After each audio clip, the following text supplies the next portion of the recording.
starting to pay out slow. We'll do about 15 meters a minute. Sound good? Sounds good.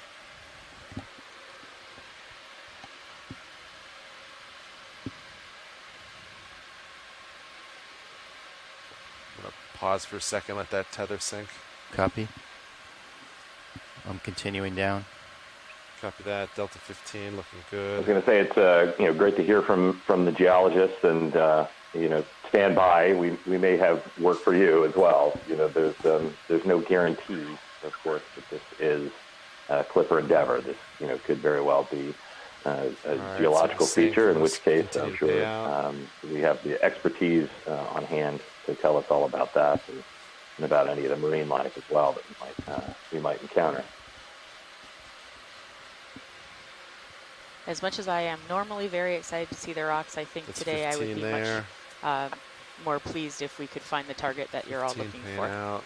Delta 23, be advised. And the same goes for the biology. Good morning, everyone. My name is Rona Xavier, and I'm the biology lead at this EX2206. And I will also do my best to do a little bit of narration in Spanish, even though I'm not a native speaker. I am Portuguese. So I'd like to welcome go the last few meters also those that are joining us from Puerto Rico. Hola, buenos días a todos que nos siguen desde Puerto Rico. Estamos aquí a bordo del Okeanos Explorer en el quinto mergullo ROV de esta campaña Voyage to the Reach EX2206. Sea bias real quick when you're ready, and you can deploy the swing arms. Sounds good. I'm going to inch down slow as the tether sinks. Copy. Con el objetivo de encontrar el avión de Pan Am Airlines que se despegó aquí en 1952 y esperamos. Ahora estamos casi. Hey, Bridge, just letting you know vehicles have acquired bottom. If you guys want to go ahead and change your center rotation to the A-frame. And then bailout today, we'll just do east with the current, 090. Claro, un underwater cultural heritage site. Es un día bastante especial y pues muy diferente de lo que estamos normalmente haciendo en busca de mirar la biología o la geología. Esto va a ser principalmente un mergullo arqueológico. Y saludos a todos que nos siguen desde Puerto Rico. Gracias. Uppers are out. Copy. Go for lowers. Thank you for that. Thank you so much for that. That is.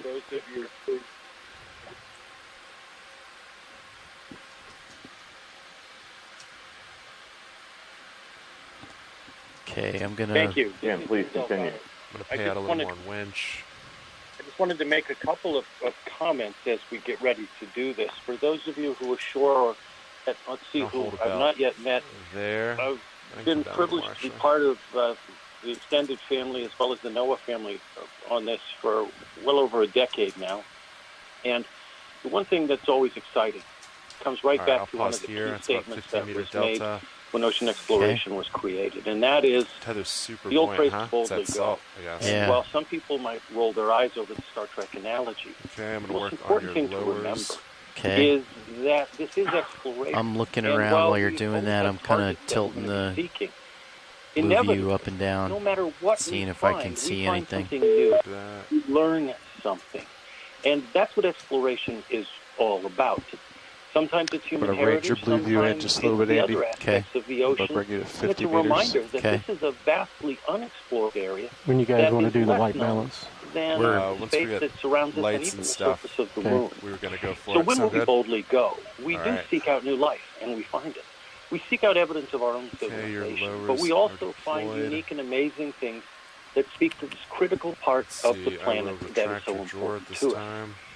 In a case like this, if we do find this aircraft and touch again history, it's another reminder as well, not only for Puerto Ricans, but also for anybody else. This time, are you ready for me to that literally in our get the shilling out and go towards white balance? Pilot's ready. Just off our own coast, there's Video, an I'm going to work on the amazing shilling. amount of things Right with you. undiscovered, unknown, that can inform us, and that's exciting.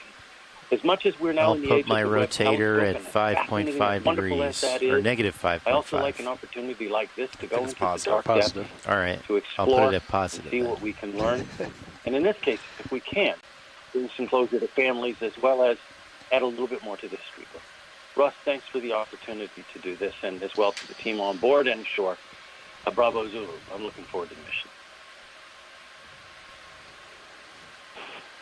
Wow, thank you so much. That was an excellent rundown on kind of a lot of the principles that we hold dear and kind of what keeps us exploring and keeps us looking deeper and into new areas. A couple things that I just want to say as we're getting started on this dive is we are going to treat this differently than some of our other dives that we along 250 we have done and plan on doing.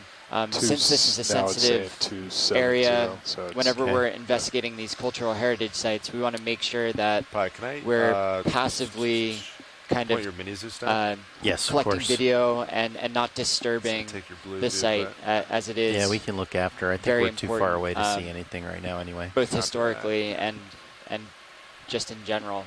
That being said, we definitely are interested Did you bring in your some of the biological aspects that could be on this site as well. I think it gives us clues into succession. Normally I have it up kind of how inboard.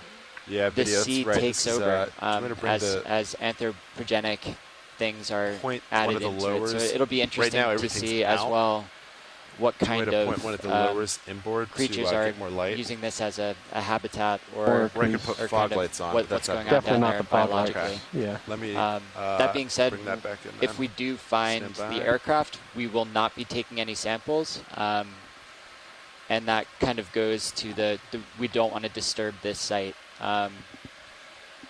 If it does end up being some rocks for Deb here, or some sort of outcropping, then we may transition into a more standard dive, depending on what we're able to investigate and what we see down there. So this dive may evolve based on what we're looking at. But Sam, I'll add to that. We are investigating 2 different anomalies in this area. So even if we don't find something at the first one, we will continue to look at the second. And then if we can, or if we can't find something at those 2 sites, we may even move the ROV over to a 3rd site. So we do have quite a bit of exploration for these targets before we would stop calling this an underwater cultural heritage site. And I gave you the rotator if you want to adjust with the rotator. And I'll just mention that reading from the chat room from our fantastic onshore scientists, it looks like we had seen a hatchetfish and a squid going by. So I think there were even a few more fish that I didn't get an identification for. Joanna, maybe you had seen them swimming by. Yes, they went by very quickly. Chug. But while we're getting everything settled, getting the color balance, making sure that the ROV is in a safe and stable place. Push it a little bit further away from the camera. Might as well talk a little bit about the seafloor, which was heavily sedimented and flat. Indeed. Pretty flat. As we expected from the backscatter data.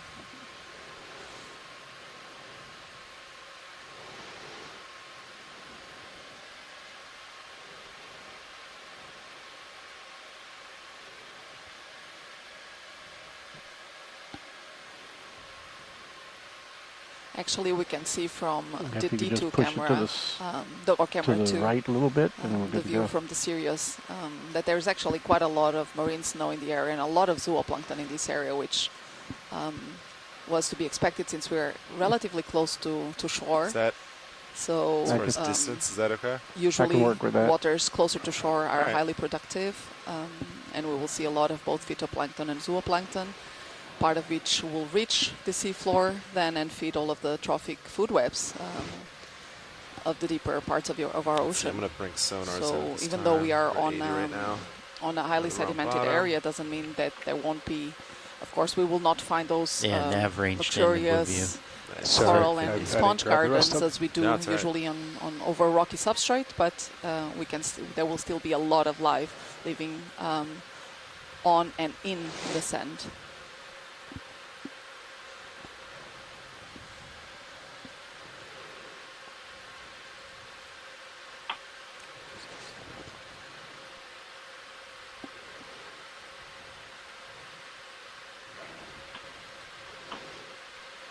Actually, I'll put the Sirius sonar to 80.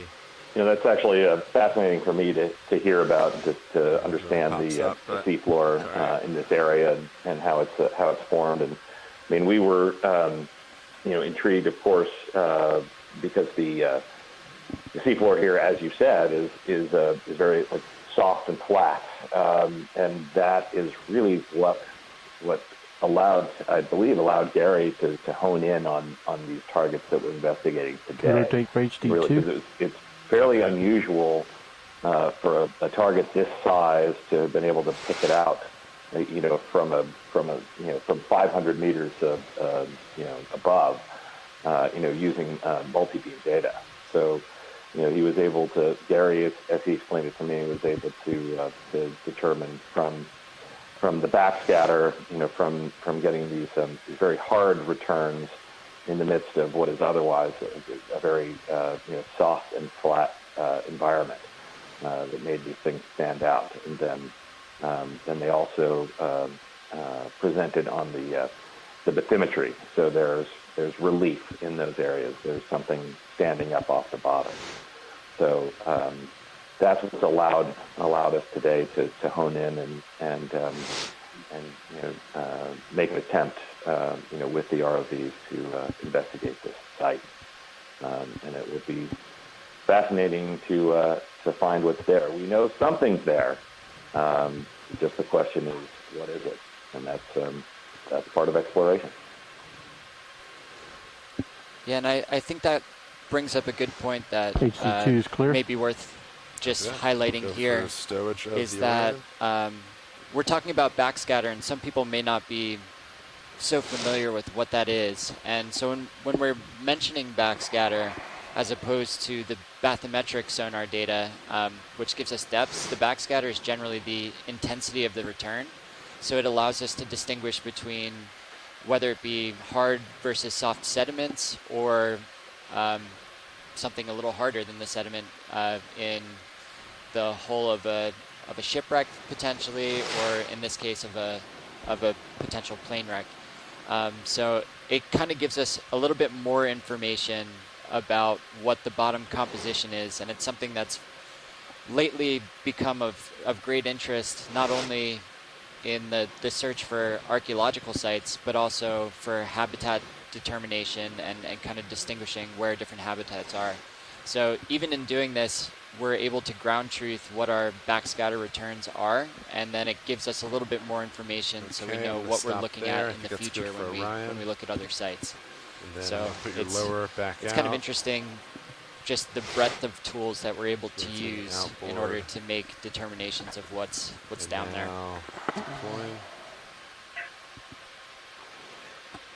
And I'd just like to highlight, how beautiful this image right now is. It really looks like we're exploring space. And all of these little dots we see here, they're not stars. In this case, this is all zooplankton that we're seeing. We've seen now also some hatchet fish, siphonophores and ctenophores going by. It's really spectacular. Very different, actually, from what we've observed earlier on during this expedition on the Mid-Atlantic Ridge. On areas where primary productivity it's much lower, pop up and we don't just a see few nearly meters as off much the bottom. as marine sonoas we are seeing here. And we'll do a quick sweep with the sonar. Sounds good. And then when you're ready, co-pilot, I think we'll just put a move in and start heading there. Let's do it. Sounds good. Thank you, Bridge. All right, pilots, I can get you moving whenever you guys are ready. A little bit at a distance. Sounds good.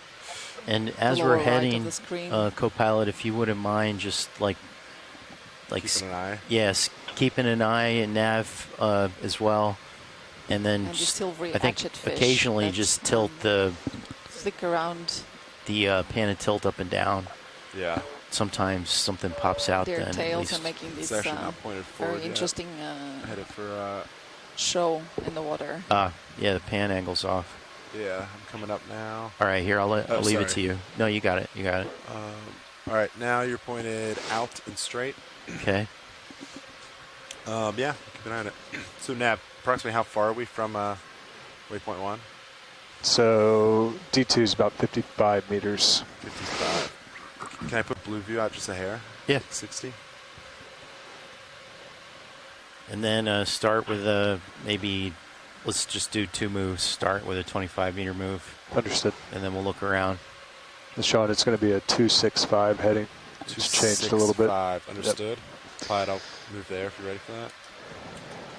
Bridge, RV Nav. Okay, I'm going back down a little closer to the bottom. Hey, Bridge, we'd like to request a ship move, please. Range 25 meters, bearing 265 degrees, speed 0.2 knots, or excuse me, 0.3 knots. And I lined up about 265, be advised. Okay. Good copy. Thank you, Bridge. All right, gentlemen, that's a 25-meter move on the way. Copy that. Copy. 265 degrees, Sean. 265.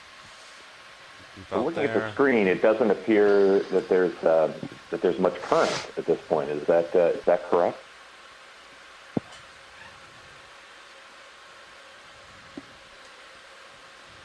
That is correct. So we use acoustic Doppler current profilers on the surface to kind of model the currents. I'm just kind of slowly moving water forward. Column. Yeah, understood. And when we were looking at I did 0.3 knots, under half so a knot of it shouldn't current, take too long to get us there. It was pretty benign, which is good for an investigation such as this. Okay. We don't have to. I'll do some heading changes as well. Slow heading changes. I think that helps. Like, if you see a dot moving, then yeah. Sounds good.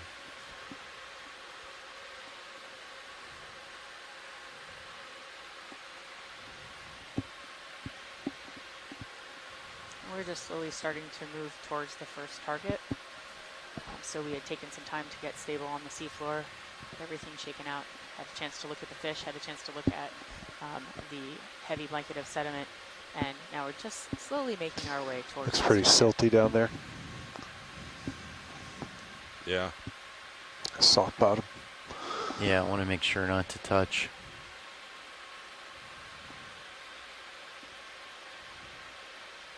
So what's that brown? One of you guys sees my toes getting close. Oh, they look like fish, but actually they're not moving much, so I've been watching them a little bit. Typically, when we come a bit closer, fish start moving away from us, but these are very calm and quiet there. Maybe they're not fish? All right, just a faint return on blue view. Andy, just a little bit to your port. Oh, yeah? Yeah, it's about, might be it. So it's coming back into center. Yep. All right, I'm going to get a little closer. So that's about 60 meters out. I'm going to put your blue out. There seems to be actually a little bit of bioturbation on the sand, and this is usually caused by a number of different organisms. Could be fish, so could be some sort of worm that lives inside the sediment, small crustaceans. Did we lose it? We have here actually now Xeno4 just went by. I think when you rotate side to side, it pops a little bit more, but Sean ranged out, so I think it's okay. It'll. Yeah, I was hoping there's like the shadow of D2. Yeah. Yes, there is. Moving along the seafloor. I think it's that right there. Here, let me rotate. Yeah, that's what I was seeing earlier. Yeah, yeah, yeah. So let's see, we could. All right, so right along 256. Yeah, I think you just keep pushing up there. You'll run into it. So we're still moving towards that's 60 meters, 55 meters out. Something here too. Yeah, a little bit to your starboard. Okay. That we about image 50 and meters that out. Are, that's moving. That looks on real. Sonars on the ROV. Yeah, I think you're going to be lined up right on it. And then, I don't know if this isn't as good, but that actually looks like a coral right in the center. Good copy, thank you, Bridge. The one small pebble you guys want me to do another 25 here? Soft sediment. We just finish that move. Yeah, okay. yeah. Oh, and so one Bridge, of our onshore scientists is saying that. Well, how far away is that target? Over 40. Yeah, definitely. Yes, that would be the reason. Bridge, RV now. Hey, Bridge, we didn't have the we opportunity repeat that move, please? 25 meters, bearing 265 degrees, speed 0.3 knots. Transiting towards our target site. Good copy. Thank you, Bridge. Okay, watch leads, be advised. We see a target in our sonar. It is right now about 40 meters away from us. We're heading towards it now. Thank you. All right, that move should put you right at the base of that, Andy. Okay. Thank you, Nav. And then, can I lower your oxalate a So little? we're about 40 meters for away sure. from a target that the ROV pilots are just moving towards. I think if we get into photogrammetry mode, we might want to play around with Sirius lights too, because is that shadow? Would that be Sirius? Because you can see the brow. That's the Sirius lights reflecting over the ROV. Yeah.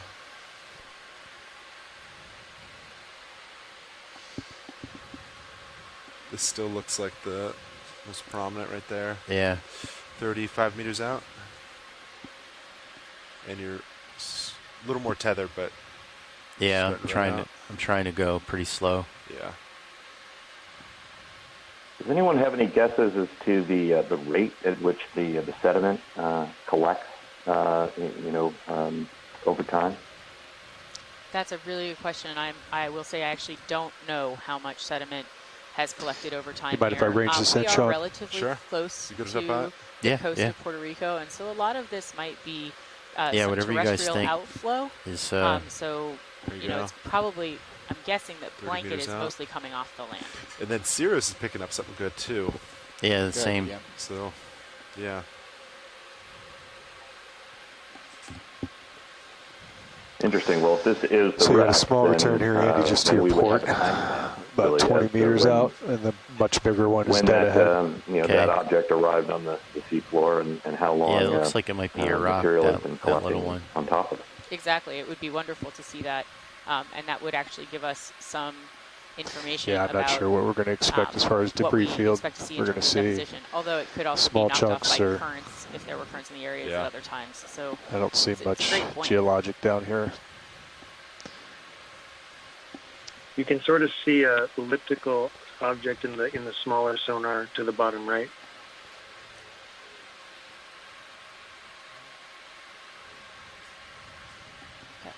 Copy that. So we'll check by this one. All right, Andy, you're about 20 meters out, you see that? dead ahead. Copy. Yeah, I think that's what we're moving. I think that's what we're moving towards. Yeah, but it looks. Oh, pretty and I see. Okay. Elliptical. Just had to switch over my camera feed. Yeah, and so that's on camera 3. We're showing on stream 3 we're showing the blue view. All right, about 15 meters. Which is the sonar on D2. Copy, 15 meters. And for those of us who are watching along who may be less familiar, our camera 2 feed shows the view from Sirius of D2. And then, of course, camera 1 shows D2 directly.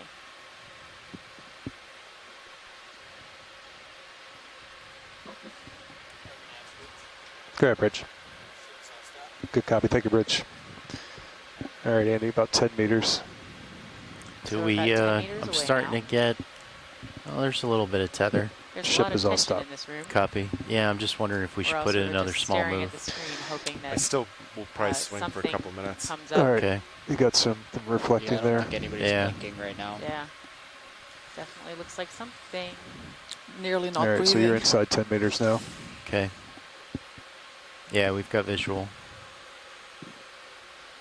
Get visual of what? Let's see. Yeah, do another 10 meters? Yeah, What I'd do you say. think? Yeah. Good copy. Bridge, RV now. Hey, Bridge, we'd like to request another move. Please range 10 meters, bearing 265 degrees, speed 0.2 knots.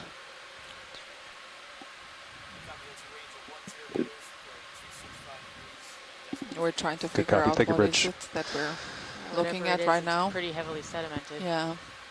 All right, so that's another 10 Looking at meters the at sonar, it does 265. look like this Copy is some that. sort of debris field. Blue view shows it going off to your port, Andy. Yeah, I was going to go down to the, and like fly over top of it. Yep.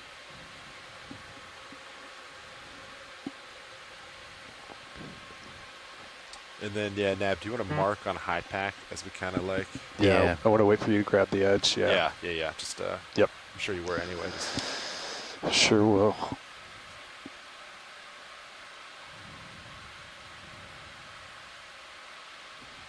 rotate Looks like a camera up very just patchy little area more. with Okay. that Camera. those be rocks, some rock outcrop.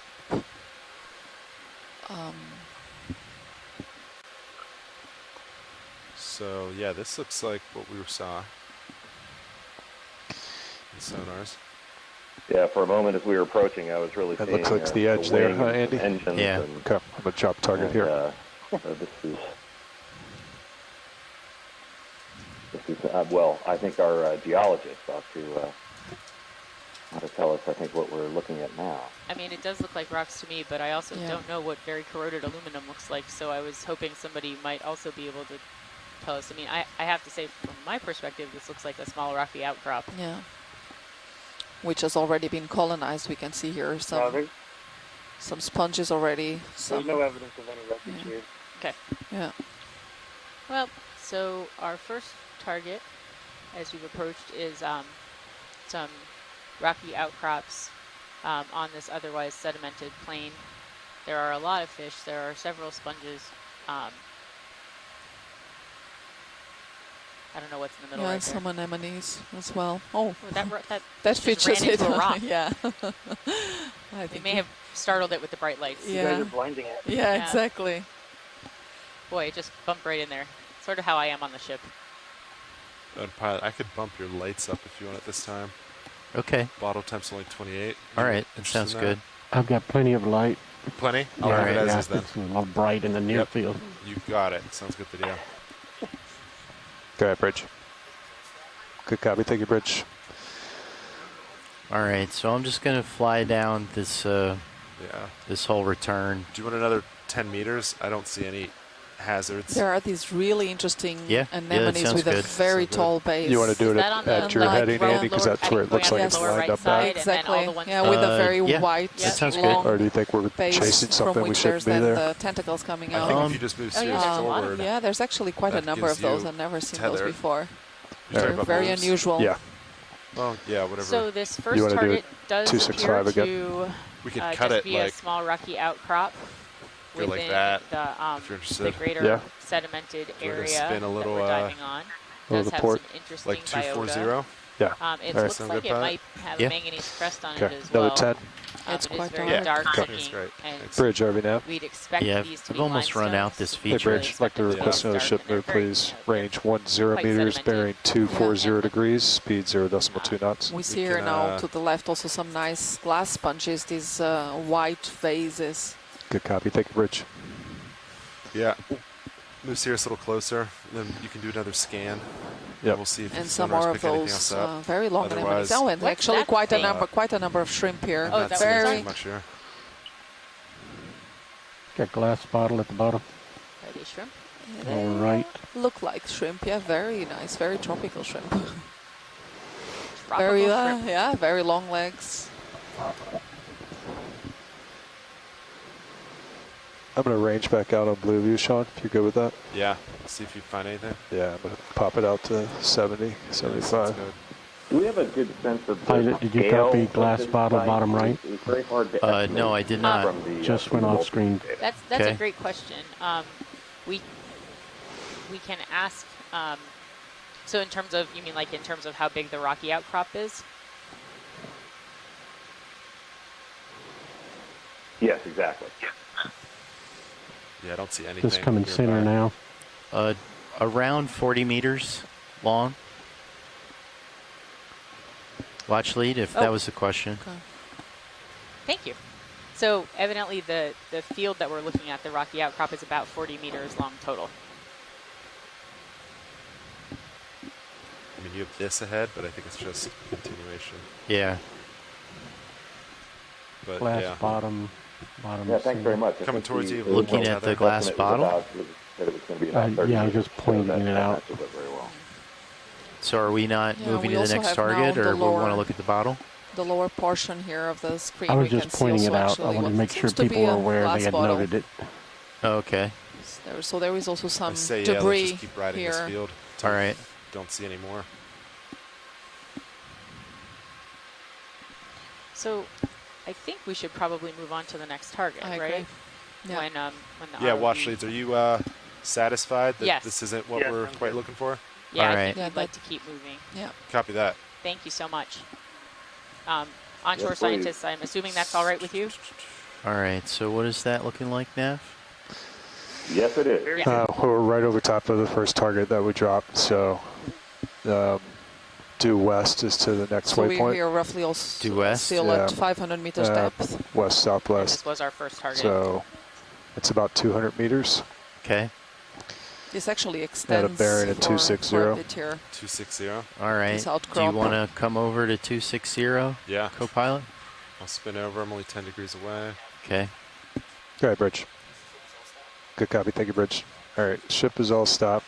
So that last move was at a 240. Just flushing out what was around us here. Okay. You want to do, I've got you out at 75 meters on Blueview, Andy, and I don't see anything. So okay. You want to do 25, 30 meters? I'd say even like, yeah. Or like a 50 meters? Yeah, even a 50-meter move all to right. start. So 50 meters at 260. You happy with that? Yep, that sounds good. Bridge, RV Nav. Hey, Bridge, we'd like to request another ship move, please. Range 50 meters, bearing 260 degrees, speed 0.2 knots.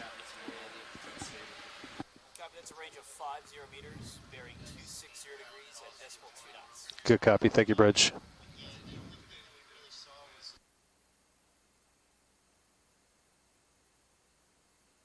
Well, as my girlfriend, the data scientist, is or data analyst, is fond of saying that negative data is still data, and we've also collected some interesting observations on geology and biology as well.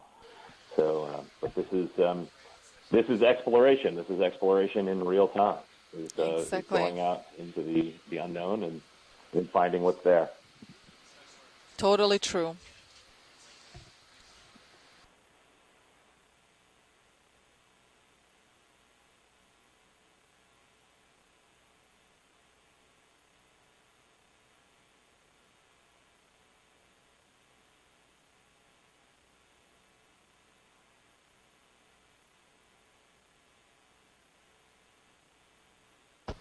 Bridge, RV Nav. Hey, Bridge, we'd like to request an easy stop at this time, please. Good copy. Thank you, Bridge. All right, easy stop on that ship move, pilots. Copy, Nav. Copy. I'm just going to go ahead and do a quick 360.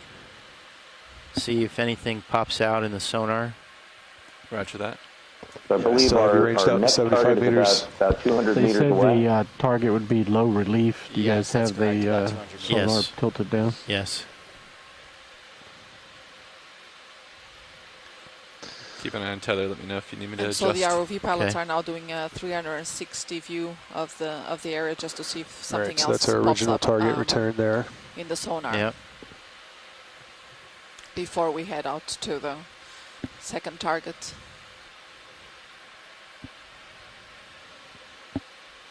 Yeah, make sure there's no airplane sitting on top of a rocky outcropping. Hiding in plain sight.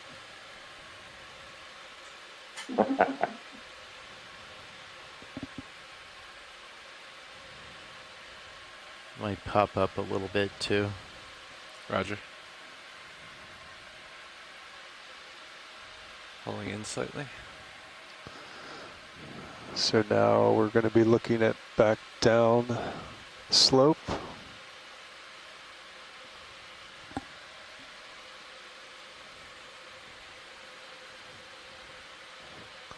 So that's reciprocal heading from the way we came.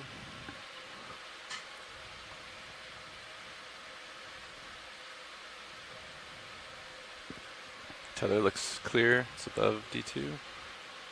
Yeah, I think Well, I imagine might. as we transition over to this next target, I think we'll I might go keeping all the contact way with and the put a sea turn floor, in and then take it out. And that will give us we'll two be sweeps keeping of the our eyes area. out for any smaller Roger. debris. And we as I already understand came, it, we were about... that is initially how the Titanic was found in 1985. 50 meters off of the waypoint before, as we approached. So the main wreck we were of pretty the ship far was back by from finding the debris and the small items that had been distributed over the seafloor, and then All right, led to still nothing to on Blueview.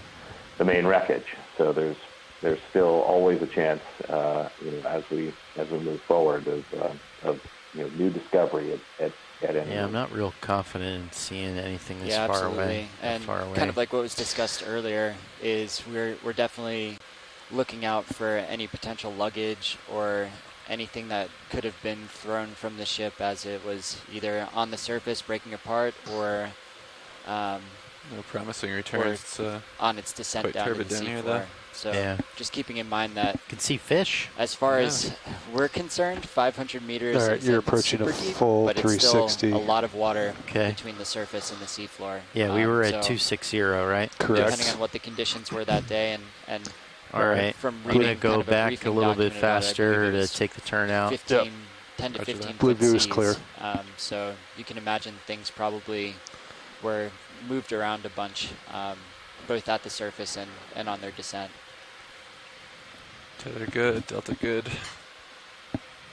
Yeah, that's correct. 12 to 15 foot seas and winds out of the east at about Making really good path. 16 Thank miles you. per hour.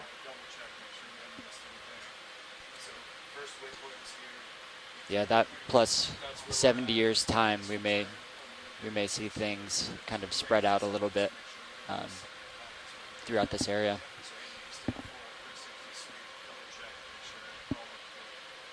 So we're going to start heading in this direction.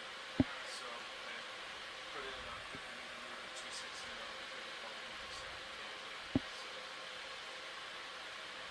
260. And this view is actually a really nice example of how many organisms prefer to settle on rocky substrate rather than on soft substrate. And what we can see here is that we have a That's lot the of these reverse view of suspension that feeders target. or filter feeders. So all of these anemones and small corals that we've seen, and even sponges, will feed on this marine snow that is coming from the surface waters. And I'll line up at typically 260. Roger that. when Yep, we're Cirrus is transiting currently over an lined up there. area that is highly sedimented, if there is even the smallest pebble, smallest bit of rock, will be colonized by these organisms. Okay.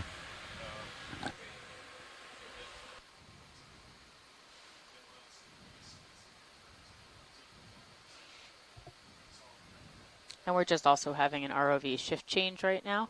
So it's always really interesting because the pilots, co-pilots, and navigators, they brief each other so that they know, they have the situational awareness of where they have been and where they're going to, whether there's anything particular that they're looking for. In this case, we all know exactly what we're looking for, but it's really helpful. They provide enough information so that the next team can just seamlessly slide in to the movements. It's all about teamwork. Yeah. You see it a lot on a ship. Okay, watch leads. We're just completing a watch change in the Excellent. front row here. This isn't a good opportunity to catch up our Spanish speaking viewers with the latest development. Sure. Pues buenos días a quien nos acompaña justo ahora. Estamos aquí en el Okeanos Explorer, en la primera parte del mergullo número 5, donde estamos buscando por el aircraft de Panamer American Airlines. Okay, so he Clipper said Endeavour. it was probably like this move. Let me just make Hemos sure. acabado ahorita mismo de 260. Okay, hacer unas that observaciones en aquel matches your que era el heading. primero Okay, algo so I'm going to put a 50 meter move de 260. nuestra búsqueda aquí, que pensábamos poder ser el avión, pero hemos visto que no, que era solo un afloramiento rocoso, y es así. Entonces era la anomalía que mirábamos en nuestro sonar. Estamos ahora haciendo un tránsito por cerca de 200 metros hasta el Target Point 2, donde esperamos entonces encontrar el avión. From D2? Yep. Okay.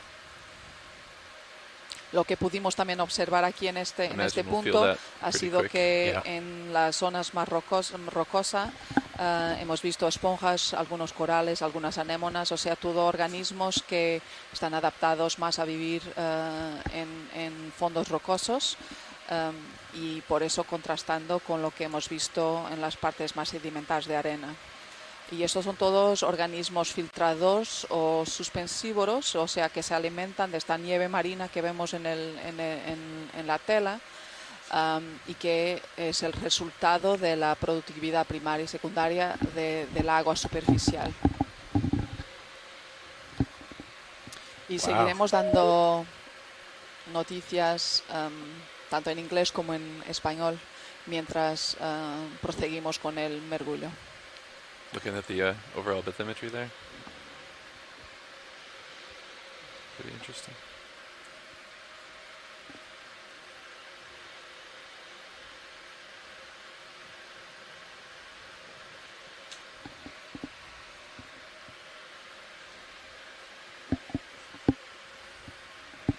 Habla súper bien en español, con acento de España.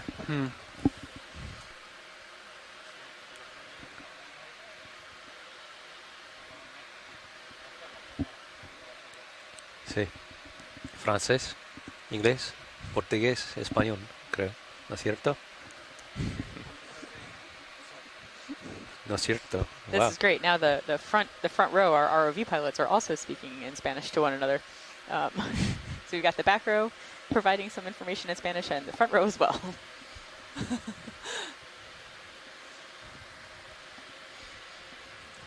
How about we get a front row introduction? Roland, why don't you start us off introducing who we are and what our organization is? Sure. This is Roland Bryan. I'm the video engineer, and I am one of the crew operating the vehicles, and we all work for the exploration program for the Global Foundation for Ocean Exploration. We're a group of engineers and videographers and specialists that specialize in designing, operating, and installing and operating all this very cool equipment to be able to bring these live images to you guys back at home. Go ahead, pilot. Yeah, this is Todd Gregory, another member of GFOE. I'm a mechanical engineer, and I'm currently piloting D2. And to my left is our navigator. Yeah, I'm Fernando Aragon, also a mechanical engineer. I'm sitting at the navigator. And to his right, John Mefford, another mechanical engineer, sitting co-pilot this morning. And we are with the Global Foundation for Ocean Exploration. Thanks for joining us today. Hope you enjoy the dive. And in the back we have? And in the back row is Caitlin Bailey. I'm part of the video team and clipping out clips from our dive to make the highlight video. Y en español, Fernando y yo, Todd, puedo decir que este grupo es un grupo Global Foundation for Ocean Exploration. Es un grupo de ingenieros, diseñadores y videógrafos que funciona como partnership. ¿Cómo se dice partnership, Fernando? Una parcería. Un compromiso con NOAA para manejar, diseñar y hacer toda ingeniería de los vehículos submarinos. Y estamos muy felices de estar aquí, afuera de la costa de Puerto Rico. And here on the back we continue with, myself, Joana Xavier. I'm a researcher, Portuguese researcher. I come from the Interdisciplinary Center for Marine and Environmental Research of the University of Porto in northern Portugal. And my expertise is actually on deep sea vulnerable marine ecosystems, so those ecosystems dominated mostly by sponges and corals. And to my left I have Deb Glickson. I'm Deb Glickson. I'm the geology lead for this expedition. My background's in marine geology, specifically mid-ocean ridge geology and hydrothermal vents. And after Sam, to my left, introduces himself, maybe we could ask our two onshore science leads to also introduce themselves. Yeah, Sam. that would be great. Yeah, absolutely. I'm Sam Candio. I'm an expedition coordinator for NOAA Ocean Exploration. And yeah, I'd love to hear from our shoreside support.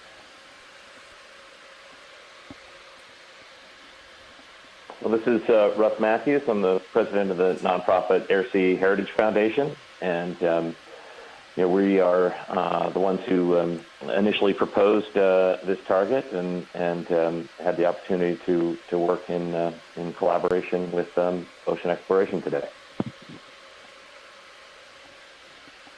And I'm Mike Brennan. I'm a maritime archaeologist with Search. Formerly worked with a lot of you guys on the Nautilus with the team at Ocean Exploration Trust, so it's good to hear a lot of your voices. Thank you all so much. And just as a reminder, if you're just joining us now, we're at about 500 meters. We're actually about 497 meters right now. And we are currently searching for the second dive target that may be the Clipper Endeavour, which was a Pan Am flight that went down in 1952. And our first target, while fantastic, did turn out to be a small rocky outcrop with some sponges and other anemones and some other biota on it. And so we are still hopeful that one of the other targets that's been identified may, I can't believe I'm saying this, may not be rocks, but instead may be something else. Yeah. So. Yeah, and I think it's good to bear in mind that even with on that the technology we have and all the evidence we have, this is still a lot. It's like looking for a needle in a haystack, so not man-made. We may need substantial time on the seafloor to actually find it. And I think that's something that a lot of people may not realize. Pretty impressive that we saw that. The scope of the ocean. Yeah. I know when a lot of these, or when many times when an incident like this happens, you think even with all of the navigation aids that they have on board that's giving their positions. One of the ones I think about often is the Malaysian flight that went down. And although we had really good information about the general vicinity of where it happened, the ocean's just so vast, and especially when you're in deep water and you're dealing with currents and winds and all of that, it really does turn into a needle in the haystack situation. We have very high resolution sonars on board, but even then, if you're thinking of making a 10-meter resolution grid, you're basically just getting one pixel that's 10 meters by 10 meters, and in that, it's sometimes hard to resolve the finer details, which is why when we're looking at a site like this and it ends up being a rocky outcropping of a similar dimension, it's hard for us to determine from the surface without actually getting down there and ground truthing. So having all these tools at our disposal really helps us in trying to make the best determinations and really investigate these sites. And Sam, this is still relatively shallow water, and so we actually have better bathymetric resolution at this depth than we do when we're talking about deeper waters. So when this move is done, I'm just going to put another 50 meter in the same direction. It's bigger than a 10-meter resolution grid when we're talking about much deeper water, right? Often, yes. Sometimes the best we can do is a 50 to 100 meter resolution in the deeper water, which is a bigger pixel size than a plane, basically. Exactly. You know? Yeah. And that's why oftentimes before we choose a dive site, we'll try to collect as much information on it as we can and really try to give the best information to the ROV pilots possible. That 100 meter or 50 meter resolution in comparison to what you would see maybe on a Google Earth type thing or some satellite altimetry is way finer resolution. So a lot of this satellite stuff could be somewhere around 1,000 meter resolution, which is better than nothing, but it does speak to the difficulty in collecting these data and using more and more technologies in order to make that happen. Shale. Which is why we're using the best information that we could have gathered over this site to do this dive, but we're also looking at the sonar that's attached to the ROV as well for some determinations on what we're seeing down there. Because one thing to think about is the sonars that we're using on the boat are stuck to the bottom of the boat. They're attached. Yeah. So they have to look through the 500 meters of water in this area. When we have the sonar on the ROV, that's just a couple meters above the seafloor right now.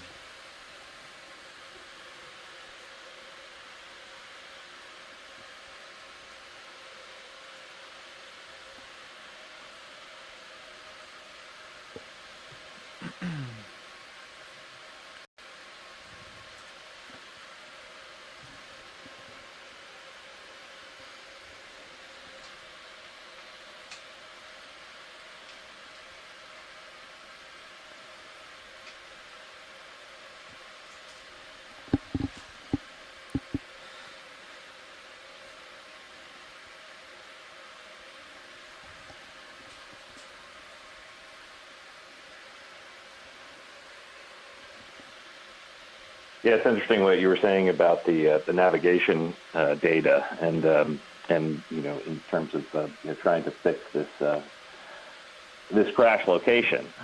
In this instance, from the historical record, we know that the target's so pretty crash far was away. actually witnessed. There was an Air Force C-47 transport airborne in the area that watched the plane ditch and reported back to the tower at San Juan.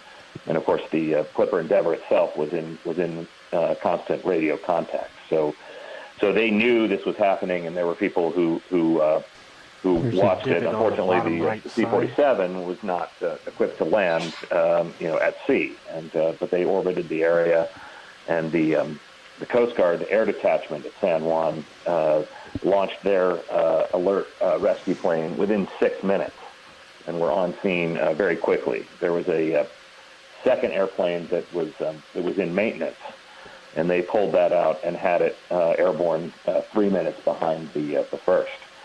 So there were people, professionals who were on the scene, almost immediately. Well, actually, as it happened, and then immediately thereafter, and did their best to fix that location at the time. So this is 70 years ago. So there was no GPS. There was no they had to estimate the best that they could. So it's we have astonishingly good data for that time, but still somewhat rough. And then that's all based on what's observed at the surface. And there was heavy seas and winds, and there's unknown what affected that on its fall 500 meters to the bottom. So it still involves going and looking and seeing what's there. So we have the best data possible, and it's the reason why we could even contemplate taking a shot at being able to investigate this. Given the historical information we have, and then also the characteristics of the bottom, and how these few targets really stand out in this area. So we know it's down there somewhere. So it could be up ahead of us. Yeah, that's a great point, and that kind of calls to how we approach looking for other shipwrecks that we have in the past, or other UCH targets or underwater cultural heritage sites. Sometimes we will have that firsthand information, which is great. It really allows us to kind of hone in on our search area and really focus. Sometimes we look at reported debris fields. Sometimes we'll look at oil slicks in the water. We had a dive last year in, I believe, November, on a World War II oil tanker called the Bloody Marsh, which is quite a name for a ship, I think. But we found that from satellite data of oil slicks throughout the years, and that one actually took us a couple attempts. We had some targets that we thought for sure would definitely be a shipwreck. It was the right size, it had the right returns, and then it ended up being a giant rock. And that's part of it. And so sometimes it's hard to determine from all of the data exactly what you're looking at. And so, yeah, we're hoping that one of these targets is what we hope it is.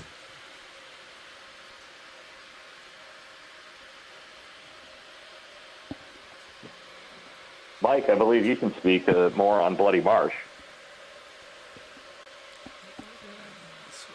Yeah, so Bloody Marsh was interesting because it was at a depth of about similar to this, a little over 500 meters, and that sort of depth is the point at which the hull-mounted sonar isn't really great at resolving something the size of a ship. But I'd asked for a survey in the area because it was near where Okeanos was going to be mapping, and the initial mapping did find that outcrop that turned out to be a very oil tanker-sized rock outcrop. And then the next survey was in rough weather, so we weren't able to resolve something at that depth yet. But then, after kind of writing it off, a colleague connected me with a team from the UK who were looking at oil slick data. And there was a plume coming up from the area. It was about 3 miles away from the sinking location that they'd been noticing every now and then for years. And they provided that info to me, and we backtracked the trajectory of the oil slicks, and Okeanos was in the area again, and they mapped it one more time and found a target that was promising again, this time in calmer weather, and the dive turned out to be the site, which is actively leaking. It's upside down. The bow and stern are missing from the 2 torpedo hits. But yeah, it certainly speaks to the challenge of finding stuff. Even with all this technology that we have, it's still difficult to find things that we think are fairly big, like oil tankers. Object just right at these center. depths. So it does take a lot of trial and error and investigating targets systematically to find the stuff. Yeah, Mike, and I was actually the mapping lead on the cruise that was able to determine the target that it ended up being, and was also the mapping lead on the cruise that did the ROV dive. We have a few minutes to go. One of When they the calm main it down, pieces I'll of just evidence that really kind get another of move. made it stand out to me was we used our water column sonars as well. So we not only have the multi-beam to get that bottom characterization, but also we have 5 sonars if you want to snap in real look quick, in the water column. And I saw I think that's biology, isn't a pretty convincing layer that looked like it may be some hydrocarbons around the top. So just kind of like putting all of that into your using all the tools in the toolbox kind of helped make that feel like a positive identification. But we were definitely hesitant because we'd been surprised in the past. But yeah, just kind of looking at everything that we have available generally helps. That's interesting. I didn't actually know that we had potential water column data for that. I'd be interested to see that if you have a minute sometime. Yeah, absolutely. Yeah, the interesting thing about Bloody Marsh also is that ring at the bottom of the stern area was a mess, and there's mostly just a debris field. But there's about 100 feet of the ship from the second torpedo strike up to the bow that's missing. So there's a 100-foot section of oil tanker bow somewhere in the vicinity that we haven't found yet. The current was really strong that day, so the RV wasn't able to stay. We had to kind of hunker down behind the obstruction of the wreck to investigate it. So there's still more exploration to be done, even on the site that we found, because we still don't know where the bow is, and there's likely intact oil tanks still on the bow because there's enough of it there. So that could also be leaking. So could always go back and find more. Definitely there. Yeah, and that's a great point. That area is a little challenging for diving. It's kind of right in the main axis of the Gulf Stream. So finding a time where the currents are, I'm not even going to say favorable, I'm just going to say less unfavorable for an ROV dive is a little tricky. But yeah, I think there's definitely opportunity for more exploration down there, whether it be with another tethered system or with an autonomous underwater vehicle, or just seeing what tool would be most available and most useful in that in that case.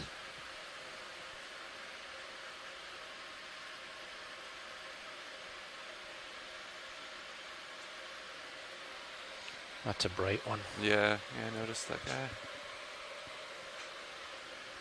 Did you update us on how far we are from this next target? Hold on just 1 second. We will ask. Now, this is Watch Lead. Go ahead, Watch Lead. Can you tell me about how far we are from the next target?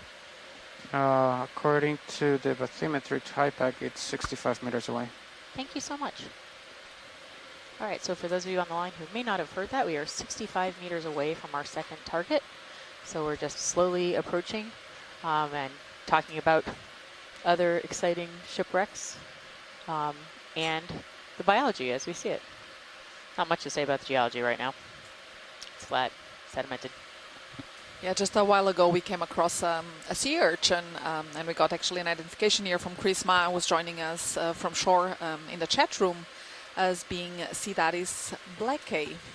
And it seemed to have a strange camouflage, something covering the spines. I'm not sure how common that is. And I was actually not sure, we were not able to see in detail what it might have been, if it was some sort of a sponge or some other organism. All right, and that's because right now we really are trying to focus on exactly. getting to our targets. And so today, at least right now, you might see a lot less of, when we're normally calling for a snap zoom or we're normally calling for stopping and taking some video. Right now, our objective is really to try to find what might be some of the wreckage of the Clipper Endeavour. And so we're trying to look as we go, of course, exactly. but really moving towards these targets. Is that a and we are seeing holothurian to the right of that in, little mound? In the sonar, in the forward-looking sonar, that's about a little less than 60 meters away. I think that's what we're continuing to zoom in on. Which from shore people can see it on live stream 3, right? Right. Yeah. Yeah, and while we're approaching this target, we're also... Is that a lighter? Seeing what we no, see. It does look like a lighter. Lasers on. Oh, lasers are on. It's about a little over 10 centimeters. Is that lighter sized? That's probably a bit big for a lighter. I think so. Yeah, that does seem big. But it does look like some sort of debris, yeah, something man-made. Ready for tighter? Go ahead. Doesn't look like a rock. I mean, maybe. I think it's a piece of bamboo. Is that a tiny little urchin right below it? I think it looks metallic. Look at the small pitting holes on the upper right. Yeah, it sort of look like wood holes to me. You do? Wood boring. Okay. Well, so, pilot, are you on OKEX or not? No. I okay, thanks. I can relay. Copy. So, our pilot is taking a nice close look at this object we found on the seafloor, and he says he thinks it might be metallic because you can see the pitting.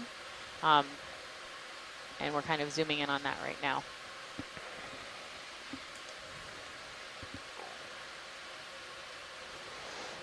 Thank you so much, pilot. You're welcome. The video engineer thinks it's wood. Wood boring. And our video engineer thinks it's wood. So I think we have a diversity of opinions in the control room right now. But either which way, we will stop and look at things as we can on the way, but we are trying to make progress towards our next site. So we do have a sonar target, 45 meters out. So is the object that we're seeing in the forward-looking sonar, does that correspond with the target site? It does. So I think that's our next site of interest.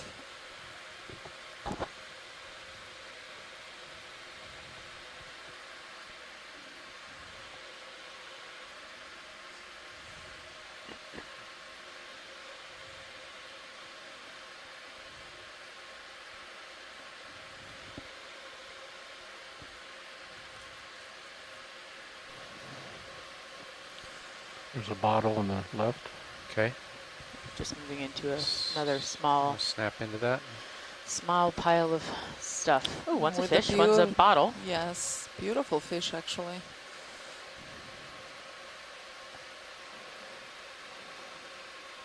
And this is what we had been seeing earlier. There are probably those seagrass blades there. Again, these really nice anemones. What's to the left of the anemone? That actually looks like some sort of rag or it is. fabric. Actually, they seem to be growing over. Oh yeah, because it looks like it. Look at how it's sort of across the whole bottom. Yeah, and it's not a rock that they're growing over, in fact. So maybe our onshore scientists might want to weigh in on this. Yeah. Ooh, that's a lot of light. Just turn on the light. Yeah. Why were the lights only at like 80%? We had plenty of light. I had asked for them to stay where they were. Oh. Because we had plenty. So onshore scientists, do you have anything Co-pilot, you might want to add still here? have about 10 meters left on the move. That's my best guess. Roger, Nav, thanks. Can You we are get looking the back at the time pilot advice. on the rectangular item? I don't recognize. Yeah, what I'm that not could sitting be. down, but you can try to take a zoom on it. Tilt I'm more already down. tilted down. The sea life, so Back up a little bit. yeah, is it some sort of I'll fabric? catch up in a moment, Yeah. guys. I mean, it does not look like a rock. Tether's No. good right now. Oh wow, it really does look like fabric when you zoom in on it. Yeah. And the other one, some sort of, don't know, of a box shape. Coming up Yeah, ever so slightly. I don't. I mean, but it's Yep, open and copy hollow. that. Yeah, just Yeah, it is. stay above me. Yeah. Roger. Yeah, that's a really good call, Joanna, that they weren't on. That none of this appears to be a rock. Yeah, and like what we saw in the previous target. Yeah. It also looks like there's more under the sediment. Yeah, too. definitely. Yeah, It exactly. certainly looks like 40 everything meters is being clear. draped Yeah, in we're good. sediment. We got a Yeah. little more time. There's And we did see a We bottle got and a more very nice time. Can we fish. get tighter on Yeah. the bottle? And unfortunately, it seems no matter where we're exploring, there's evidence of human Coming up. influence. Seen that in the deepest trenches. In the deepest Yeah. trenches. We we're were on, actually in a we sinkhole still have time. off You're only of at 50 like 200 degrees. miles off Yeah. the Got time. U.S. East Coast Go ahead, Birch. last fall. Okay, rolling. And there was a Coffee soccer shape ball stuff. in there. partial. Oh wow. Wow. So Try to you stay never right That know. is not wow in a Delta good way, 20 by the way. cameras. No. Just so we're clear. You should stop shortly, 45. co-pilot. The Copy ship that. just stopped moving. Thanks, Nav.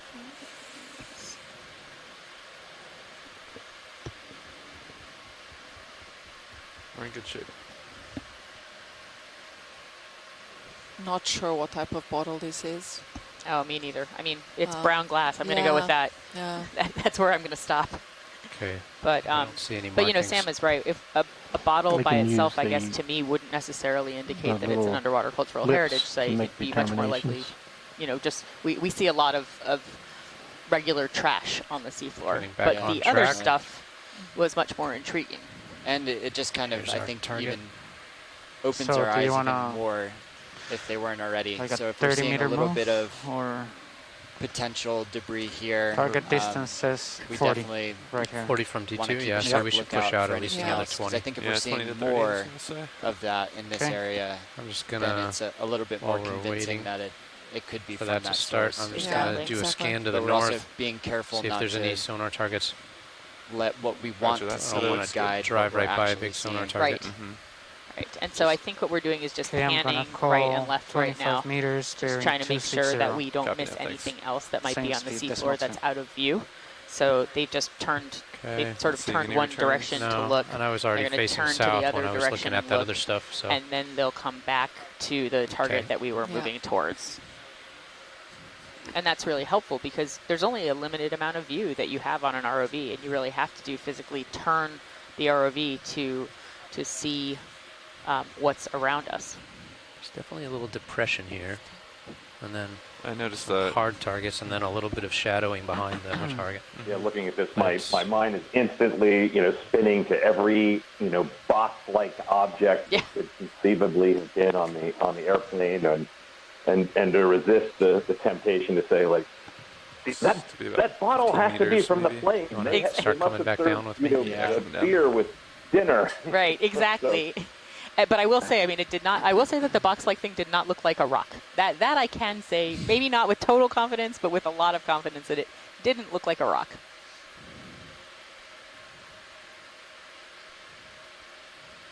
But I agree. We don't want to jump to conclusions. We want to hopefully find more evidence. But it is important every time we see anything like that to take the time to get the video, because maybe something that we're not seeing now when we look at the high resolution video footage later. Okay, copy. Maybe a clue, right? Maybe a clue. And while we're down here, we want to collect as much data as we can to aid in that determination. But it looks like we're coming up on the next target now. Yeah, we're coming up on something.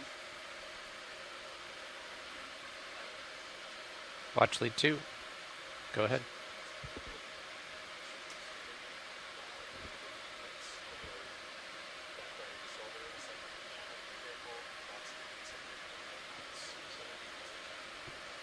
Okay.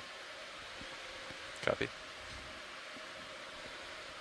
Oh, whatever this is, there's something growing on it. You want to see what's in the near field? I'm not even going to speculate until we get a little closer. Art? I see a fish. Yeah, we see actually quite a lot of fish here now. Are those all fish? Aggregating, yes. Oh. All of those silvery. It's funny, I originally thought they were fish and then I wasn't entirely sure.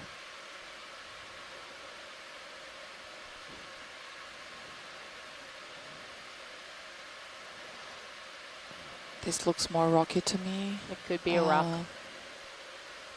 And then there might be that seagrass next to it. Yeah, and it seems that these fish are aggregating here actually. Because it's a hard bottom substrate? Yeah. Yeah, I think so.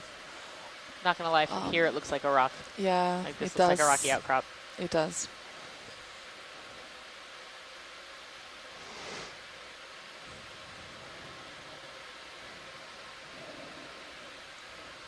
Yeah, it's looking pretty rocky to me as well.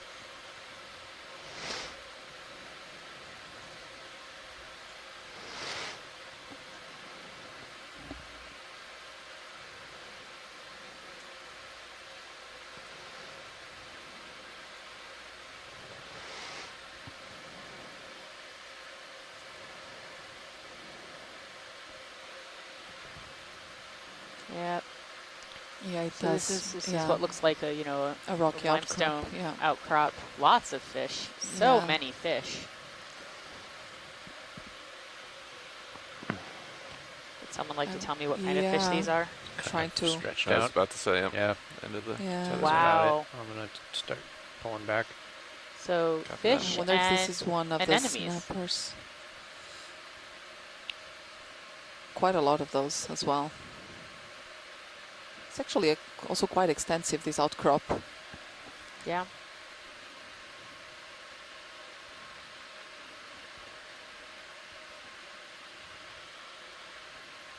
So these fish are doing their best to hide from us as we come up.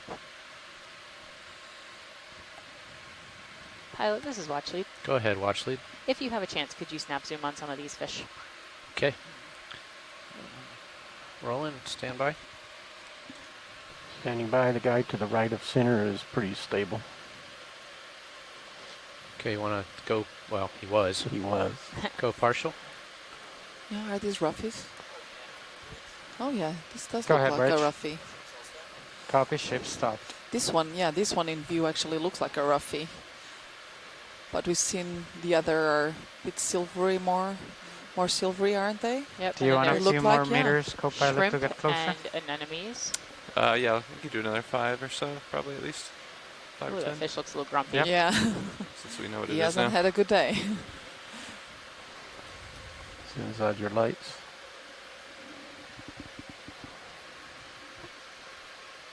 Full wide. Yeah, why don't we start with 5 now? Copy. Okay. Go back and find one of the silvery colored ones. Yeah, You have a little more tether This is now, an pilot? unexpectedly beautiful area. it is. Not what we were Let me know Not when what you we were wanna looking. climb. not what we were looking for, but still. Okay, I'm going to track this guy rolling. He zigged when I zagged. You can It didn't see work. how much sediment there is around here. That, you know, we're kind of kicking up dust everywhere we go. That's actually not me. That's the Oh, fish. that's not you? That is not Oh, the D2. fish. Okay, so I'm sorry. I accidentally blamed the ROV pilots and the ROV, but it is not. It's the fish who are creating the sediment You're plume. getting a little bit closer. Roger that, thanks. How dare I? I'm so sorry. Well, and that also speaks to kind of what we've been seeing around this area too, is that there And that is was light bearing sediment 260, coating a lot of correct? everything. That's correct. Yeah. 5 meters Or to more. 60. Looks like the target's closer to like 275 now, maybe. So. Yeah, we'll definitely spin around before we. What's that thing in That the looks sort like of? that looks like a crinoid growing over. Turning to Again, it track looks you like a bit of a pilot. rock, but Please it's do, thank you. strange formation there. Partial zoom rolling. I love the fact that it is fish kicking up all the sediment. That's so interesting. And that is a crinoid indeed. Okay. Yeah, hanging on, and a brittle star. And a fish. Yeah, and a fish Interesting biology doing in Sirius's something, cam. or maybe just hiding in the just center found of the of the crinoid. Yeah, it found a protrusion on the rock, and so it's getting the highest ground it Yeah, can. exactly. And that fish seems to like to live there, or maybe it's feeding on something. Pilot, this is watching. Go ahead, Bridge. Watch sleep pilot, go ahead. Copy, ship stopped. When you have a Thanks, moment, we were thinking that we would spend just another few minutes here taking a look at the biota and then perhaps go into tow configuration to the third target. Okay, I think if I understand, we're going to need to pass coordinates to our navigator to plot those in our nav software. I don't think we currently have those. Well, good. I will find out about those then. Thank you. Is that correct, Nav? Yeah, I don't have anything else. I don't have any other points. Sam will be getting them to you in just a few moments.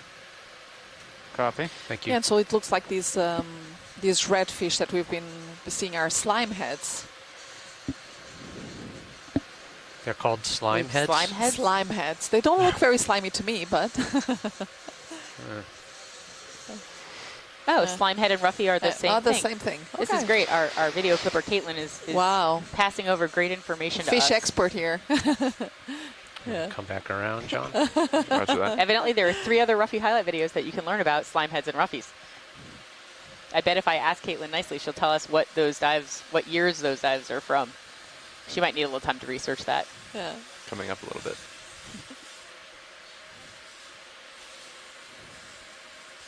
Wow. Well, this is, it really does show the amount of biodiversity you can get as soon as soon as you hit a hard bottom. Yeah, exactly.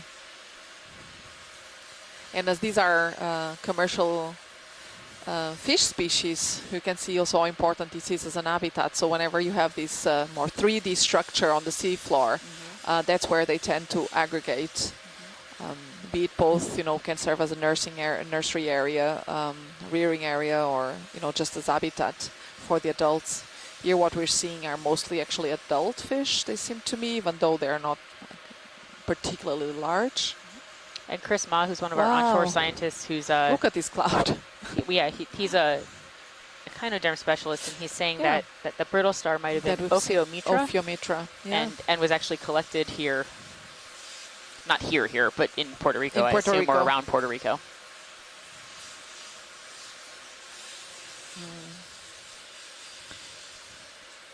Yeah, and also these sea anemones, actually. They're really cool. Quite, and very unusual. They have a very long base. That's not so common on the sea anemones. Go to the lowest center one. It's beautiful. But they're certainly and you can see all of these. Yes, they are. They sure are. And a little bit of fog. And you can see those beautiful salmon color tentacles.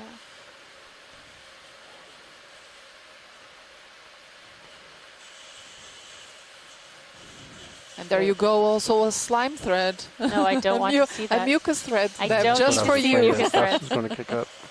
There are certain things that I have learned about on this expedition that I don't want to know more about, like mucus threads. That's a joke from a previous dive. I don't remember what dive we were on, but we were talking about 2 things: how sponges sneeze, and then where did the mucus threads come from in that discussion? Because it was definitely related. It was just hanging there from the rocks. It was hanging there from the rocks. We weren't sure what they were. And actually, we can see also to the lower left of the anemone, there's also a sponge with a very wide apical oscule. So that's the opening through which I think that's a queen snapper that just went by. So actually we're seeing here quite an assemblage of different fish species. And the roughy is evidently Gephyroberix. Yes. We're getting here an identification from Michelle. Sure. In the chat room. Thank you, Michelle. And so as I was saying, so the sponge we're seeing there to the lower left of the anemones, we can see very clearly it has this central opening, and that's it's through that opening that the water exits the sponge, so it will enter the sponge through much smaller openings that are spread throughout the surface of the sponge, and then it removes, with that water flow, it removes nutrients and oxygen that needs to leave. I'm going to punch out. It seems pretty heavily sedimented, though, that sponge. Yes, it is. But they can cope relatively well to sediment. So that's why some of them sneeze. Possibly all of them maybe sneeze. You should discuss. Maybe you should tell people what a sponge sneeze is. So it's actually something that has been found not that long ago, but there's been an upsurge in interest on the sponge sneeze just a couple of weeks back from the work of some Dutch colleagues that have shown that sponges, because of the sedimentation and because they have they need to have, let's say, a sort of a clean aquifer system through which the water flows for them to survive. What they do is that they create these mucus threads,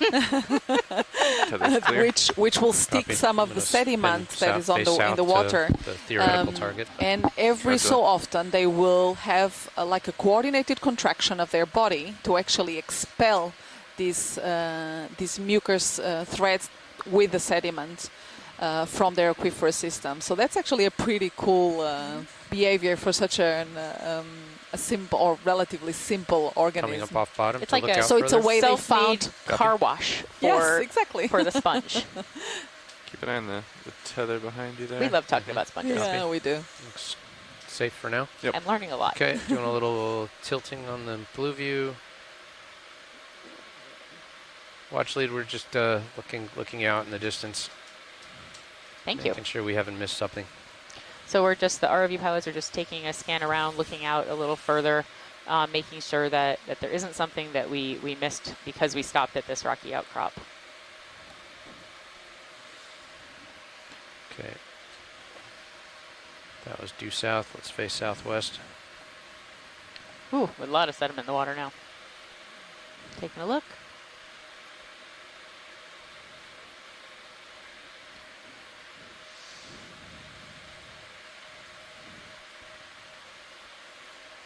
Facing west. Roger that. Tether looks good.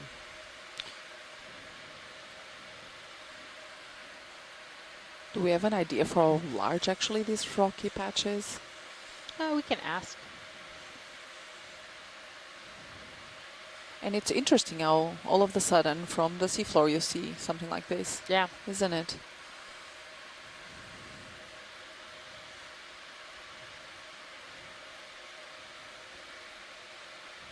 Yeah, in fact, I want to take the opportunity to say this is Russ Matthews, as an aviation historian and who suggested the site to begin with. I'd be lying if I said I wasn't disappointed that it did not. This target did not turn out to be Clipper Endeavor. But at the same time, I'm so impressed with the ability to have identified this target, from the multi-beam data, from 500 meters, to have picked out, the site on the sea floor was very remarkable, and to see it, it's incredible to see this oasis of life in the middle of a desert. And I have to give a shout out to our video engineers for the clarity of the images that we were seeing, and that really captured the beauty of the sea life on that not airplane. Yeah. Just to the right. Russ, a little bit more. we feel your pain because we do always want to see, Just gonna come back make sure that you got plenty we of can delta, achieve right? our goals Yep, 18 for right the dive. And while we haven't done that yet, I think we're pretty finished with we our at sector least scan, get to guys. stop and get to see some of the great I think to get into diversity of fishes port, on that hard bottom consult location. with watch So leads about we're with doing you. that or not doing that. Roger. One of which is actually coming into view now. Take a snap before it scootles off. Okay, partial. Go ahead. Snapper, yeah. Yeah, this is the queen snapper. Now, is this one of the commercially important species Yes, in this Puerto is Rico? this is one of the commercially relevant ones. Yeah. Lasers. Lasers on. What a beautiful fish. It's beautiful, yeah. Nice size. This is relatively large as well. Lasers off. So the lasers are 10 centimeters come apart. around the face to square it, and then I'll get a better angle, better stable shot on it. Cartucho Italis Oculatus? So that's Cartucho. Oh, Cartucho. Go ahead, Bridge. And we are... The temperature is about 13.6 degrees. We're at a depth Go of ahead. about Just make sure that the center of rotation is at Yeah. the A-frame, please. 481. Copy, thank you. Looking down. And so Cartucho would be the 075 common degrees. name I'm in stay Puerto Rico right for here. the I'm species. settling in. Snapper? Yes, snapper, Oh. queen snapper.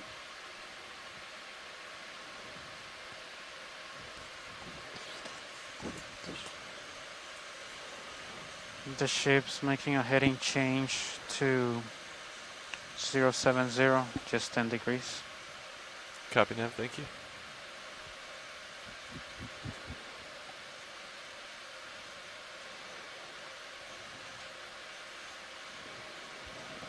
Beautiful color. This deep red color. It's gorgeous. Stand by Yeah. rolling. I'm trying to settle in. Yep. So of course this information is also very relevant in terms of for fisheries management, you know, knowing where these commercial species live, understand, you know, the type of habitat, the conditions of these on these habitats. It's super relevant.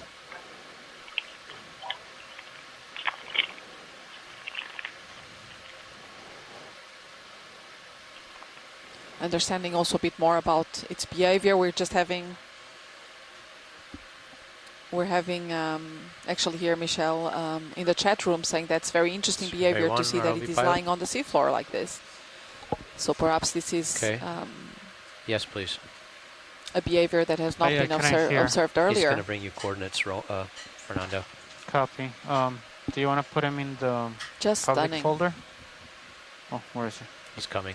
Okay. Beautiful. Yeah. Full screen And this shot, must be Roland? like 40 centimeters long from when we Sorry, I had didn't the have my mic lasers on. Yes, please. Yeah, I thought you were talking, but I couldn't hear you. Yeah. I was anticipating what you were saying, though, I hope. Yeah, you were. And it does seem to be very calm and not disturbed Let's at get all lasers by on our one more lights or by time. our presence. Well, or it may be We're- so disturbed by the lights that it is just, Yeah, I'm just that going to could- stand still and Want me to hope that no one paint the bothers lasers on the body? Yeah, that go could ahead. be. I really don't Okay. know. Actually, it looks like it's Yeah. more than 40 Yeah, centimeters. it might be more. Yeah. 1, 2, 3, Yeah. 4, Yeah, at clear. least Maybe 50. 50 centimeters beautiful long. color. Yeah.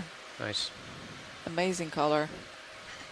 Well, we have done a sector scan. We have looked at this outcrop that the fish are dusting up, unfortunately. We have some coordinates. Our navigator is inserting those into our Beautiful navigation line. software. Watch leader. Go ahead, Bridge. Do we have a directive at this point to Copy. go into tow mode and go into the third target? Is Yes, that- you do. Thanks so Okay. much. All right. Pilot's going to come off bottom. Roger. So while we've enjoyed looking at the fish here, we are going to try to investigate the third we have target a delta 23 meters. that was identified as a sonar anomaly, again, a reflectance Looking down anomaly on the 7-8 seafloor. degrees. And what that's going to entail is that it's a little bit different than what we think of when we think about imagery with we're going before the we Deep go into Discoverer. tow We're going to go mode. into what's called a tow mode. We're going to come off the seafloor a little bit, and then we're going to fly, essentially, Sam says through that the it water should be to the like third target. northwest. Okay. I just opened the. There you go. This is what I was looking for. There you go. So let me enter it and I'll. Do we have And a we'll sense confirm. of the ETA for how long the tow will be? That's a great question. I will ask.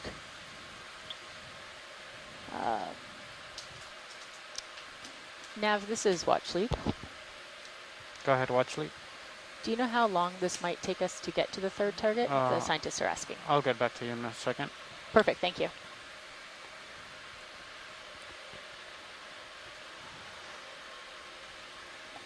And so we'll get an answer for about how long this is going to take us to move to the third target. If I am correct, I think it's substantially further away than these two. Nope, not substantially further away than the two targets were to each other. Stowing So the I lied. swing arms. Yeah. Sam, do you want to tell us a little bit about this? Yeah, so, and Mike and Russ, I think we need to discuss this a little bit. The third and fourth targets that were provided are unfortunately within a marine protected area. So I found another anomaly, and it actually shows up in the initial imagery, and it looks a little bit more promising in the new stuff, but it's about 300 meters northeast of where we are now. You can kind of see the blip there. Oh. I would like to investigate that and then see if there would be anything else in the area. So maybe no tow mode. And we may not have to go into the tow configuration because it's closer. No, so I think it may be worthwhile to investigate this. Shift move speed. Yeah. And I can send you guys what I am looking at here too, if you like. Okay. So just to recap, you want to pop that in as a target, good, I think, so we can navigate to it I on think, HiPAC. checking out any targets that you're are doing that now? local and in the Excellent, vicinity thank you. makes the most sense. Yeah, I was under the impression but it was can you just pretty far. I'm going to clarify, push out to the are we not northeast allowed to go just into to the marine anticipate. protected area at all? Copy that. No, unfortunately, we are not. So we won't be able to look at those other two targets in that were given to us. Understood. Then, yeah, that sounds like, I mean, unless Russ has a problem, I think that sounds like the best plan. I'm not sure that the authorities would care if I had a problem with it or not, but no, I don't. I mean, so yeah, no, I mean, I think that sounds like the best plan, and let's give that a shot. Okay, sounds good. Right? And I'll send you to it'll be a whole turn. Do you want me spin left to circles go port? where Yes, I'm looking at, and then maybe we can look, and port. it'll include the marine protected area, so then we down can as look well. at any other anomalies if necessary, just so we can kind of get the most out of this. Yep, that's good. Thank you, Sam. Sounds good. All right, so I just entered it.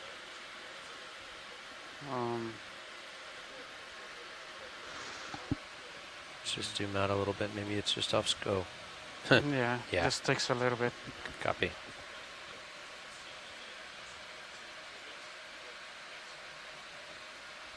So he said it should be northwest, right? I heard him say northeast 300 meters, but northeast, okay. So we're... So as soon as I see it, I'll confirm with him, just to make sure that I entered it correctly, and we'll head over there. All right, I've completed my turn, pilot. All right, I'm just going to stay put until we get the target on high. Oh, here we are. So, survey 1. That's a ways. This is nav. Video, go. So do you have HiPAC open on your computer, on your screen? Yeah, so I entered... Thank you. Thank you, video. The coordinates you gave me, I changed them to decimal minutes, and this is where it plots them. So it says that it's about 489 meters away, and the bearing is 50, so it's northeast. Do you think that that matches? Okay. Well, he's checking. Well, how long would it take us to get there at a half a knot if we stay in? It'd be almost a full hour then, right? If it's 489 meters, half a knot. Is that right? Approximately. And if we towed, I'm not sure we'd get up and set there any quicker. With setup and then... hold on, what's survey 1? So, according to this, is going to be 32 minutes. Okay. Oh, let's just stay on the bottom. If you're okay with that, guys, we can make a half a knot. We'll just stay at a comfortable altitude. It's a featureless, somewhat flat bottom, right? Okay. Overestimated that. Yeah, that's not bad at all. We're only coming up. Actually, we're going downhill, so. Okay. Can you hear me? Okay. All right. Yeah. So, the pilot is hearing you.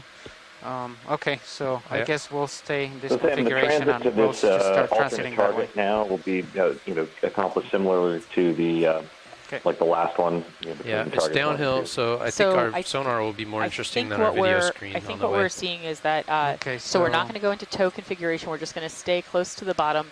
It's about 480 meters away to the northeast of the target that we're at right now. And I think it's going to take about a half an hour or 35 minutes. Back out? So we will stay close to the bottom, but we're going to try to just make tracks over to that third target. We could probably put them out there. Okay. Roger that. Still have HBU on, so. Okay, thank you. 50 meters, or do you want to do more than that? I think we want to do more than that. Yeah, and just a heads up for those watching and on the line, 100? we will be moving slightly downslope, so it may be harder to see what's going on That's what it shows through the video. We can probably do 100-meter chunks But we for will now. still be able to see targets and within then the bearing sonar. is shown right I think here that may be as 50. a better marker 50, good copy. That works. looking out for potential Thanks, debris Copy, fields. so So are you you think guys ready perhaps for some that of the to start? onshore If scientists may ready. want to switch Pilot's to ready. camera Copy. 3 for Coming the up. next half hour or so, 20 minutes or so? Yeah, I think that may be more useful. And then we'll, of course, be continuing to monitor the video on the ship, so we can kind of just let people know if it looks like there's something a little more interesting.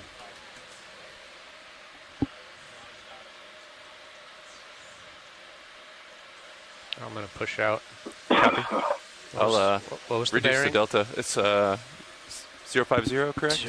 That is correct. 050. Okay, I'll just push out. Roger. Okay. Be ready for the move. Yep, the ship Sirius lined up. 050. should start moving pretty soon. Okay, understand we're going downhill. I'm going to have my toes in the video rolling, sorry. No worries. Tether is good. Reducing delta slightly. Copy. And we'll just pick off little sonar targets and just do flybys. If anything really interesting comes along, we'll stop the ship. Yeah, sounds good. At 500 meters, you're not going to swing much. We are moving fast though, so yeah, we'll do a react quickly. Easy stop, yeah, if we need to. Copy.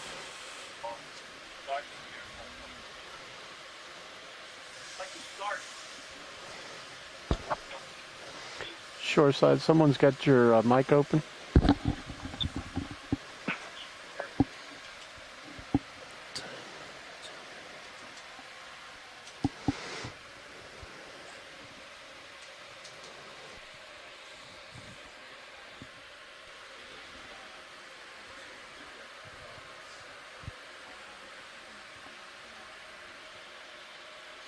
Okay.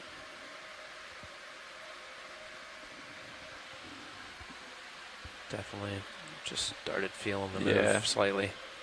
Yeah, we're making tracks. You have a little room to move.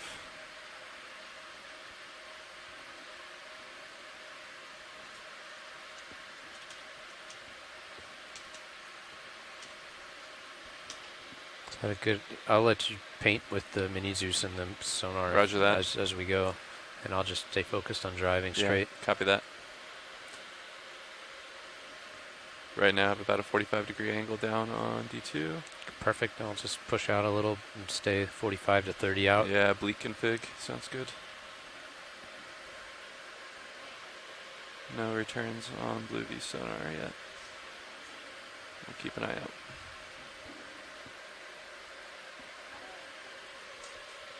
Maybe a slight depression. About 35 meters out. Little divot.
Catching up to you. Sorry. Okay. Pushing. Doing it this way, we also may come across targets on the seafloor, so it's kind of nice. Yeah, definitely. So this is Russ. I was just reviewing the Civil Aeronautics Board report on the accident investigation. And what's interesting to me is that they reported a position, for the loss, but it says, to quote, from a large oil slick, which was observed on the water following the sinking of the aircraft, is how they determined the location that's recorded there. And looking at the report of the weather, it's described as high broken clouds at 35,000 feet with lower scattered clouds at 3,000 feet, visibility 20 miles, and wind from east-southeast 16 miles per hour. And it just occurs to me that as we're moving to this new target, it's placing us pretty well to the east-southeast of that reported position. And that oil slick presumably was drifting, with the surface winds, presumably to the west-northwest. So I don't know. It seems like a good a spot as any to go check out. See if we might find Clipper Endeavor waiting there. Yeah, I was kind of thinking the same. Maybe a better spot. So, yeah, I'm hoping we can start here, and then we would have the potential to look even closer to the proposed oil slick as well. That would be outside of the marine protected area. So, I do like this spot. I don't know if it's my brain once again playing tricks on me and hoping, but there I think it to be is a very small definitely a reasonable target, and about 30 meters out. Something definitely worth investigating. I don't think I can go that far off track, can I? Probably not. Might be able to catch a And glimpse this is something that was spotted in the new data, I guess, as well as corroborating the previous passes. Yeah, that's correct. Yeah. And in the new data, it was even, at least in my opinion, a little bit more convincing. It was a very bright return. It actually was a little bump there. Even brighter than the past two that we just looked at. So return past that. So whether that means it's let's see what we see. A harder rock or something with a different, more reflective composition, we'll soon find out.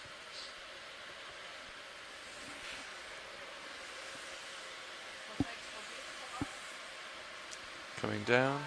We're definitely moving downhill a little bit.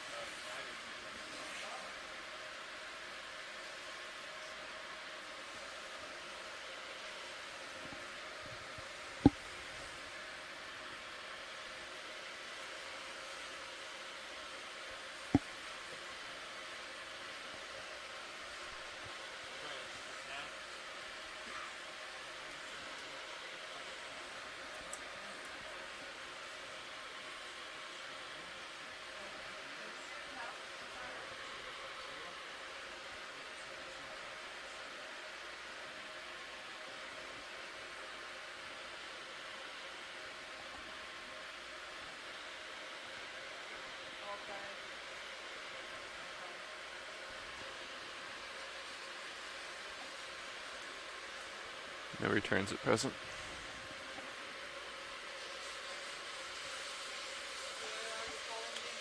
Well, maybe a little something there.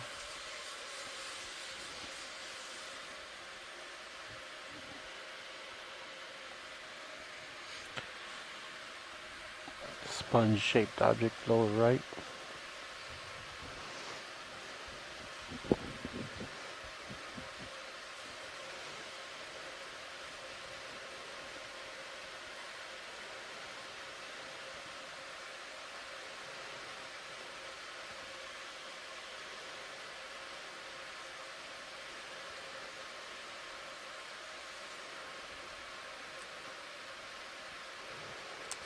No, Copilot, does that target the end of this present move? This one, yep. Roger that, thanks.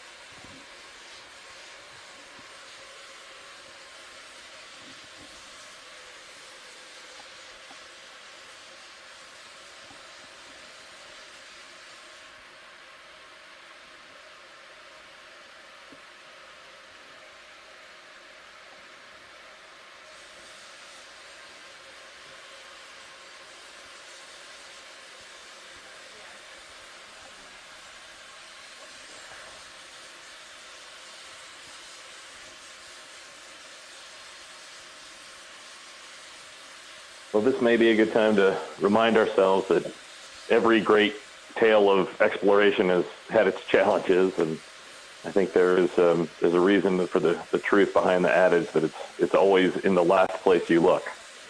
So let's hope that that's true in this case. 30 meters out. Absolutely.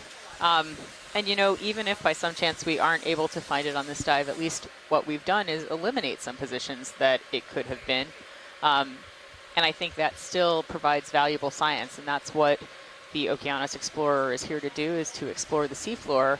And we're actually fulfilling part of our mission right now by attempting to find these targets. So we're still doing great science and great exploration, although I do think it would be great if we could also find part of an aircraft.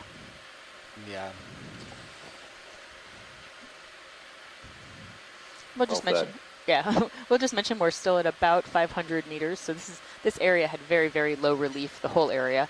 And we're just moving along the seafloor, going gently down slope, and that's why it's a little bit blue. And we are kind of trying to move at a quick clip so that we can go identify that third target.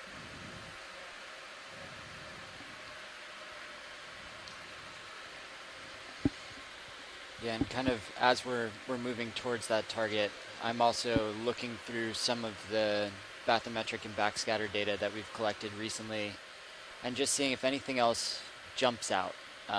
So if this target ends up not being what we are looking for, then we can quickly have the potential to look elsewhere, and just really investigate as much of this area as we can, and just leave no stone unlooked at as we're looking at some of these outcroppings. Leave no limestone unidentified.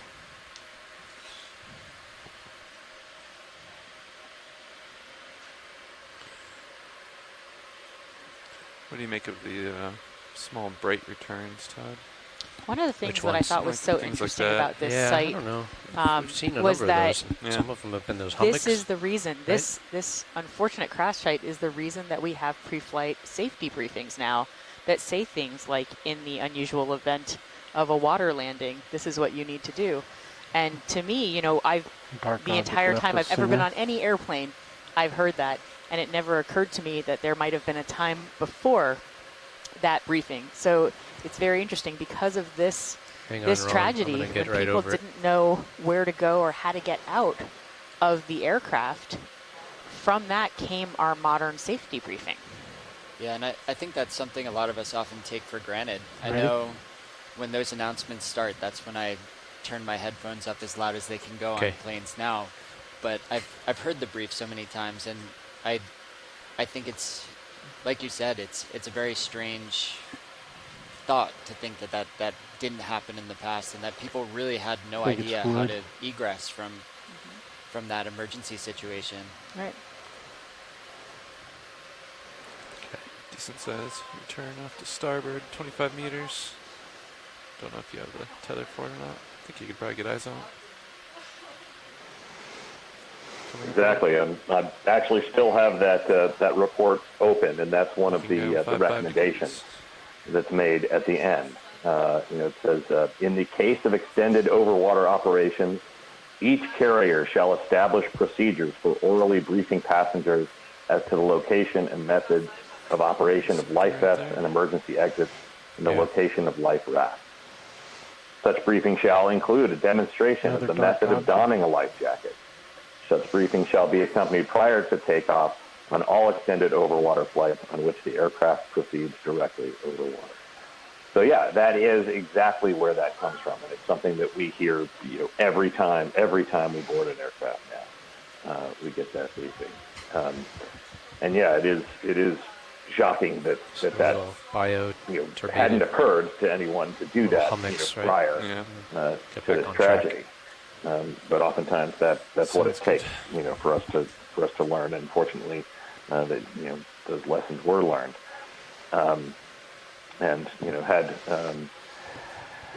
to good effect. I mean, as you saw with most recently, I would say, with the miracle on the Hudson and that land, that miraculously did survive that, and they practiced those very procedures. But it's heartbreaking. It's heartbreaking to read the witness statements. The people who did go through that, back in 1952, and the sense, even just in reading, these typewritten documents in the archives now. Let's keep going, please. The sense same of 100 meters, confusion and bearing fear 050, speed 0 is decimal 5. palpable. And what's amazing, they even the people who did find the life jackets, it was either by accident that they had, curiously been looking around and had discovered where it was located, or had previous experience. But a lot of people were traveling for the first time, flying. It was their first flight, and had no idea. And frankly, I wouldn't either.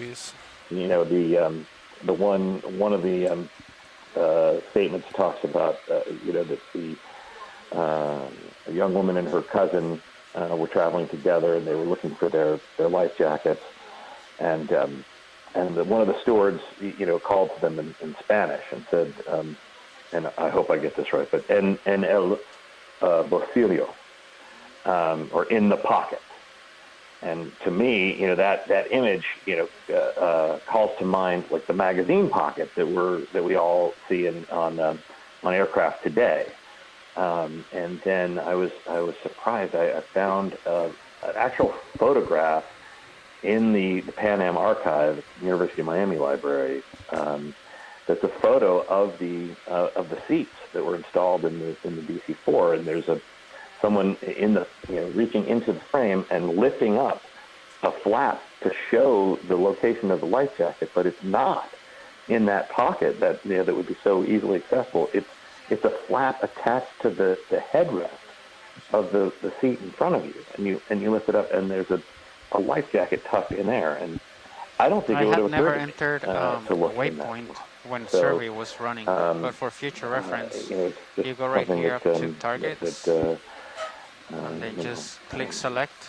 Only it'll take a while, but it shows not responding, but then doing research. That window pops up, and then you can select NEO, and you can enter the coordinates. This tragedy, led to the procedures that we know today. And, I guess you can't access target editor in survey, is that? Yeah, I thought I had to close it down and do it in it's really interesting, Russ, that you mentioned that the regular HIPAC screen. As you said, when I read some of the briefing materials you provided that said in the pocket, I also would have thought it was that pocket right in front of you where the magazine was. And so hearing that it wasn't even there, so it wouldn't have been a place that people would have naturally looked for it. And they probably weren't told about it because there was no pre-flight briefing. I mean, one of the lessons I'm taking away is that Sam should probably listen to the pre-flight briefings when he's on a plane instead of turning up his headphones, as should we all. As should we all.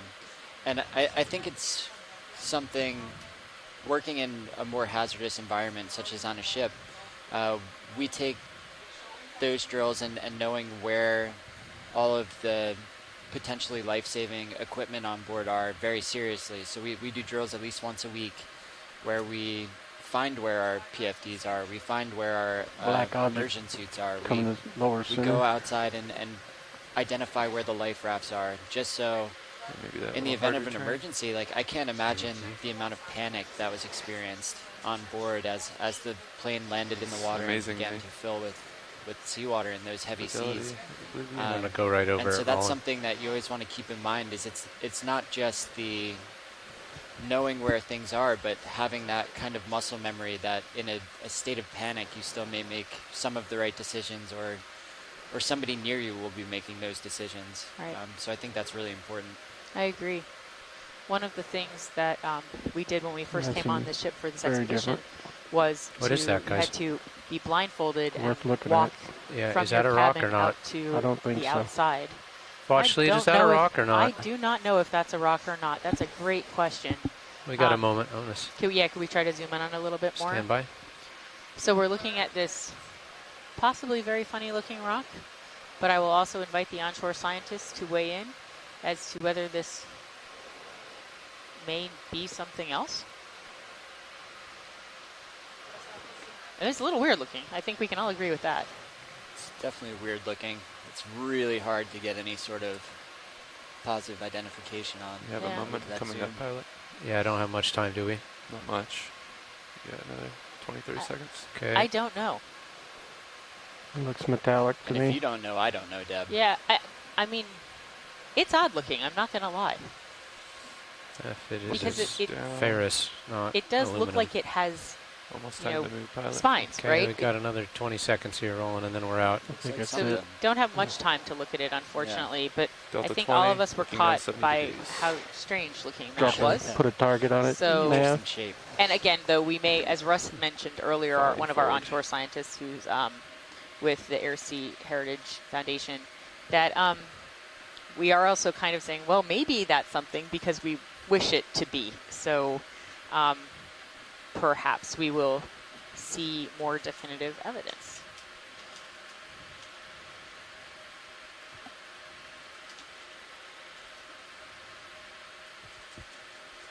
It looked like some type of rust iron to me.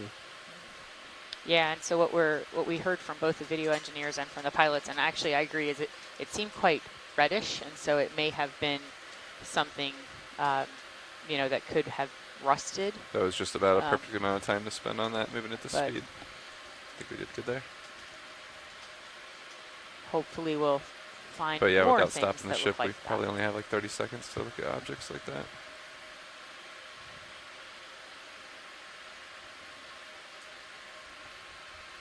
And at this point, we're just trying to take in as much as we can, spend a little bit of time on anything we're seeing on the seafloor, but keep our forward progress. So if we see something small like that, object left we of want center. to capture the video and then move along. And I think the pilots have been doing a really good job of balancing that so far. Absolutely.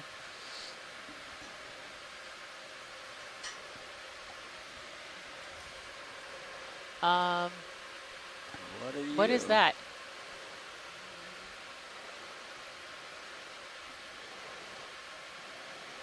So hard to tell. It almost looks like wood to me. It doesn't look like a rock to me, but that doesn't mean anything. So maybe our marine archaeologists and perhaps our historians can talk to us about what on an airplane would have been ferrous as opposed to the most likely aluminum coming up.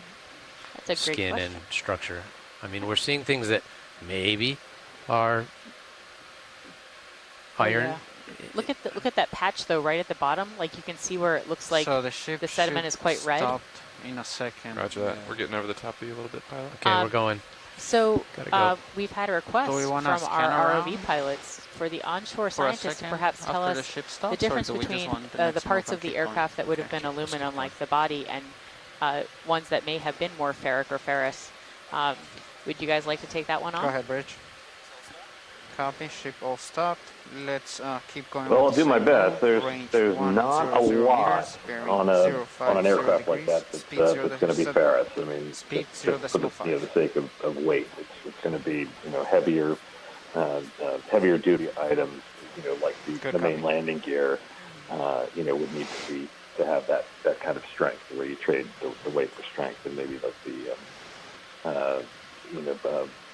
some of the parts of the engine, like prop shaft and so forth. But most everything is going to be aluminum of some description. So. Well, that's helpful to know.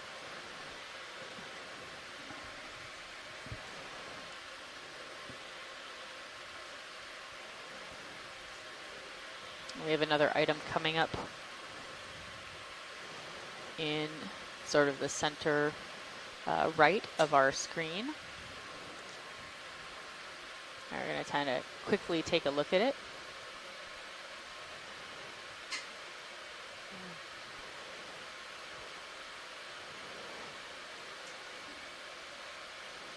Something round to the right side of there. I mean, that looks like more like fabric. There's some rope. There's rope. Yeah, there's some rope in there. And what looks like a bowl? Does look like a bowl. The bottom top. There's often rope on stuff that's already there, right? Like, just because there's rope doesn't mean it's started out as rope. That's a very good question. Especially if that's full zoom tilt oh, down. And that looks like a cup or something.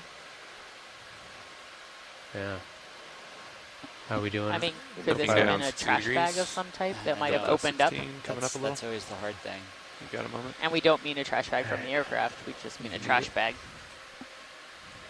Yeah, and in debris like that, it's really hard to make any sort of positive come right like 5 degrees. I think unless your you heading see, offset's just unless you a couple see the degrees images left of track. like a Coke Roger can that. from the 70s. We like saw a Spam can somewhere along the way, and sometimes as the logos change for those things, you can right now, actually get an idea for how old they are. See the snow? Yeah, we kind of have to put ourselves in the mindset of the early 1950s.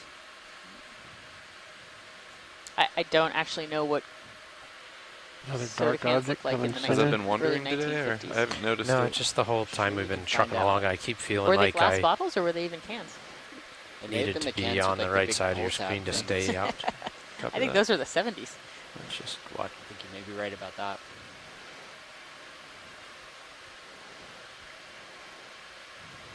Those look like anemones. Look at these Not couple of black anemones, things but, coming up in the middle of our vision. Those guys. There is a fish.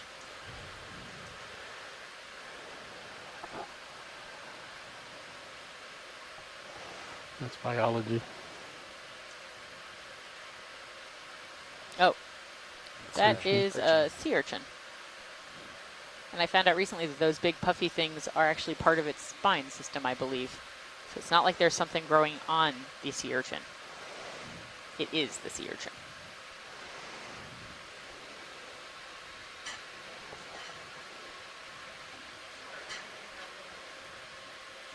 And it looked like that thing that was off to the left was probably the same. And those are interesting because they did look like they were on the Every sediment. time I try to settle in, I drag my tail feathers a little bit because of the slope.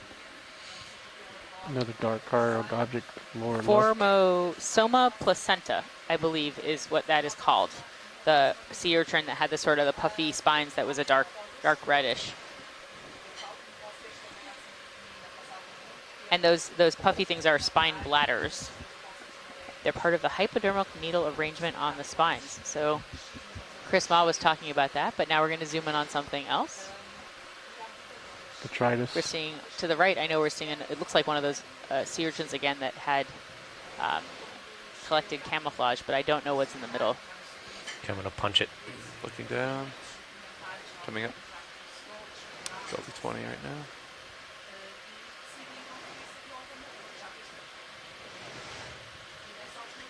Yes, that Sidaris blakei was the other urchin that looked like it was camouflaged. And Chris Ma, who is our echinoderm expert, has been filling us in the chat room.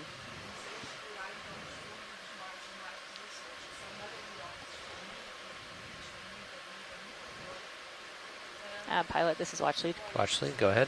There has been a request from the scientists that if we do see some fish, if we could do some quick snap zooms on them, perhaps before they wander away out of the frame. Okay. One at the bottom of the screen. Thank you.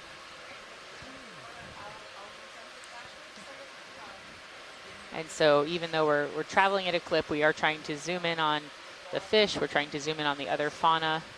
So there's one fish wandering away from us right now and another in the foreground. Ooh, that one's moving fast. Oh, look at those. Are those barbels, the things at the front?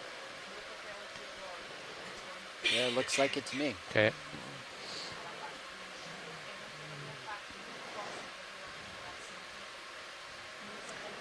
And at a very close glance, I would have guessed those other three things were the echinoderms with the stuff camouflaging them. So the last move is going to be a 50-meter move, and it's going to leave us right here, about excellent 28 meters from the target. Sounds good.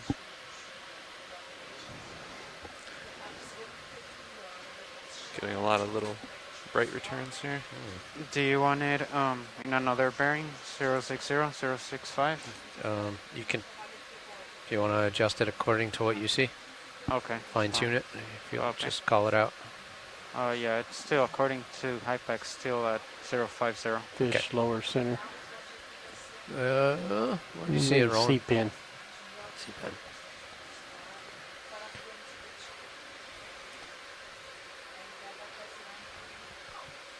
Is that a C-pen? C-pen, I believe, yeah. And another one of those urchins. Sedaris blakei, I believe. I'm probably mispronouncing that, and I apologize if so. It might be Blakey Eye? Blakey Eye? I don't know. I will believe you. You just have to say it with confidence, Dad. I can't even pronounce it with confidence, Sam. Yeah. Pretty good size Much less depression say it with off to your confidence. starboard. Okay. Range 30 meters. Go ahead, Rich.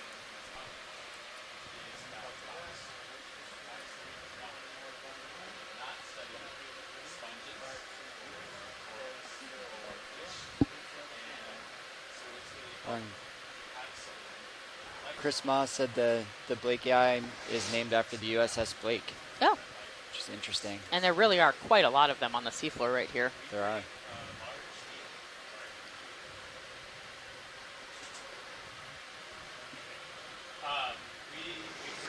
And the fish with the barbel was a eared fish? Penalila or patella? Is that correct? Fish upper left, mid-water. Okay, I'm going for it. Stand by. Let me just get a little more light on it before you go for it. Okay, partial.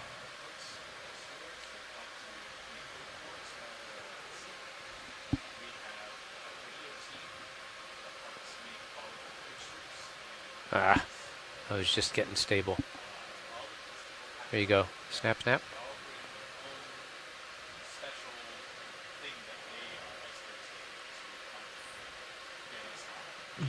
He's not cooperating, well, no. is he? No. Oh, that's a beautiful fish.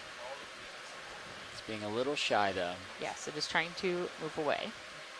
I wonder why. Is this fish the polymyxia? How are we Or doing, was that John? one of the Doing good. prior You're fish we stretched had out. looked at? Decent What a amount. beautiful, beautiful fish. Looking down 40 degrees. It really is. You got time. Carol, and I'm going to let him go off left. You let him go.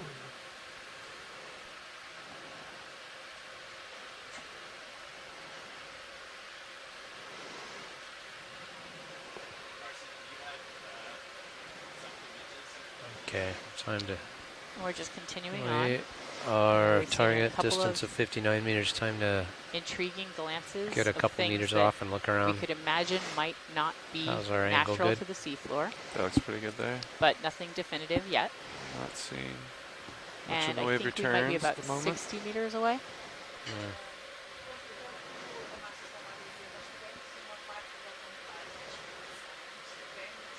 Nothing yet. And what we're doing is, because we are trying to make time and really get to see these targets, we are quickly moving along the seafloor. And we're moving a little bit downslope as we've been going. I think the last time I mentioned the depth, we were around 505 meters. And now we're actually already at 560 meters. So we have been moving down a very gentle slope in the hopes of finding a third target that may be what we're looking for.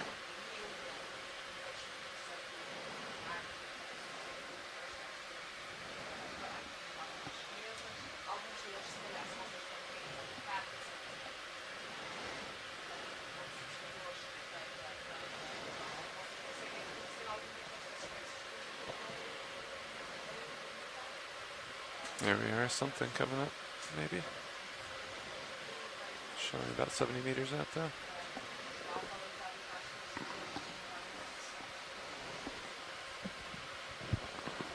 Fish.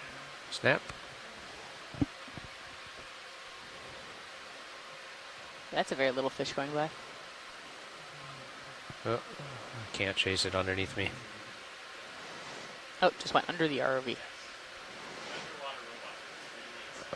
one in mid-water. Straight ahead? Yep. Or is that a mid-water gelatinous thing? What is that? Is it a siphonophore? Looks like one. The biologists around me all say it's a siphonophore, so I'm going to believe them. Beautiful. Okay, pushing in, pushing out. Yeah, that tiny fish went by really, really quickly. Too fast, even for our onshore scientists to catch a glimpse and give us an identification. It's a pretty soft return there. Yeah. Keeps disappearing. So we're currently at about 563 meters. Oh, is that a Tina-4 we passed by on the left? Yeah. That's it. We're starting to see some. We are seeing a target in the sonar. It's about 50 some odd meters away. Is that right? No, 40 some odd meters away. Sorry, Roland, are you talking to pilot? Yeah, you want to see what the anemone is sitting on directly below? I don't know, but there's another anemone, and because of those anemones, we've seen them. They generally are sitting on some kind of hard substrate. Looks like a rock. So maybe we could zoom in on the substrate and see what that is. Oh, well, that has a very square. Looks very non-rockish. Very square. To me. I mean, rocks can have perpendicular fracture planes, but not normally the rocks we see in this area. So that does look very square. Okay. You have time? So we'll just try to get a quick zoom on this. And if the onshore scientists who are our archaeology and history experts have any idea what this might be, they're most welcome to call in and join us. Okay, it's clear. Nice shrimp. Okay, go.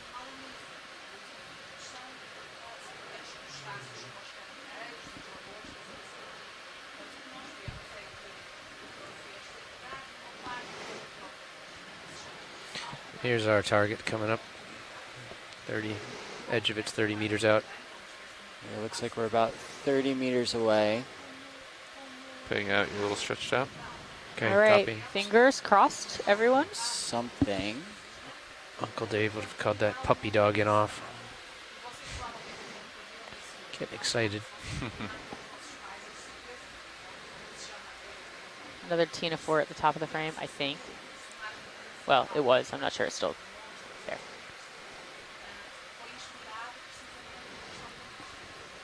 So we're moving up towards this target, and if you're interested, you can look at the target on camera 3 on our third feed.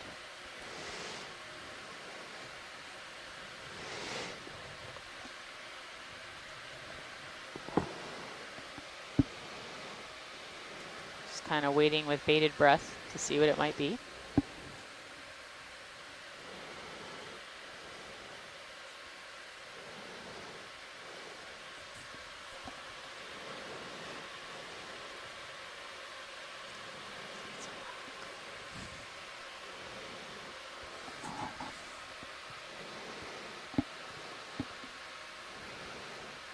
It looks kind of elongate. It does. I feel like I should now say it's a rock so that I can be wrong. Because I would like to be wrong. It looks like there may be another hard target behind this as well. Yeah, that's true. Copy, ship stopped. All right, co-pilot, the ship just stopped. Copy that. Let me know if you want to get a few meters closer. Yeah, we're probably only going to settle another 5 or 10 closer here. What do you think, pilot? You want to do another 5 or 10 meters? Yeah. What's that square thing? Probably do another 10 Not meters. a rock. Copy. I don't know what that square thing is. 055. Seat cover? Yeah, whatever the last bearing was. Covered in sediment, so we're really only seeing the outline of it. Yeah, you could do the same bearing as last. Copy. It kind of looks like there's something poking out of the sediment to the left of it as well. Think so? Yeah. Bridge, doesn't have. I mean, it does look like it's resting, though, on a rocky outcrop. Yes, for sure. Okay, Roland. Do what But you you need to do. also That I mean, so the thing on the left, it looks like I was going to say a seat cushion, perhaps. It does, doesn't it? I don't know. Maybe the onshore scientists would want to jump in now. It does look like a chair, a seat cushion, or. And it kind of looks like maybe a piece of metal off to the left, maybe a support type thing. It does look like it could be like an upside down seat cushion. Yeah, that's. I have to wait a minute for the dust to clear. I'm thinking. Let's look at So the we'll top wait for a lip of minute. it. Oh, I'm sorry. And look at the holes. Say that again. Go ahead.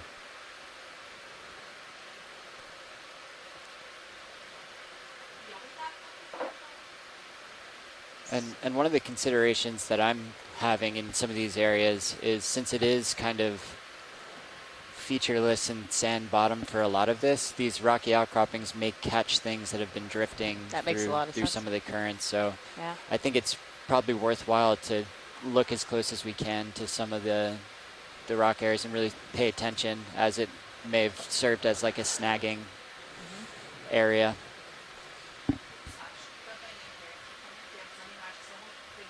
Yeah, and we also want to take a careful look through each. I do see that there's another something on the sonar behind us. We want to take a careful look, see if we can see any other evidence of potential debris.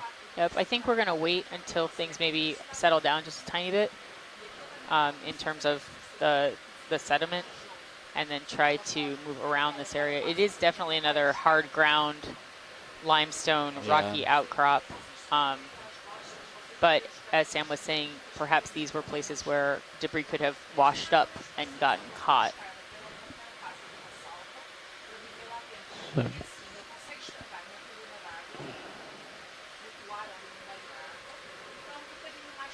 I need to spin around and face more uphill. Copy that. Is that a can? Appears to be a can. Yeah, is that yeah, looks like a can in about the center Copy, screen. ship stopped. Maybe we'll have to. Uh-oh, we're going to talk about 1950s cans again? Go ahead, Roland. Just identify it from here if we can. Club soda. Club soda. Yeah, this one looks fairly new. It does look fairly new, doesn't it?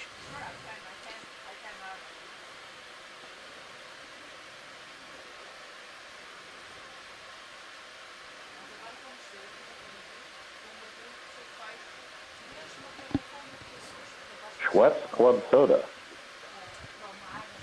I don't know. There's sort of grooves on the top which aren't on modern sand. Coming up a little. Come on out. Yeah, I'm furiously trying to Google Schweppes Club Soda cans through the years. I think that's happening on either side of me. Yeah.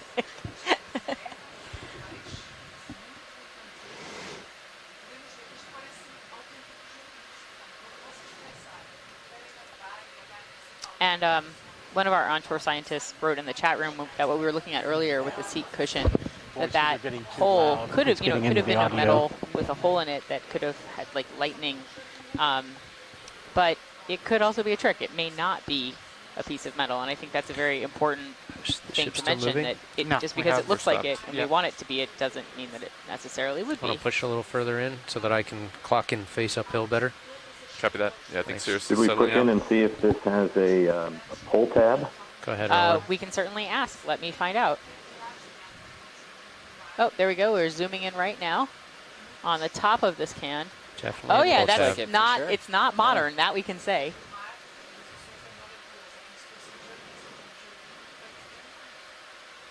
Anybody know when they stopped making pull tabs? We can try to find out.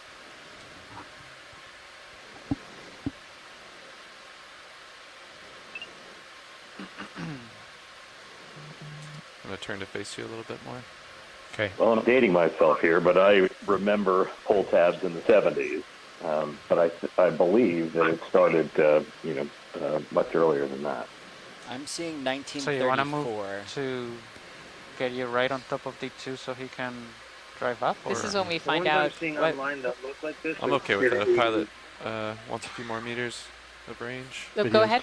It'd probably be a move. But that's just one random northerly. person on eBay so far, so that isn't a great source. I'm looking at D2. Yeah, I'm sifting through a lot of that right now. 020.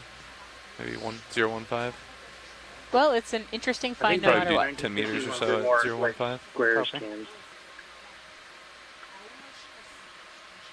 Yeah, that's a little more recent, and Jimmy Buffett had his foot on one of those laptops coming up. and wasting away in Margaritaville. So we have eBay involved, we have Jimmy Buffett involved. We're going to get to the bottom of this. We are at the bottom, Sam. We are at the bottom.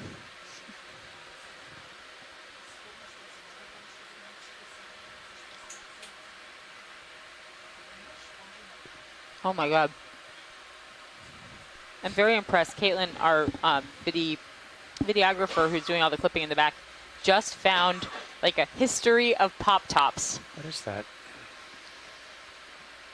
So it does Roland, what is look that floating? like perhaps that might have been more modern than the time period that we were looking at. Nice. A pop top field guide. Wow. Caitlin, you win today. Interesting. Just shows there's a historian for everything. Mm-hmm. We won't hold it against our onshore scientists that they weren't entirely sure what year that can was from, right? I don't know. You might be getting stretched out there, pilot. Careful. Okay, I'm waiting for you to catch me. Yep. So I can come around this. Okay. Well, some of us are drunk out of this. Maybe double that 10-meter move So at least. we more or less we could turn more north or northwest even if you want me to get behind you. Right now we're heading 015. Yeah, that's fine. Just go right over me. You can just pull up if you need to, right? Roger that. Yeah, do we want to add maybe another 10 meters to that last one, Fernando? Copy that. Thank you, sir. I'm just seeing lots of rock outcrop here. There is that depression like up around the corner. We'll This we'll does go look that like way. more of the same. It looks So like, you know, a definitely small, maybe hard, keep those steps rocky going. outcropping that's more heavily sedimented actually than I think the last one we saw. Interestingly enough, that one was covered in fish, and this one is really sparsely All right, starting to move towards you a little sparsely bit. colonized. Yeah, I think it likely has something to do with the relief. This is a lot less relief in there, so maybe there's not as much structure. There are several shrimp, though. There are.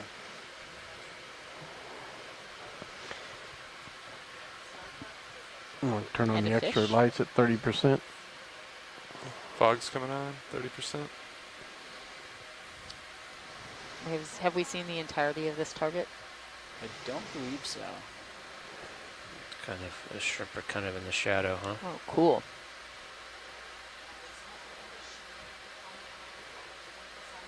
Shrimp, what might be crinoid.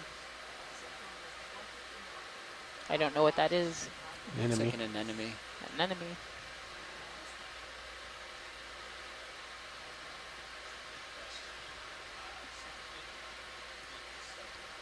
Some more mucus that might be on the rock to the upper right. I just like saying it now. Mucus. Mucus. You've had many opportunities. I really this have. week It's so weird. far. Yeah. Who would have guessed? It's not generally how I describe my rocks. Oh, and there's another sea urchin. That one doesn't look like as decorated as some of the other sea urchins that we've seen earlier on this dive.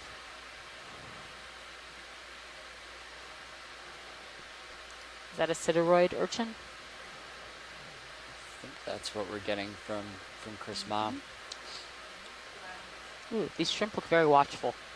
They do. You should have some tether What when you're have you done. shrimp seen? These images here, pilot. Great. Where should we be looking? And they're aiming in the same direction. It's true. I think it's a sign. That we should head that direction next. I think if Joanna were on the line right now, she'd be pointing out what I think is a sponge underneath the rock, sort of to the center right now.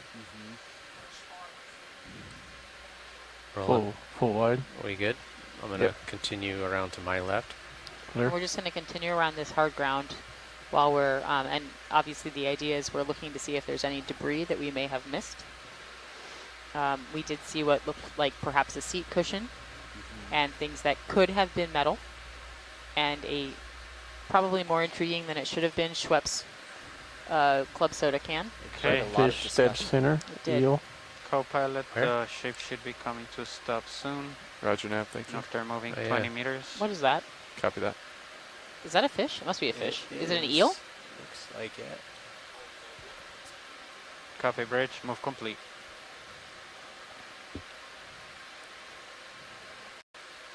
Oh, so Michelle Scherer said that perhaps the shrimps were facing the current, and perhaps she will also give us an ID on this delightful looking, watchful looking fish that, I mean, I would just guess was an eel because of its body shape, but I may be completely wrong about that. Looking down, 80 degrees. Copy that.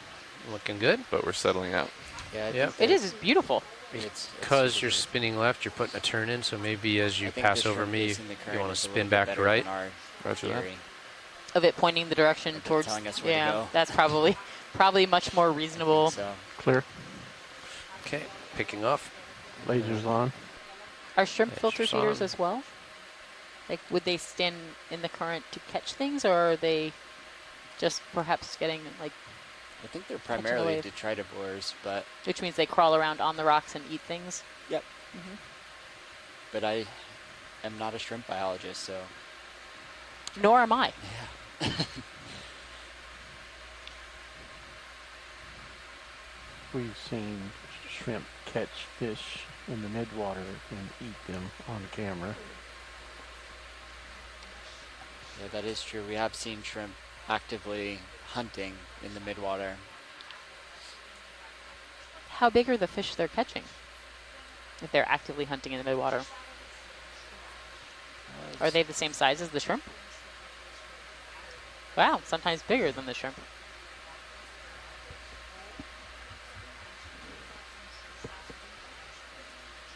So this is probably limestone, just based on the general geology of the area. The coast off of the northern slopes off of Puerto Rico and the whole area around the north part of Puerto Rico is a gently slipping carbonate platform. There's a fish, starfish. I'll settle in case we have our starfish expert on the line. Yeah, we've talked a lot about rocky outcroppings. Can you tell us what these rocks are that we're looking at right now? Yeah, they're most likely limestone. And that's just a guess based on where we are. While the center of Puerto Rico does have fairly close. It's fairly some small. igneous rocks in its center and its base, most of the rocks that you see fringing around Puerto Rico, a lot of it is limestone. And they have these very massive carbonate platforms that can be up to 2 kilometers thick. Okay, Roland, see if you can do anything with that. And so we're zooming in on a sea star. Max zoom. A little bit of sediment on its body. 30% fogs. I think we're good on lights. Would you like me to turn the fogs off, you said, or leave them? No, just leave them. Copy.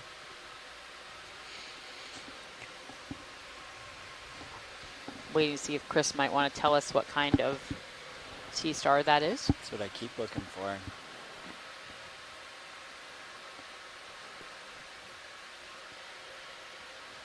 Okay, video is clear. Copy.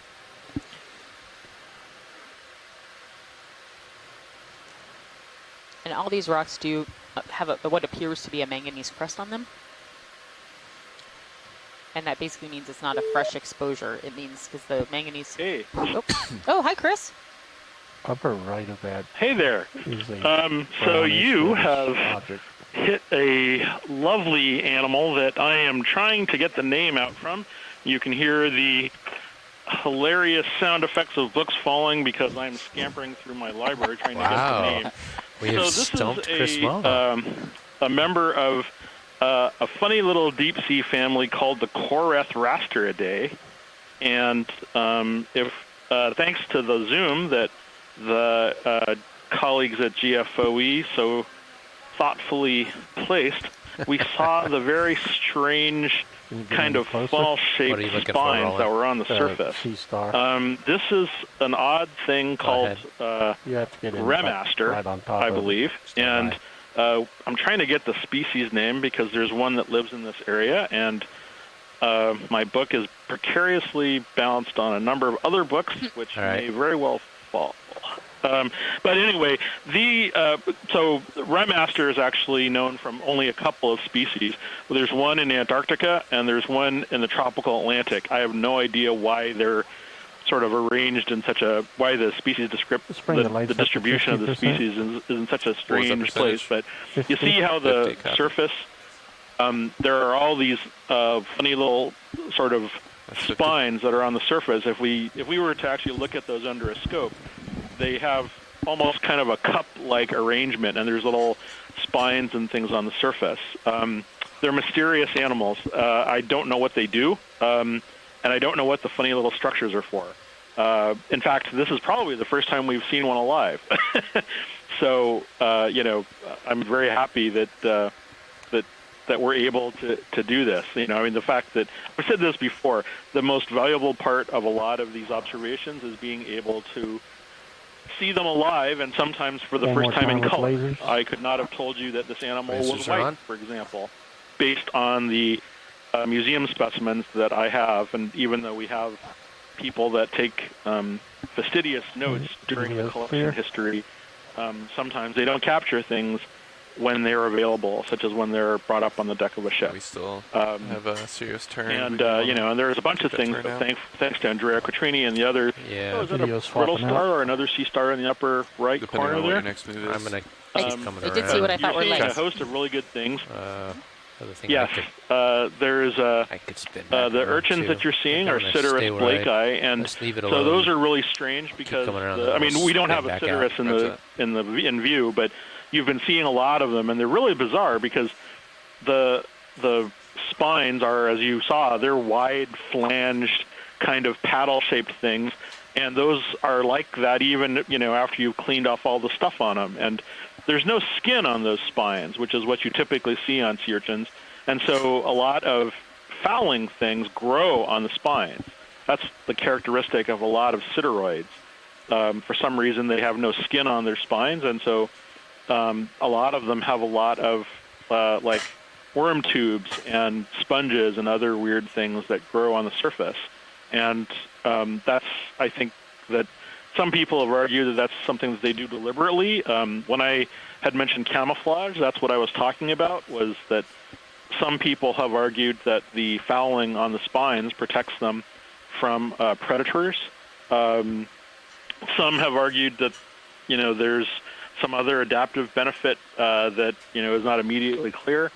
Hey, but they're very old, and, and sideroids are, in other moments, we've seen them, people have often attributed, sea urchins to being these kind of peaceful grazers.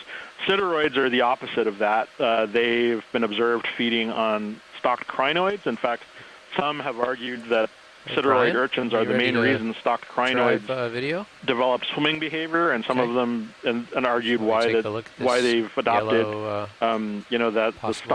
the unstocked behavior or the unstocked morphology in some taxa. So there's a lot of interesting things going on, and I see we have some corals and other sea anemones that are in place here. So there's definitely a lot, and I know that you guys are on your way to trying to investigate this archaeological site. So I will let you guys, or let whoever is going to talk about corals, chime in and talk about this thing. Thanks so much. Thank you, Chris. That was really great. So we heard from Chris about not just the sea star that we had been looking at, but some of the earlier sea urchins that looked, I'm going to say it, a little bit weird. So thank you. So that's what I've missed while I was on this live interaction. Yep. So I'm joining you guys again now. So we just had a very nice live interaction with children from the Azores, actually from Santa Maria Island. Oh, great. And I see that we've now coming across a beautiful scleractinian coral. I wonder if this looks like Enalopsamia, but I'm not 100% sure. We can see actually the main axis having these stripes all along this sort of a ridged skeleton, and beautifully live open polyps there. I'm not sure if this is the first one that you've seen while I was away. I do think it is, actually. Okay. And what we have been looking at while you were on your live interaction was we have found our third target, and it was mostly hard bottom, but we did see some things that could be evidence of human, being human-made. There's something that looked like it was a seat cushion that had floated up against the side of the hard bottom. Lasers are on. Something that, if we all squinted a lot, could be metal. Okay. And we also saw a Schweppes Club soda can, at which we can say confidently is probably from at least the 70s, if not, before, because it had what looked like a pull tab. So it isn't a modern can, because generally you don't make pull tabs anymore. Okay, and we're having actually here Chris also, I'm not sure if he had said that in his intervention, that it was the remaster Palmatos, the starfish. At the time, he told us it was just a remaster, and he wasn't sure what the species was, and so it's great that he has an identification for it. And then Asako was saying this one might be Dendrophilia. Yeah, so it would be in the same family, Dendrophilidae. Just off by 0.2 from home. And our idea was to look around this hard bottom, this area of what is probably rocky limestone, to see if anything else perhaps might also be evidence of being human-made. Yeah, now that actually Asako mentions it, Dendrophilia, it does remind me a bit of the other dendrophilids that we find in the Northeast Atlantic, Dendrophilia cornigera and ramea. And here coming into view, actually to the left, is a very large sponge, a very furry one. I'm going to settle in. Very, very hairy sponge there. I think it's a tetractinellid, so within the group, possibly a Geodia sponge. But it's unusually furry for the genus, and you can see there's a lot of sediment on these external spicules. Wow, look at that. That is a furry sponge. So all of these threads that you see projecting from the surface of the sponges are very, very long spicules made of silica, and you can see it accumulates massive amounts of sediment there. And then we see a clearer area at the top, and that's be advised, Brian, we do have fogs up at 50% presently. Where the oscule if we need to or oscules will be located. Coming back and because the flow goes from the sides of the sponge through the sponge and then outside from the top, that's probably why it is way clearer from sediment at the top there.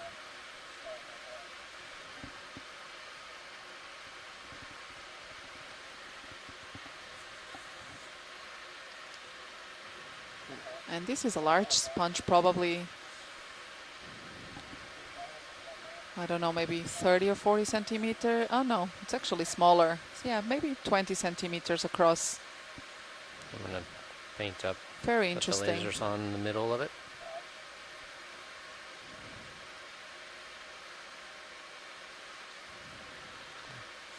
And often you will see also lots of other small organisms, like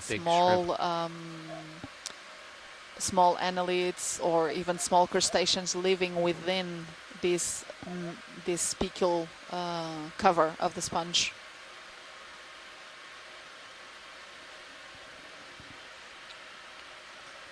And here in view now we have a very nice bright red shrimp. I wonder if within the genus Nematocarcinus there is a genus that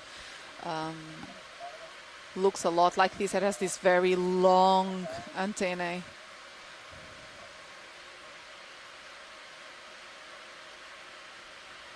Look at that.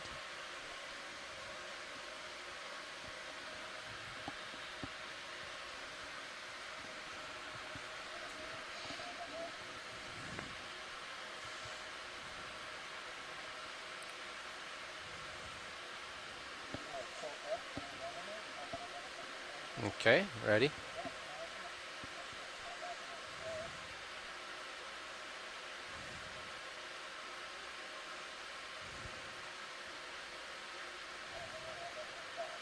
Oh, and we have now in view a very large anemone again. Not sure if it's the same species as we've seen earlier on the other rocky outcrop. But they are rather unusual. They have this very long base.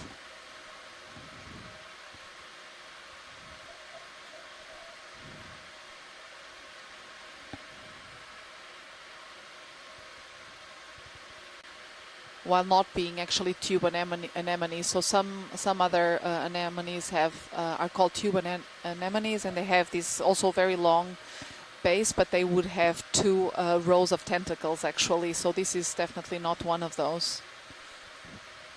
This has one main row of tentacles.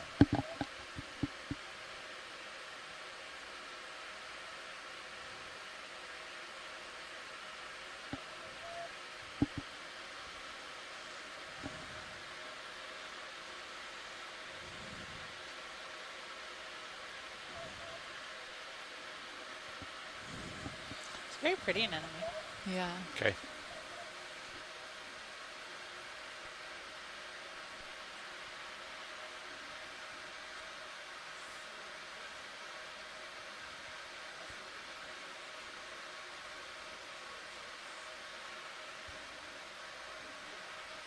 Copy.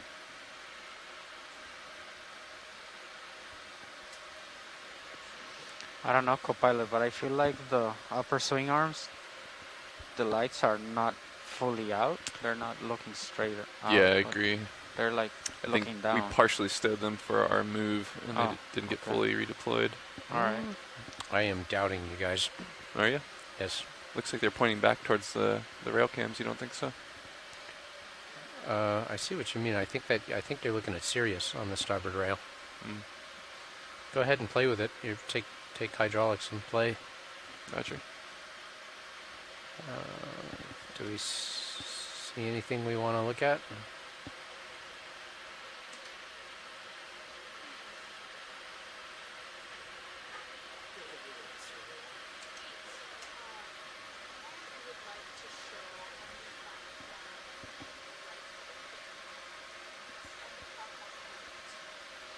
This anemone, it's all retracted.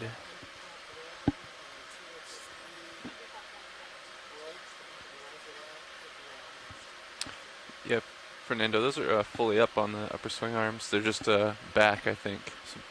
So maybe that's why it looks that way. We could deploy them further if we wanted to.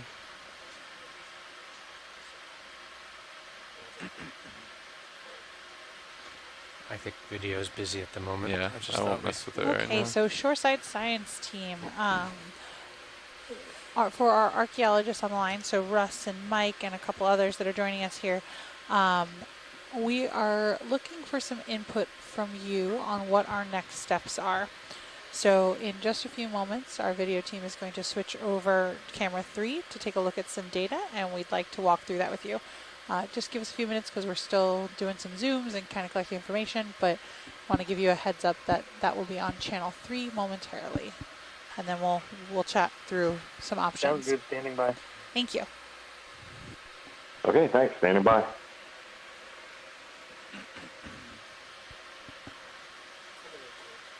Copy. Okay, so if you give it a couple seconds, it's been switched over. So shortly here, you should see on video feed 3, should see our backscatter layer. So right now we've looked at both of the first 2 targets that we had that were originally identified. We've also come up to this 3rd target here. And then we are looking for information about where to go next. The texture of that is really we'd spectacular. like to, I think, probably continue towards this bigger target and maybe come up towards this target that I'm circling we're clear on now. this, guys? Approximately the correct size. All right.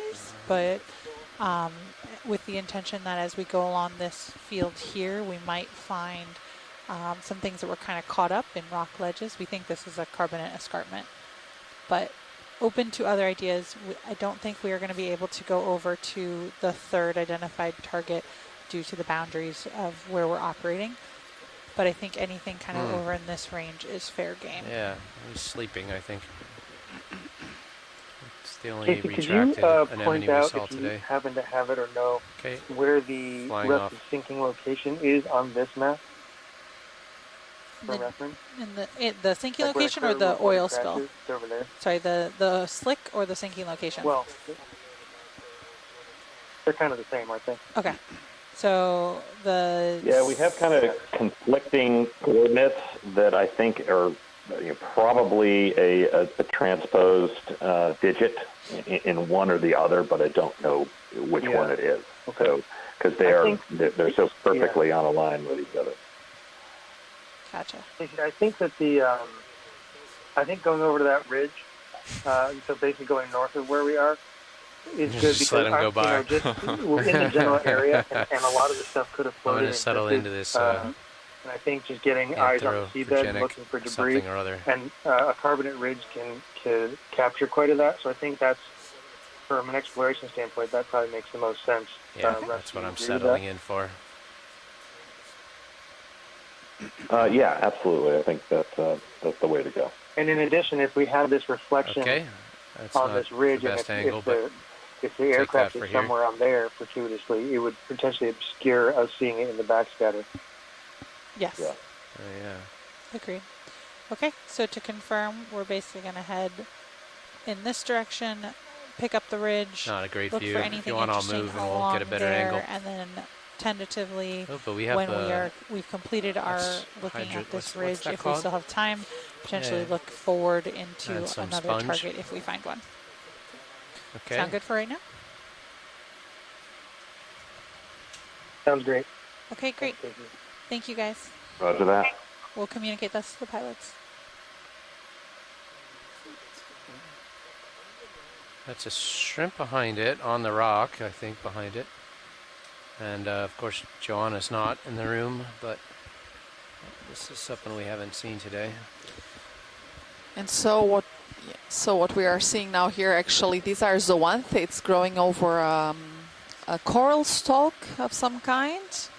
And then behind it, I think it's behind it, some shrimp.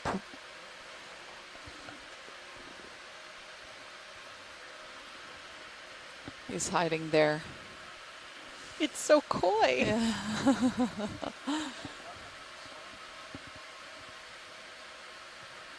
And there behind is actually a small sponge. A glass sponge. Oh, and it's actually very interesting. Those white dots that we're seeing there might actually be larvae of the sponge that are pretty much ready to be released in the water. Oh, that's so cool. That's very cool. And that's not common at all that we see that. Actually, we know very little about sponge reproduction, how many times a year they reproduce. So this is actually a really cool observation. Go ahead, survey one.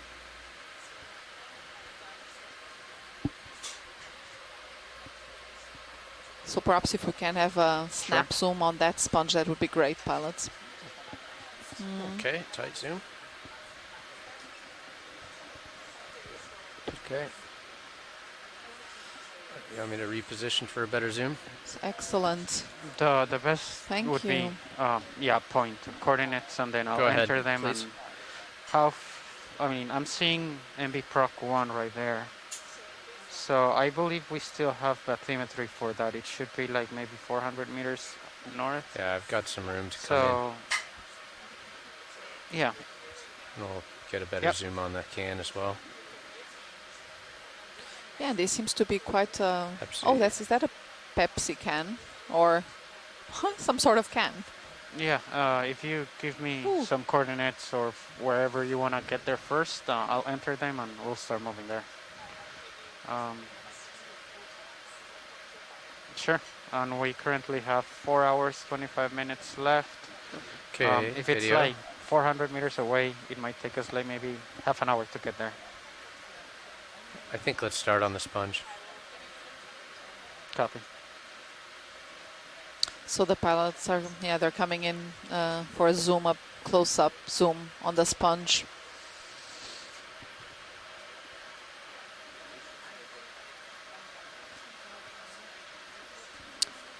perhaps we will be able to see if these are indeed. So some of these glass sponges also have small zoanthids associated with them. I'm going to bump up. So that's what I'm sort of trying to figure out, whether these would be sponge larvae or indeed this could be some zoanthids associated. Also, they seem to be pretty embedded into the sponge tissue, so on the inside of the sponge. It's not easy to be sure, but still a very interesting observation here. Thank you, pilots. Yeah, thank you. Okay. Is there interest in identifying the age of this soda can or not? That's full tilt down. So that's a very festive can. Looks like it has this confetti and... Just to let you know, pilots, we're probably going to head north. So you want to, I don't know how you guys want to... Yeah, that's perfect. That'll take a half a turnout. What's our range? From here, I would say maybe 400 meters. I'm still waiting for a point. Copy. North. And roughly. Is it back uphill or sort of so it's probably like downhill a little bit. Yeah, my best guess saying this is from old school this Pepsi. is like it's gonna be somewhere, probably like around here. Okay. Probably actually Copy like that. what they're looking at is this part right here. Should we go ahead and get arranged for a northward move, or are we on standby? We can. Let me just check with survey 1. This is nav.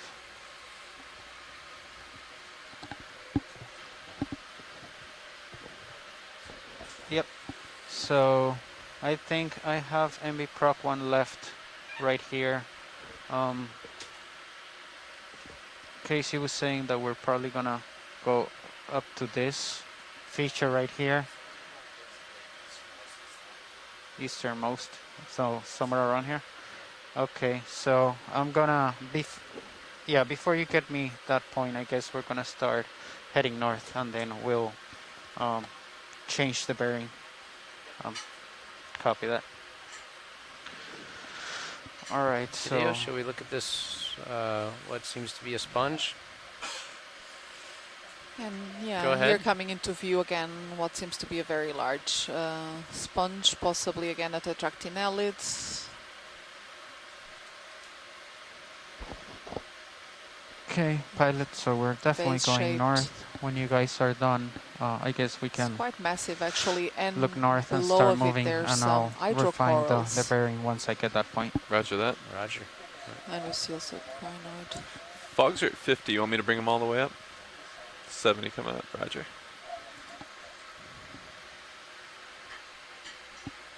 We're just gonna have a quick zoom in on the sponge. See if we can make something of its identification. It's definitely a demo sponge, so not a glass sponge, so Well, it's I'm in a gonna come up completely to different the- class of sponges. Yeah. I'm actually not sure that this is a tetractinellid now, looking at it like this.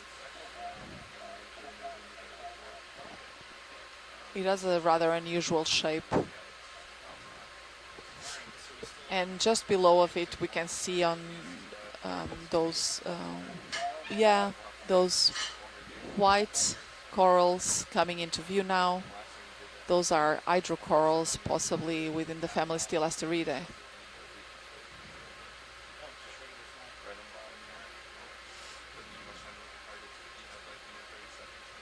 These ones are relatively small, and we can see usually they have their polyps towards one of the sides of the colony, and that's to maximize the capture of particles. So usually they face the current and thereby maximize the capture of particles from the seawater.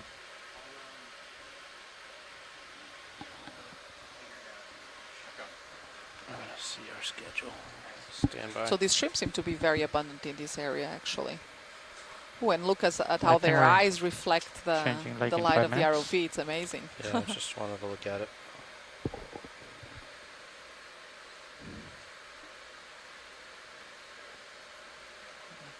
Sean's coming in.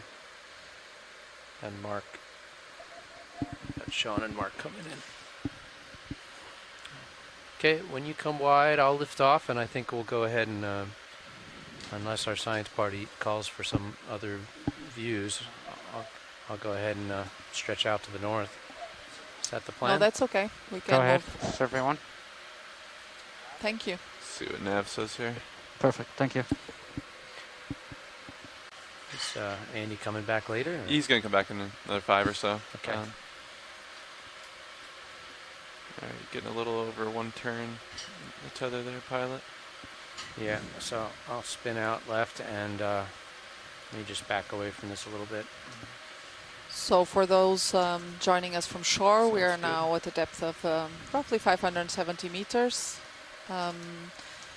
We have surveyed 3 of the targets we had planned for this dive, and we are now going to enter in tow mode with the ROV and move towards a 4th target area in search of the Clipper Endeavour aircraft.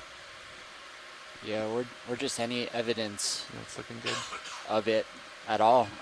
We've seen a couple things, particularly on this target, down, that were degrees, so that's definitely anthropogenic. We're not sure exactly the vintage of some of the soda cans that we were seeing. But we did see what looks like it could be some sort of seat cushion and some things that look like they could be some sort of metal. Okay. Got the outcrop we haven't seen behind anything. You see it on my aft camera. I'm seeing it on your view. I'll just stay out enough that I don't back into it. That we really thought, like, this is definitely coming around from a plane. Walking left and spinning left. Keep looking around. Unfortunately, some of the targets that we had identified before are within the bounds of a marine protected area, and kind of with the nature of this switch in operations. We're pretty much out to the north here, Nav. We copy. Don't have the permitting to go inside of those areas, which is unfortunate. But kind of what our plan is moving forward is to look for some more of these. Bearing selected right there. Look for more of these rocky outcropping type things that would catch potential. That's pretty much due north. Yep. Items that have been floating around. I'm gonna do 100 meters, 0.5 knots. See if we can see anything. And then bearing pretty much north. Copy. Ready? Ready. Copy. Bringing fogs back down. Yeah, that looks better. I can turn them all the way off if you like. Yeah, let's kill them.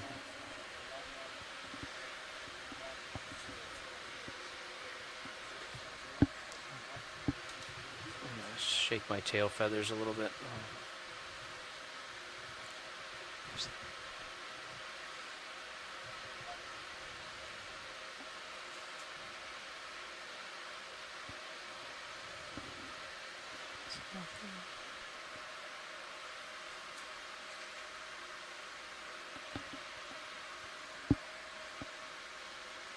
And perhaps I could make just a short summary now also in Spanish for those who are joining us from Puerto Rico. Hola, buenas tardes. Para quien nos sigue desde Puerto Rico, estamos aquí con el Okeanos Explorer en un mergullo, el mergullo número 5 de la campaña Voyage to the Reach EX2206.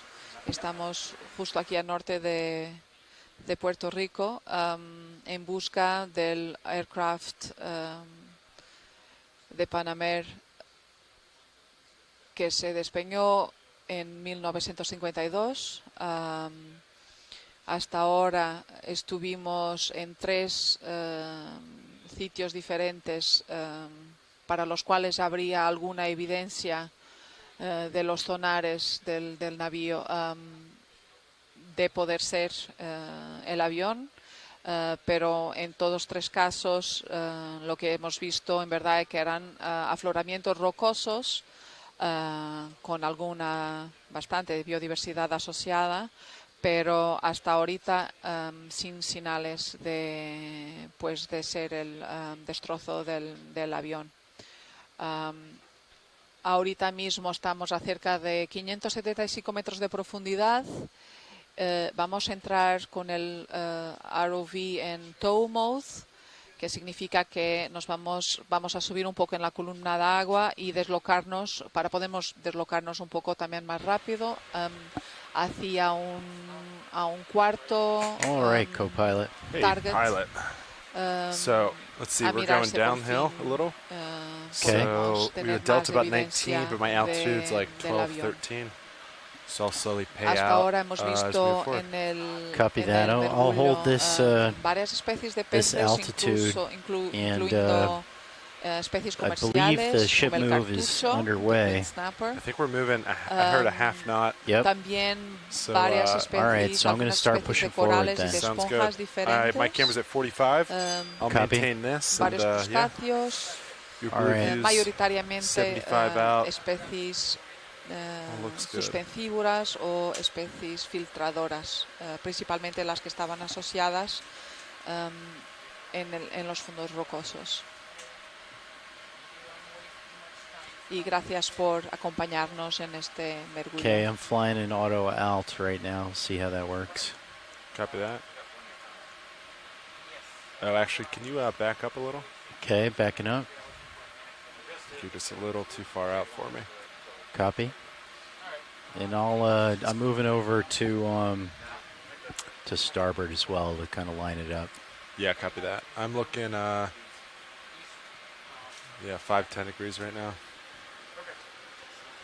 That's much better, thank you. All right, I'll let you get caught up then.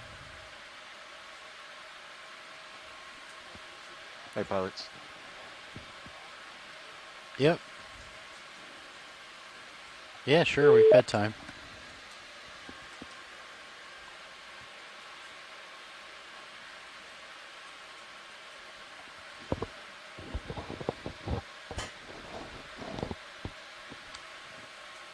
This looks like some more At least some can or so. cans, Yeah. some other stuff. I think we're all going to be experts in You old can go a soda little cans by the tighter end if of there's this dive. anything that you're really interested in video. Okay. There's also a fish there. Is that a frogfish, a shaunax? Okay. Yes, it looks like it. Just next. Oh, There's a couple different. there's actually quite a few different things there. Okay. It's hard with how sedimented everything is. But Oh yeah, what's that guy? almost looks like. Yeah, there's a Hey, small just be fish there in advised, I that am coming burrow. up on you pretty quick. All right. All right. Yeah, we'll probably have to. This We looks can't a spend bit too much time foamy. here. Tilting camera down, just keep you in view. Copy. It's like This is a 5-0 for reference. beer can All there. right. I can read something draft. I think it's Miller Genuine pilots, Draft. We're about halfway through that move. Don't ask me how I Copy. know that. I'd say it's about time to move, pilot. All right. Looking down. And a beautiful 6'5". frogfish, Okay, shaunax. Think it's I'm time getting to lined boogie. up Looks and like I'll some push sort of forward. piece of metal there too. And then there's all. I bet there's a bunch of this stuff buried too. Yeah. It looked like there was some 80, sort I'll of just frame as well there. come up as you Strange. push forward.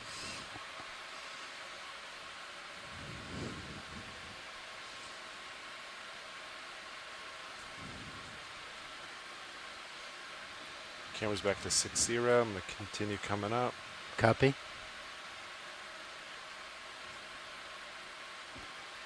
Yeah, one of the difficulties about this And site too pilots, is we all that given we're the brief relatively that, near shore, so Camera's back it's to 4-5. unfortunately the not thought is unusual we're for just stuff gonna to keep drift adding out. on to these, Exactly. moving pretty quickly. Yep. So Understood. You guys comfortable with that?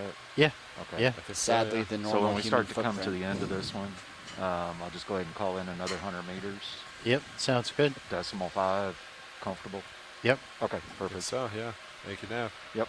When we get close, I'll call it in. Good copy.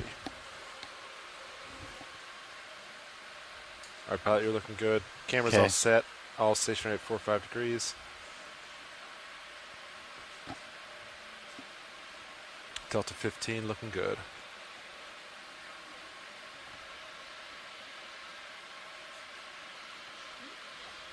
Doesn't look like there's anything on the sonar. Now I got Sirius out to 80 meters. This is 50 and then this is 75. Looks pretty clean. this is the outcrop. We were kind of just over top when we sat down, so. Okay. Yeah. Nothing flashing out at us.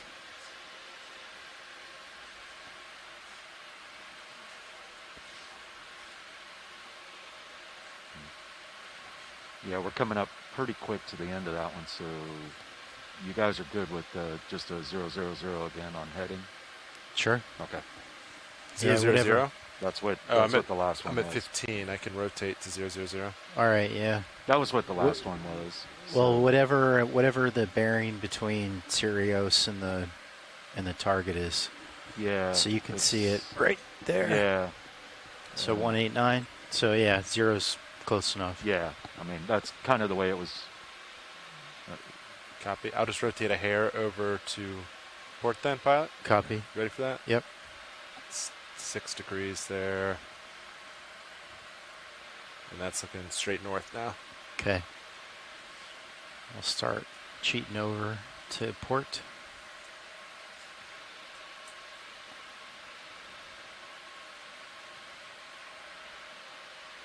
And I'll kind of look side to side a little bit so we see if anything pops. Yeah. Yeah.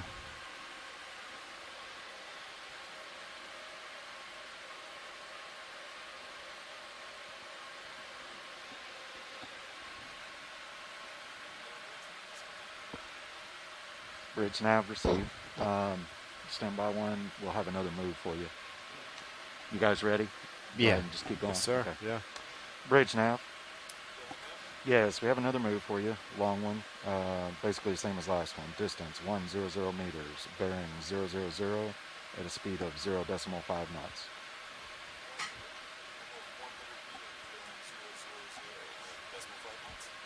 Roger that. Thank you. Okay. And if we have to, guys, we'll adjust the heading a little bit. Of course. Yeah. Thank you, Nav. Yep.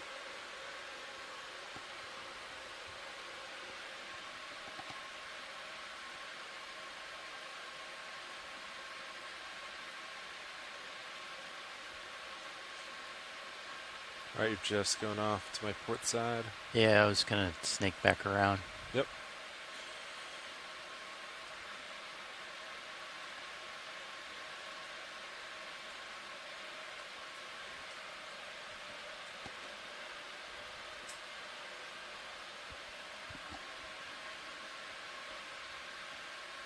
Pushing back in now.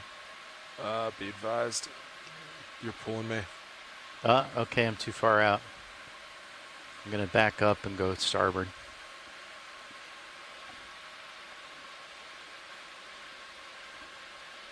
All right, coming back. I didn't think with that rotator angle, I wouldn't think that I guess I went too far to port. Yeah, I think, and then when you turn, it just like gives that little twist. It's looking a lot better now.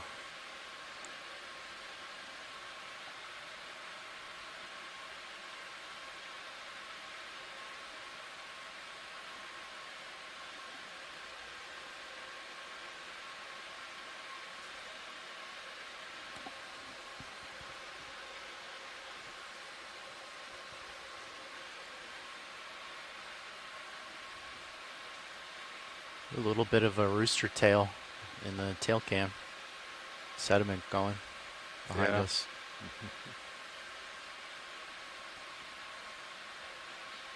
Could be 2 because we're moving a little quicker. Just more drag in the tether. Yeah. Could just be drag.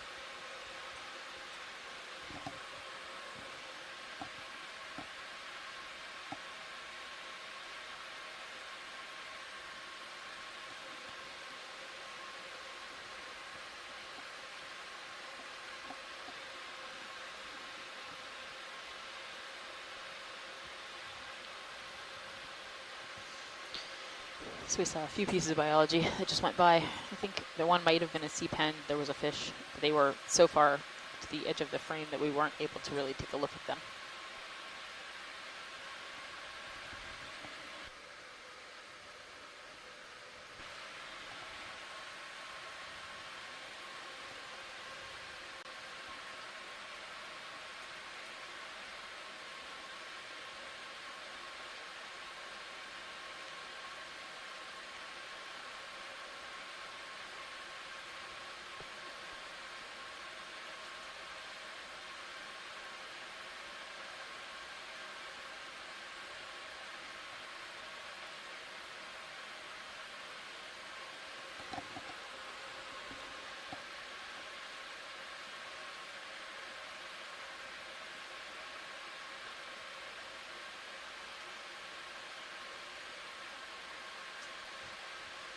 So we're still moving down slope a little bit.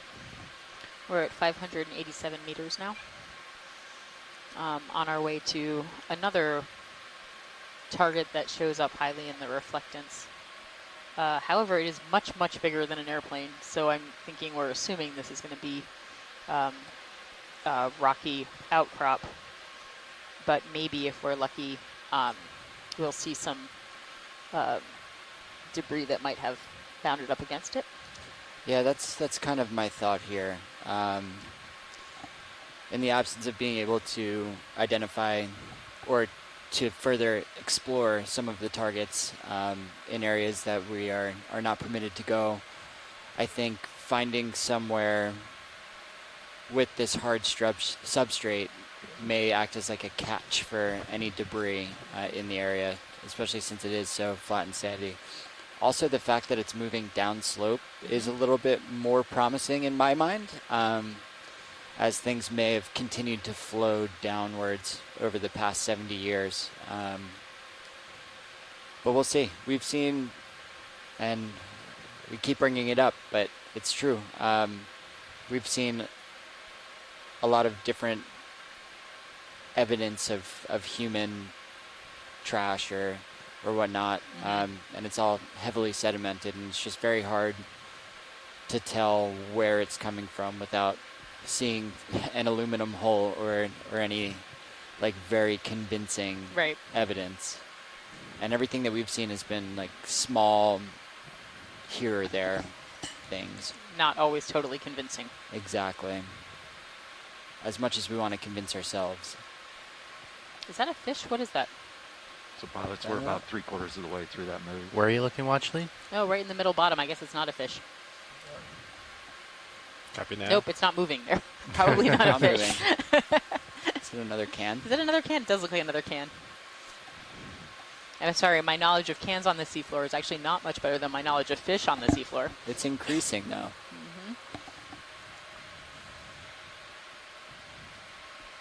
I have been really enjoying seeing all these tube anemones on this dive.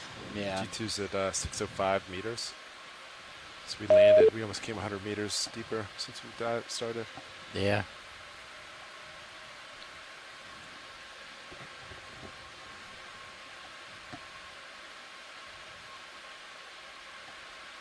This is Watchley. Go ahead, Watchley. I was going to say, could we try to zoom in on a few things as we pass them by, but I know you're always doing that. Okay. I'm getting a little bit behind right now. Oh, I don't want that to happen. For the next thing, yeah, we have a few moments at least where we could, if it's something that you really want to stop, we could stop the ship. Nope.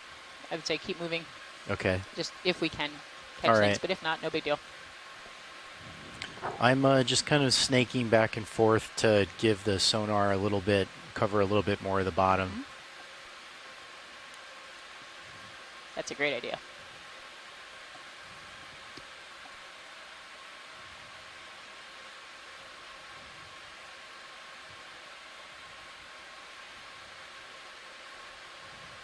I'm pushing forward to line back up, co-pilot. Yeah, copy that.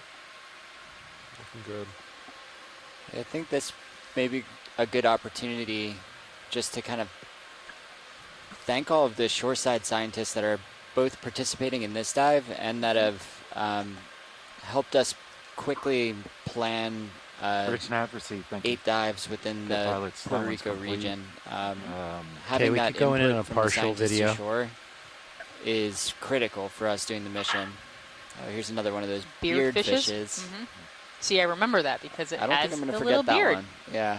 So ship stop, guys. You got a minute or two, and then you can go ahead and put Isn't another that move cool? in. You ready? Okay. Yeah. Are those sensory organs? Same bearing. I feel like they must same be. speed. It looks kind of like He's like kind of using them, right, on the seafloor? checking it out, seeing what's bridge nav within the sand, I imagine. Yes, have another move for you. Distance 100 meters, 100 meters, bearing 000, speed 0 Oh, decimal that is so 5 cool. knots. It's almost like he's walking with his barbels. Yep, it looks. Oh, they stir up the food. Oh, Roger that's that. fascinating. Thank you, Michelle. That's from one of our onshore scientists, and she's calling this a polymixia. And so pilots, after this one, will be about 150 meters from the waypoint. So at least one more, probably. 100. Oh, sorry, I should have called it out. Video. Okay. Copy nav. So one more after the one you just called in? Yeah, and then probably just step it back a little bit. Sounds good. Yep. Yeah. So we're about 150 meters away from our next site, which is, you know, as we said, this is actually a much bigger reflected signal. It's much more likely to be an outcrop. It's far bigger than the target for an airplane. But the hopes are we might see some debris. And if not, we'll investigate some nice hard bottom in this area. A little Maybe stretched see if out we can see right another now. aggregation of Wait fish a moment or two. or more of the anemones. Sounds good. And no matter where we end up, we're going to try to make the most of it.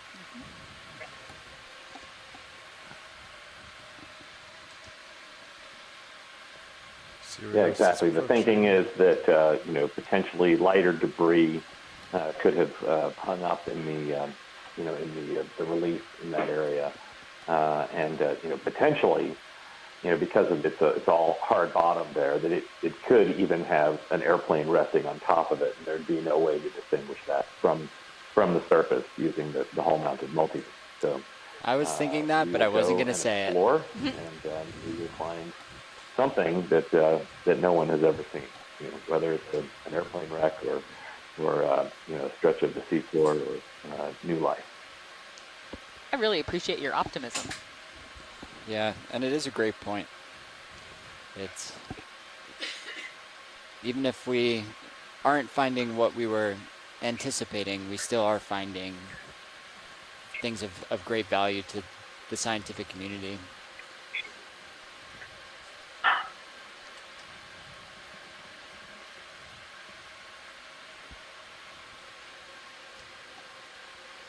I think the saying is, you know, that's why it's called fishing, not catching, and that's why it's called exploring, not finding. It's, you know, it's not finding until you do the work. So we'll keep doing the work. Absolutely.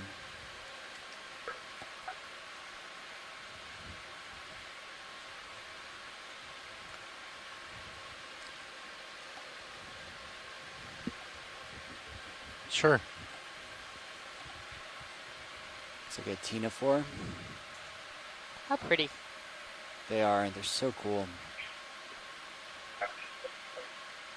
It's like mesmerizing. About 10 centimeters big. Mm-hmm.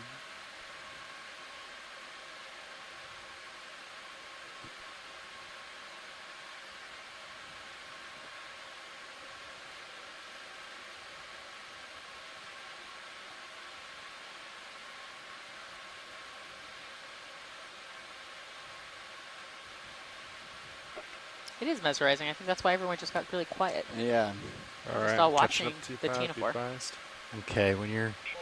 Yeah, there have been different flavors of silence throughout this dive. There's been silence out of anticipation, silence out of trying to figure out what you're looking at, and then silence from some of the beauty of some of these organisms. Rotating down a hair. What's that little feature right in front of us? Well, to the right in front of us.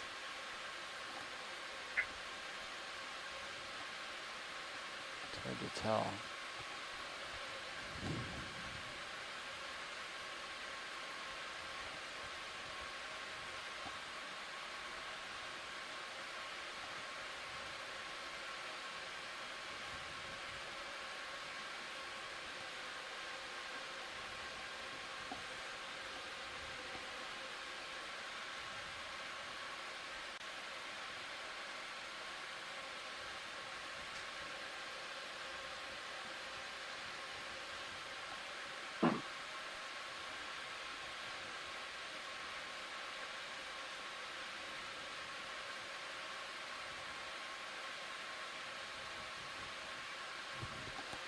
Okay, camera's going back to 4-5 degrees and stopping right here.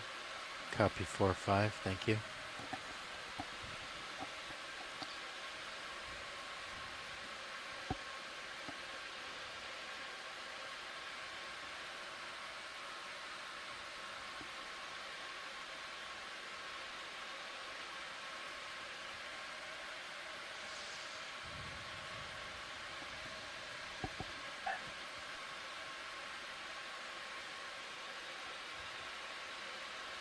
For anyone who's just joining us, we are on the seafloor off of the north coast of Puerto Rico, investigating targets that could potentially be the wreckage of Clipper Endeavour, a Pan American Airways DC-4 airliner that crashed shortly after takeoff from San Juan in April of 1952. There were 69 people aboard, 5 crew, and 64 passengers, mostly from the community on Puerto Rico. The plane was ditched successfully, actually, in very heavy seas, but tragically flooded very quickly, and only a few people managed to escape the sinking plane. Of those on board, 5 crew and 12 passengers survived. I think we probably just do one more at that same bearing, and then we can adjust. We have been looking into this, researching this. Myself and my team at my nonprofit, Heritage Foundation, have been researching this incident for the last 3 years, and hoping for the opportunity to investigate these anomalies, and this has finally I think presented itself. Right? Yeah, you want to look from Sirius, in collaboration with NOAA Ocean Exploration. So right now it's 5.6 or so. Yeah, you're right. Sorry. Find this this significant wreck, and get up there and look bring hopefully bring closure to the as far as the bearing. I'd say just make it a 5. Better understand. Yeah, and let's potential cultural resource. I would say let's not move all the way there. Like let's move to Puerto Rico and to understand it and better protect it. All right, that sounds good. Because I'm looking at so far, we've investigated. I mean, it 3 promising targets. It's going to be pretty tough to pick out a target that far. Targets that were identified in the multi-beam data from previous years. Exploration by Okeanos Explorer. We have discovered essentially rocky outcroppings in the midst of this very flat, soft sediment, and are continuing our explorations now to the north, and opportunistically looking at some of the interesting life and geology along the way. I hope that wasn't something too interesting that just went by underneath the screen. Bearing 005. No problem. That was great. I mean, I don't know. I thought it looked like a piece of wood, but that was my guess. Yeah, it looked like a larger log to me. Yeah. Okay. Yeah, so we're going to be gone at 5 degrees. Okay. Yeah, we are exploring these targets, trying to see if maybe if we can't find an aircraft, perhaps we can at least find some evidence that is related to this unfortunate tragedy. Yeah, and since it's likely that the plane broke in at least 2 pieces on its descent to the seafloor, I wouldn't be surprised if there was a relatively broad debris field throughout the area. So just kind of doing transects across gives us a little bit of a wider exploration footprint in this area of just seeing if we can see anything. If not the hull of the aircraft. Yeah, that's right, Sam. We know from the historical record that the airplane actually broke up on the surface in the ditching itself. The most of the aircraft remained intact, within the passenger compartment and the cockpit. Yeah, I'm not moving forward that anymore. Anything had happened was the first officer looked out his window and saw the tail of the airplane floating and sinking. While you catch up. That area where it broke, a part was actually the baggage compartment. So, that would mean that the passenger luggage was There's a little something scattered, right there, I think. From the surface, from 500 to 600 meters above the sea floor, and would have settled over, as you said, a very large area. So, as we move, we're continuing to keep an eye out for any kind of man-made objects that could potentially have been part of that baggage and that cargo, and that may have hung up in this more rocky area that we're going to be investigating soon, and that could conceivably mask even the airplane itself, from that distance. Can't say so really saw anything. As we get closer, I believe we'll be able to see more with the sonar mounted, the forward-looking sonar mounted on the vehicle itself. Oh, maybe that's using our cameras to continue a little hump out there to search for any signs. Yeah, it's like 10 meters away right now. Here, I'll line up on it. Yep, absolutely. Look at that little divot or mound head. Do you want me to range it in a little bit, Pilot? No, that's okay. Okay. I think we'll see him. There's another one right over there. They're just like, I think they're probably just little rocks. Yeah, you can see it's getting this closer. is also bringing us right closer to the reported positions of the oil slick that was documented on the surface by the rescuers. So, we're very much in the area now.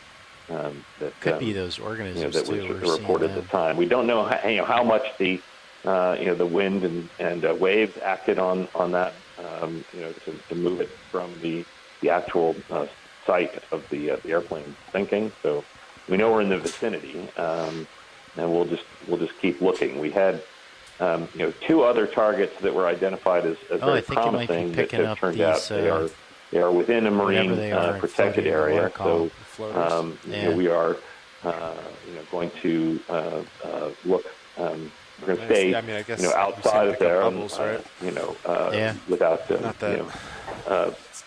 unless we without any permission, without having the proper permission, we will not be investigating those targets at this time. But we have other ideas on places to look.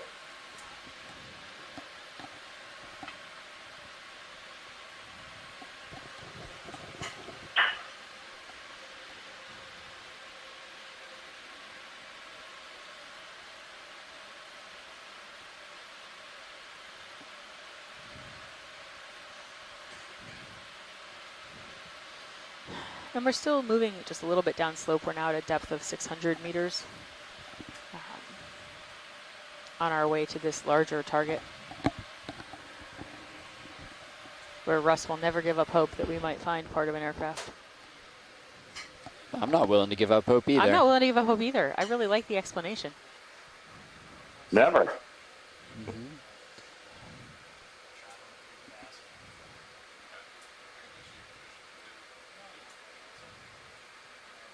Well, we know it's down here, and we know it's close. Mm-hmm. So the only thing to do is to keep looking. Exactly. Yeah, and everywhere that we're able to look today just hones in where it isn't, and will make it easier to determine future areas for exploration.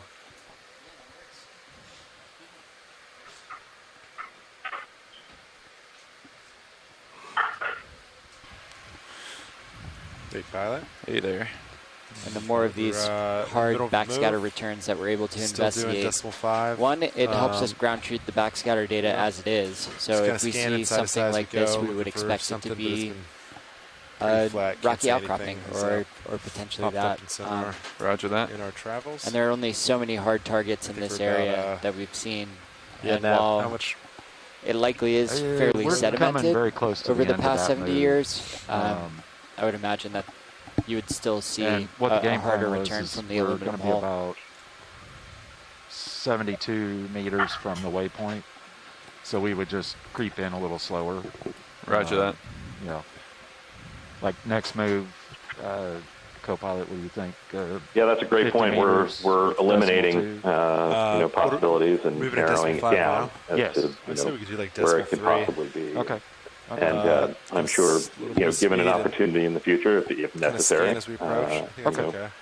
Same we'll heading, be able to follow up again. This came together so quickly. What was the bearing in the last move, Nev? 005. 005, copy. We're, operating, as best we can, and we can take steps in the future. Serious sonar. Again, if necessary, frequency, I'm not 80 meters out. saying that we, that we are going to need to do this again. Seeing items further out, there's still a lot of time and seafloor to look at today. So you can't see as far. So we'll see if that helps. Yeah, I think we feel the same way. And this was a very opportunistic dive for us. It wasn't initially planned. We kind of had to switch gears relatively quickly from our previous expedition. Put us about and 60 meters probably. So that's to say that you never really know when somebody's going to be in the area with the capabilities and the ability to transition into a dive such as this quickly. Pretty amazing on these flat bottoms. Really the resolution of, and you it's can see like small huge divots to our partners on shore. Sediment mounds. And it's also all of the data that we're collecting today, particularly if we don't end up seeing anything, will become public pretty shortly after. And that we'll be able to share it with 10 degrees. Copy that. With other scientists on other vessels that may be operating in the region. We should be just continue this collaborative effort into the future again. I can come over to necessary, 10 now if you're ready for that pilot. Yeah, as go of for it. now, 5 degrees to starboard coming up. That's about that. Actually, I guess I could also mention, Sam, that as you mentioned, this is the first we of our noticed there was a Puerto Rico slight dives. offset in Sirius's heading. We were slated to have 7 more. But oh, really? Barring weather or anything, happening. But and those are going to be more on a combination of the biology and geology around the area. We're actually going to be kind of making our way around the whole island, stopping in different places that our shore-based scientists have identified as being of interest. And so we'll be looking at Bridge nav receipt. An area in the Mona Passage tomorrow, the Mona Canyon. And we'll be looking at some of the cliff faces there. So we will be doing several different dives to look at fisheries and biodiversity. Yeah, so that's what I was we'll hopefully be investigating an old rupture of an earthquake, so the trace of the earthquake on the seafloor. And I think that a lot of them will have a really great combination of both the biology and the geology, because there's so many objectives that we can hit here. And then one of our last 2 dives is scheduled to be. So we may be getting some other returns over here too. Looks like very, very interesting. The Puerto Rico. Just want to do a move, kind of cut it, do a move north. That's an area where the northwest plate is subjecting. Let's do that, and then we'll try to hit each of those. Do you want to do it about 40 meters? But I think that these next 7 dives and this one as well, they have a.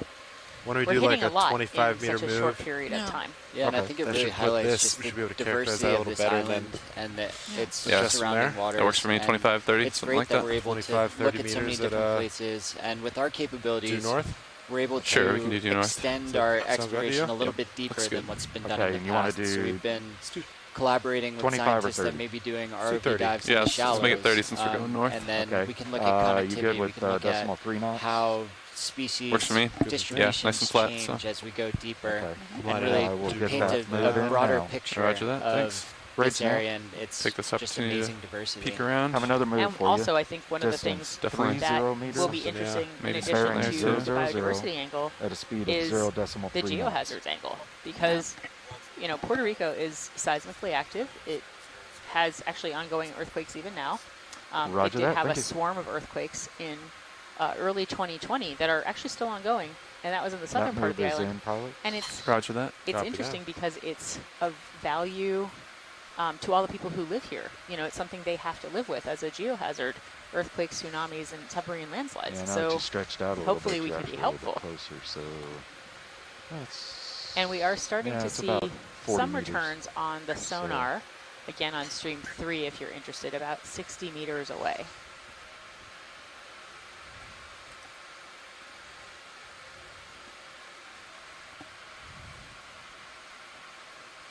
Yeah, I got to listen in on the planning call, for this, and I can attest to just how many the variety and number of cool ideas that were proposed in that, and the enthusiasm of all the people involved. And it was very impressive to see how quickly the community came together and were able to plan something. Yeah, the move was due north, right? So maybe we'll end up like right in there.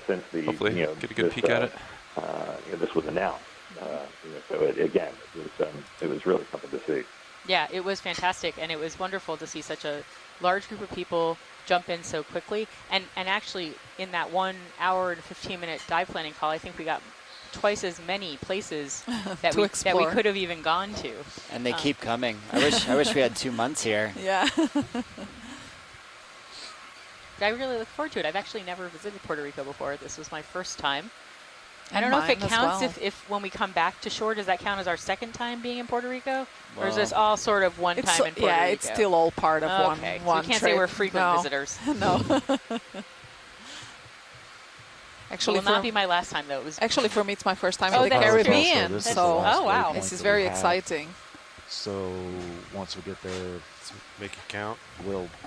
I'll get with science and figure out. And actually, when we started south. shifting gears for this part of the expedition, and we start looking into some of the maps and some of the geological history, I was actually quite excited to see how in such a short or small spatial scale and such a short distance from shore, you have all types of geomorphological features, from fringing reefs to canyons, troughs, to catch up. We could take a zoom on the fish if and you even want. the trench. It's quite spectacular, and typically that's actually also a sign for high biodiversity, of course, because there's a number of organisms that have had the opportunity to adapt to the different ecosystems and to speciate. I'm going to guess it's a polymixia. I'm going to guess that too. Even though I'm not a fish expert. I am not either, but it does but you look see like those the same little one barbels. That we saw with okay. the barbels. If nothing else, by the end of this dive, perhaps we will know identify a polymixia. I'm going to let him go in just a minute. I feel like you get one organism a dive. Yeah. That you, all right. You lock down. Now I just have to remember it from dive to dive. I feel pretty good about the sponges, though, Joanna. I've been listening to what you've been saying. Yeah, you're getting pretty good at it. Yeah, a little bit better returns there to your starter. Probably just as good as I'm getting at rocks. Nice. That's our first target there. Yeah. Well, that's why we have both of you here. And if I may say, so one of the objectives of this campaign is to look into diversity and distribution patterns of various taxonomic groups. And so far, for the sponges that we've seen on this dive, I do not recognize them as occurring, for instance, along the Mid-Atlantic Ridge or on the Azores Plateau. So we might see actually here distinct communities, but we've seen very few so far. So let's wait until we've had a better picture of the overall community of the area. Still going? Yeah. It does look like there's something in the radar about 20 meters out. Do you want 10 more meters? Oh, that quiet anticipation. Is that a shark again. coming into view to our left? I think we could do. Like we could probably do another another 20 shark. That looks like a shark. You want to try to go for a zoom? We're almost stretched out here. You want to just continue north on it too? It is possibly a very small shark. Can you tell by the way its tail fin looks? Yeah, look at that. Oh, that's cool. That's a beauty. Has these stripes all along the upper part of its body. A mottled. Looks like we may be coming to the end of that one. Sirius picking up a good return, 70 meters Roger. out. Oh, look at that. Bridge nav received. Coming right towards me. That's the full tilt down there. Whoop. It's gone. Best we could do there. That's a great view, though. Okay, pilots, we completed the last move. Roger. I'll go ahead and add the 10 in. Yeah, let's go ahead and do 10 more, I think. Roger that. Yeah, you're super 15 meters out from that. For a second, I was Sorry for maybe weird trying to lead us somewhere. Yes, we have There's another something move. in the sediment here. Distance 10 meters, 10 meters, bearing Come on in on this, 000 Brian. Take a look. at a speed of 0.3. Might just be a stock of some kind. We're seeing here Wire, some maybe? Roger sort of, what is that? Looks like a bamboo cane. Something Is like that a bamboo cane? Definitely looks. Yeah. Some sort of plant. Yeah. Yeah, at first it looked like some sort of cable, but... Okay, pilots, we're on that 10-meter move. No. Copy that. Copy, thanks. But yeah, pilot Sirius says something. Seems to be some object in the forward-looking sonar that's casting a bit of a shadow. It might have some. So yeah, we can kind of look at this. If it's nothing, I'm looking at the same thing as you are right now. It does Roger definitely that. look like there's some shadow. Pick up and those items. This is what it is starting to come into the frame now. Oh, it's a sediment mound. It's a strange pointy elevation there. Far out, yeah, roger that. Yeah. You're just pulling me a hair. I'll wait for you to catch up and center up a little. Copy that. Is it entirely covered in sediment?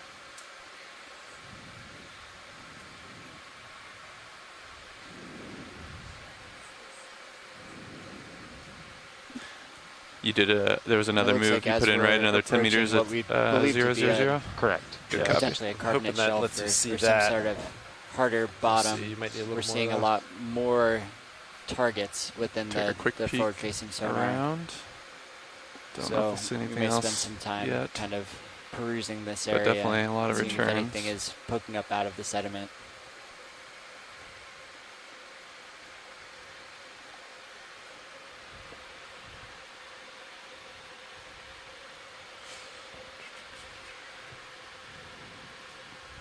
So the one Sirius is probably picking And up. Michelle here maybe in the that chat guy? room was suggesting lantern shark, so Ethmpterus genus for the shark we just saw. Thank you, Michelle. Looks like I have a little more tether now. A little more, yeah. This is strange. Well, I mean, it could just be a small ridge that's just covered in sediment. I'm not saying it is. I'm just saying it could be. It does seem awfully angular, though. Yeah, that's what I'm thinking.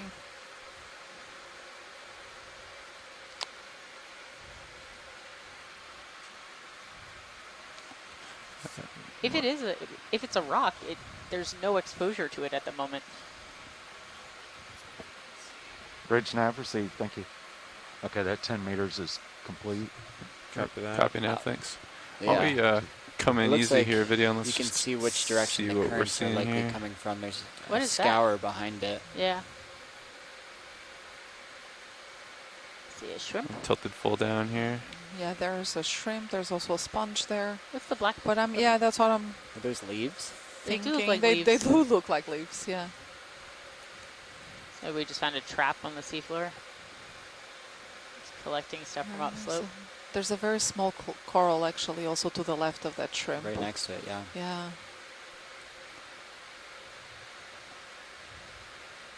Backing up. This is full tilt down right now. There we are. Copy.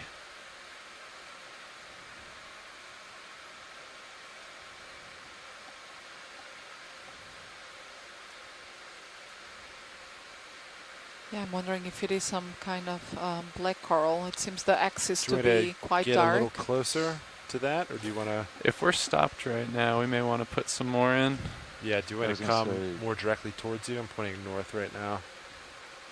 You could do another 10 meters that way and then hop back and look at. Yeah, maybe 350 or 345, something like that. Let me rotate a little port.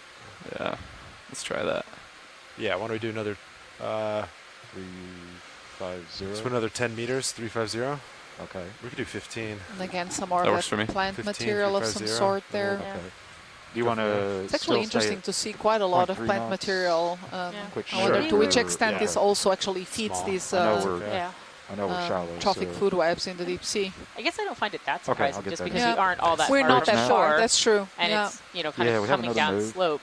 Yeah. Distance But if, 1.5, 15 coming meters, from bearing Something 350. shiny in the Something distance. very shiny What is there. shiny thing? Yeah.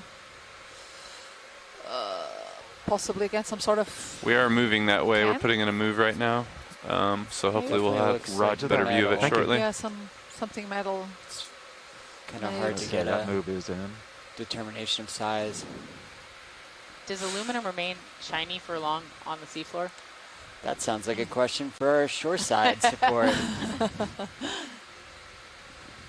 That looks like a Capri Sun bag. It does look like a Capri Sun bag. Oh, God. I think it might be. Yeah, come on out if you could. Thanks. If so, that was not being served on that aircraft. No, probably not.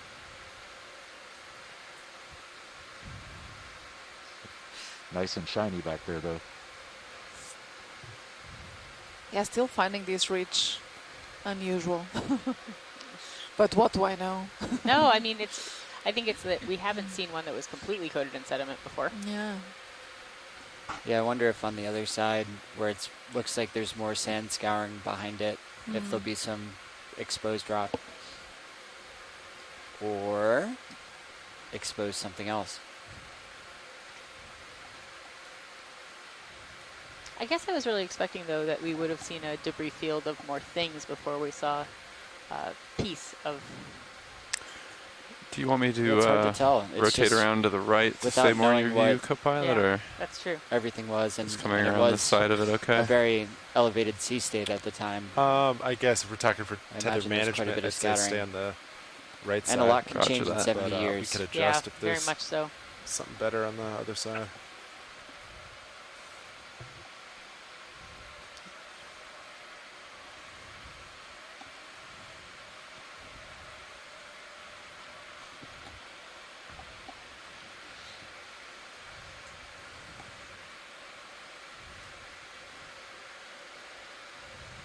And I think we have there another toadfish.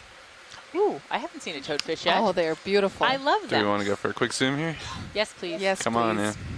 We need a beauty shot of the fish. Are these the ones that look super grumpy? Yes, I love them. It's a pity there. It's not looking. Please it's turn not in our direction. Yeah, it's not facing us. They're the ones who sort of have walking fins, yes, right? that's the one. I there, love them. you can see those there. Yep. They're like my favorites. So this is possibly within the genus Shonax. And they're super fun. They really are. They just capture your imagination. So before I joined this cruise, my kids said I could not come home without seeing one of these. So now I could go home. That's good. This is their favorite fish.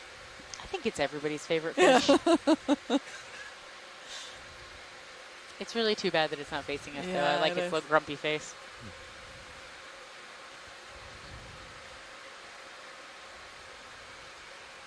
It reminds me of me, grumpy all the time.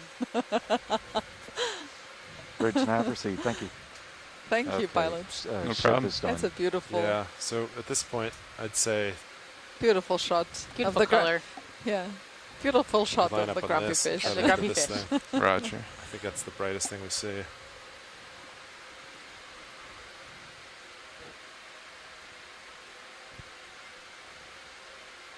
Totally undisturbed by us. Yeah. It's like, if I just stand still, you'll leave me alone. I thought that's what they were going for. Roger that. Yeah. So about 40 meters away, looks like he is turning into faces there now. are some more reflections on the sonar.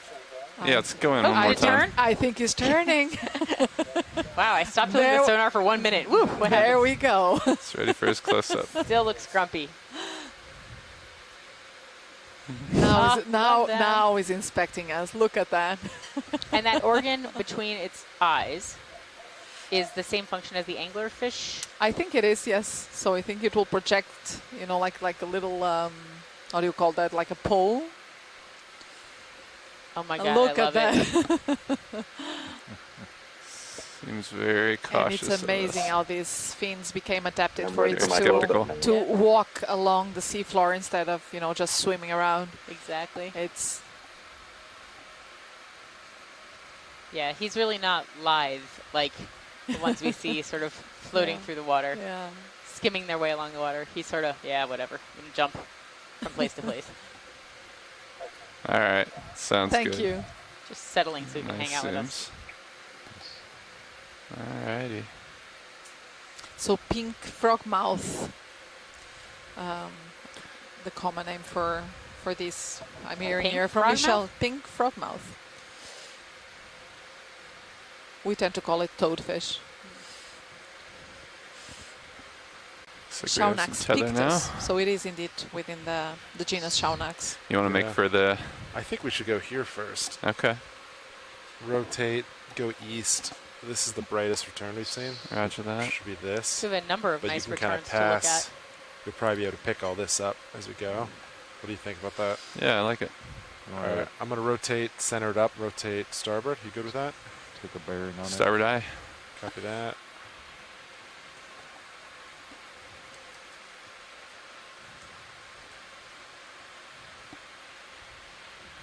This time has been very interesting because we've basically been going downslope the whole time, which is rare.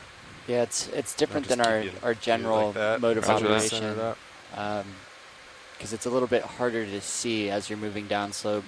And also we always have the consideration of the tether that attaches the dual body ROV system to the ship. And so we don't want to be moving in a position where we could potentially get snagged. Like 4-0? Almost 4-0, yeah. This has been a very gentle slope, though. So very gentle. You know, in the entire time that we've 3-0. Yeah, 3-0 maybe. Like that would put us somewhere up in here. About do just 20 a little meters over 100 at meters. Yeah. Down in slope. Works for me. So, Okay. and that's been over several hours. Thank you, sir. You guys still good with decimal 3? The risk is a little lower Works for in me. these sandy environments rather than if you're going down kind of a rock face. Thank you. I'll get that in. So look at this guy.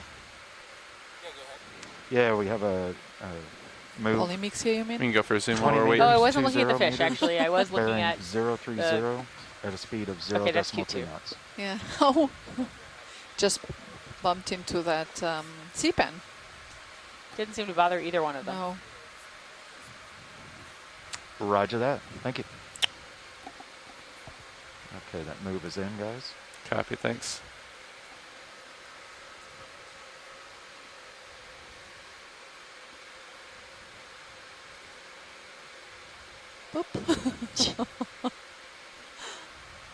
Might be a little bright down there for him.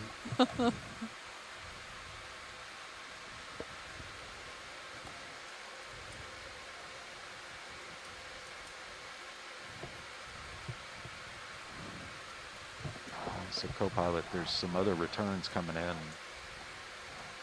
kind of off to your port. Yeah. Beautiful this is the brightest one there.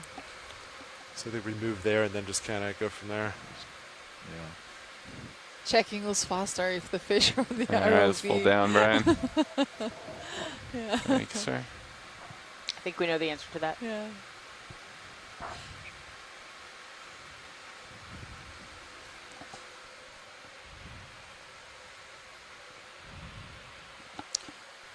So this is again more of this carbonate. It does look like that. Type of yeah. rock.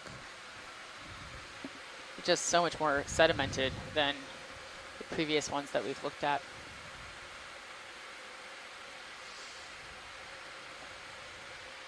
I wonder what these little mounds are on the seafloor. You think that's what Sirius is seeing? Whatever this is, yeah. That's a good question. Probably some markings. That they don't quite look like a burrow, actually. So I wonder who's making them. Not me. No. Yeah, and we've seen a number of also these trace marks across the seafloor, what they call in German Lebensspuren. And those are trace marks of various types of organisms, either worms or because we're at the waypoint. Some crustaceans, some I don't fish know if also. they just want to stay with us. Or and that's superimposed yeah, on sort of we're the just ripple. exploring targets at this point. They're really they broad have ripples. Interest in something else? Just let us know. Okay. I'll ask real quick. Just is that a fish as well to the right there, bottom right? I believe it is. It's very looks still. like it's hanging in air. It's very still. It's very still there. Looks like it might be another one of those lantern sharks. Come on in. Ah, no, it's not. It's not a shark. This one. This is something different. It almost looks like a sea robin. Yeah. What is that? That is a very strange face. Has like this very projected rostrum and very big eyes. Almost looks like it has a beak. Anyone in the chat room would like to identify this delightful but somewhat weird looking fish?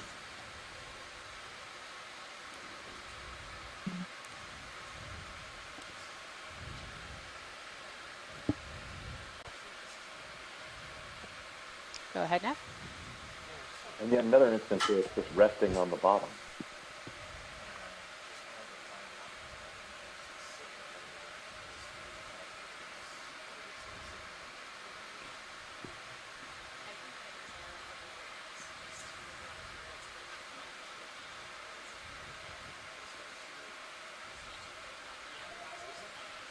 Lasers on.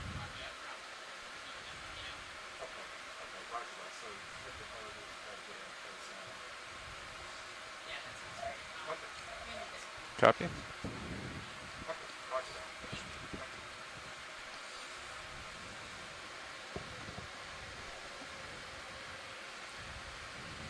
So we're in an area that has a number of different sonar returns. And so what we're going to do is just investigate each one of them. Hit targets go up and look to them at them. And take a look. Yeah, kind of want to get maybe a little bit closer on them, kind of like what we did with that other one. What's that sounds one? like There's something right kind of so big. we can see if there's anything in them. Plain like, you got it. So as for the fish we just saw, Michelle here in the chat room was saying Aulopus filamentosus, so the royal flagfin. Oh. So this should be the brightest target we saw. It's looking a little rocky. Yeah, it is. Kind of like a rock, thank you. Mm-hmm.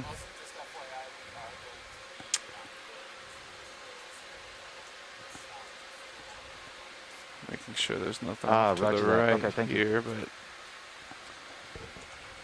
Okay, pilots, that last move is complete. FYI, they're going to be doing some drills.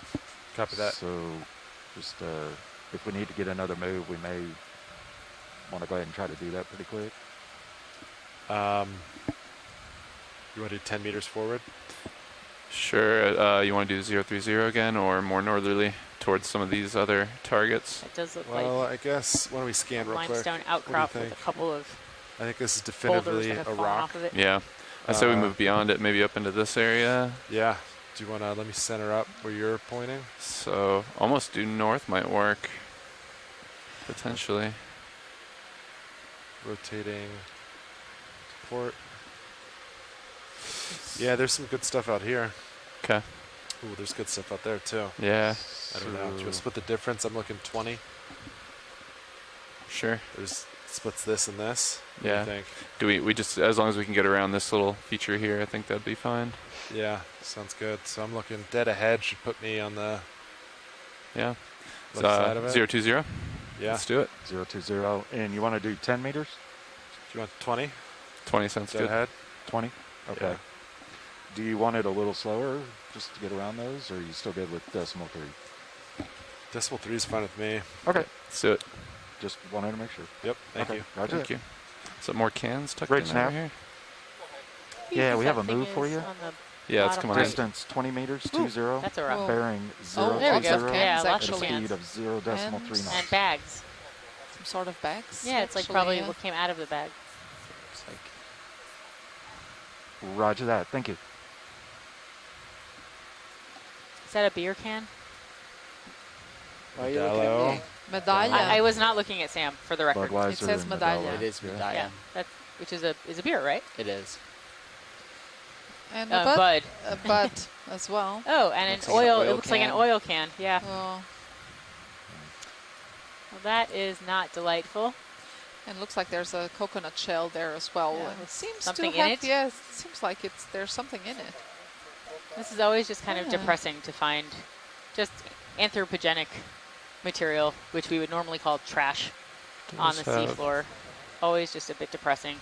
It really is. I wonder what's living in it. Looks like is there something living in there? You want to poke it? No, that's okay. Maybe it's an octopus. This is just wishful thinking, by the way. It's, yeah, difficult to say, really. If we zoomed in on it more, could we find out? We're at our max. Yeah. That's okay. Thank you, pilots. Raj? Still very exciting. Is that an urchin test next to it? It did look like an urchin test, yeah.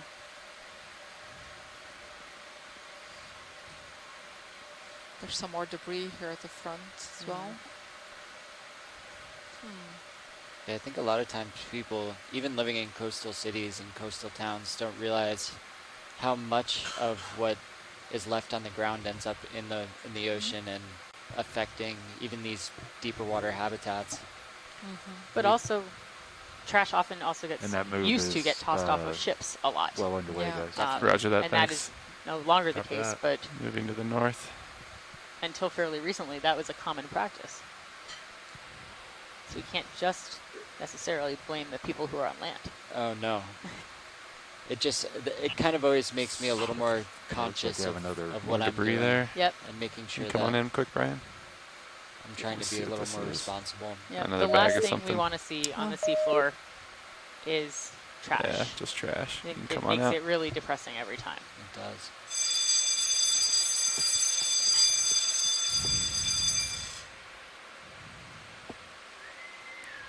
I'm just going to do a quick scan while we're waiting for Sirius.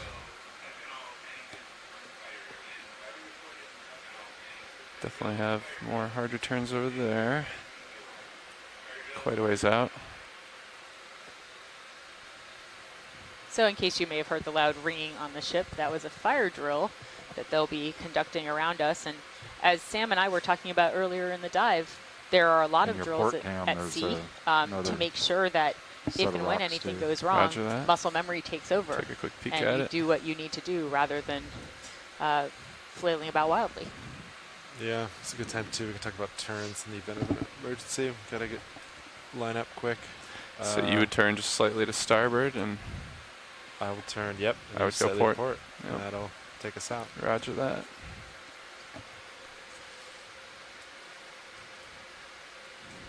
And while you guys are talking about turns, by the way, our bailout is east.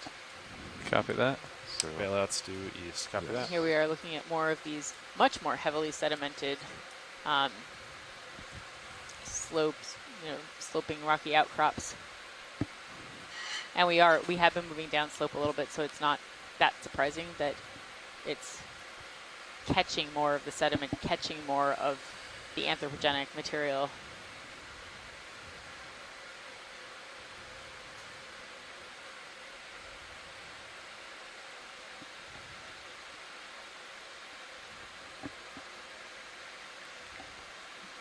Interesting shaped rocks.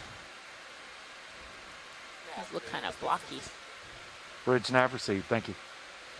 That last move is complete. Copy, thanks, Nav.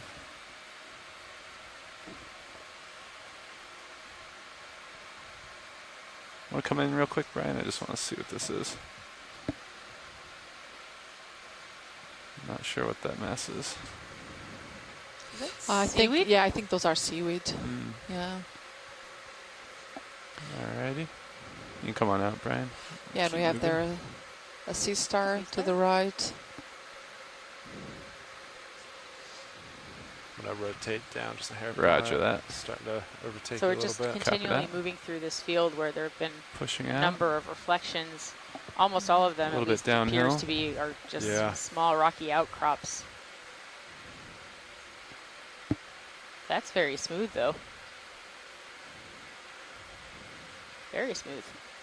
What's in those? Are those just rocks too?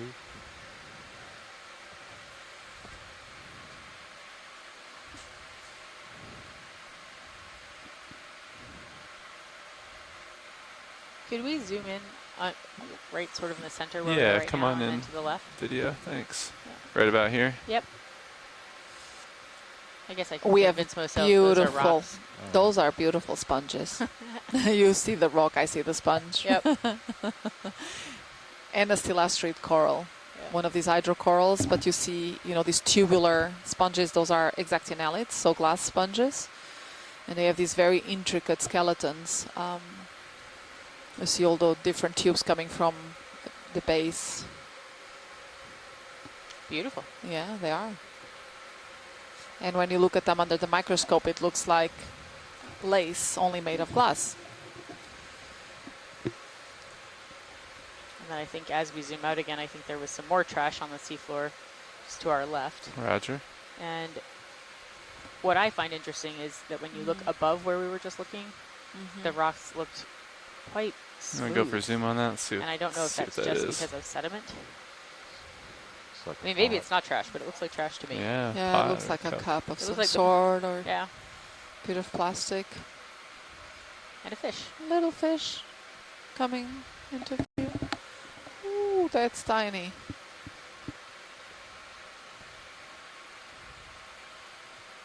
Very gracious.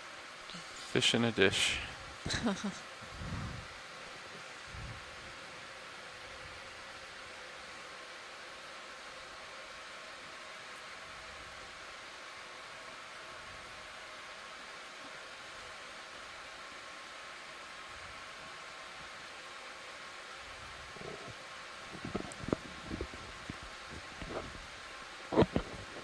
Come out when you're ready, video.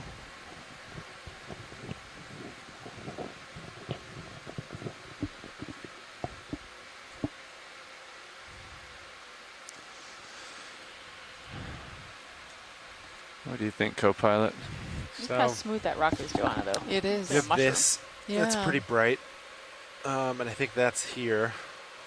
The only thing that's a little closer is this. So you can try to scan this and see what that looks like, and then we can decide which one to go for next. Roger that. This is pretty angular, so that might be, you know, maybe something.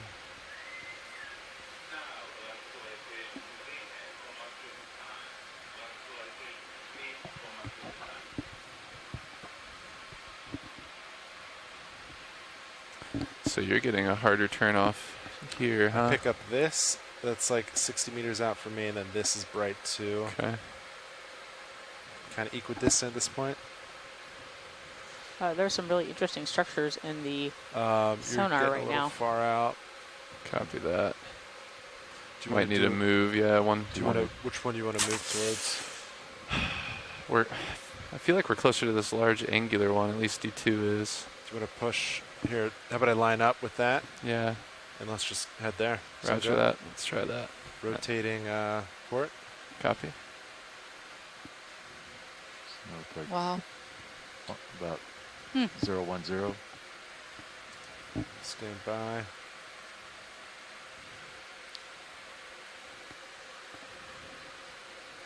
So yeah, you want to do like... It's just heavily sedimented limestone probably, but look at those sponges, Joanna. I mean, they're also heavily sedimented. Due north? Everything here is heavily sedimented. Yeah, so sedimentation rates here must be actually quite high. I'm looking at 345 right now, right at the peak of that thing. Which makes me wonder if, you know, the aircraft could have been, you know, covered in sediment. Right at the, yeah, not sure how... Might be like 350 for me. How feasible that would be, but... Do you want to do 350? Or how plausible. You need 25 meters to get there. You want to do... a sedimentation study that was done 30 meters? Off Puerto Rico, although I think it was done in southwest Puerto Rico. 30 they meters, found that the accumulation rate was higher than 10 milligrams per square centimeter per day. Does that sound good, guys? Oh, per day. That's good. And you're kind of all at your bridge there. Yeah, ready for another move. Distance 30 meters, 30, bearing 350 at a speed of 0.3 knots.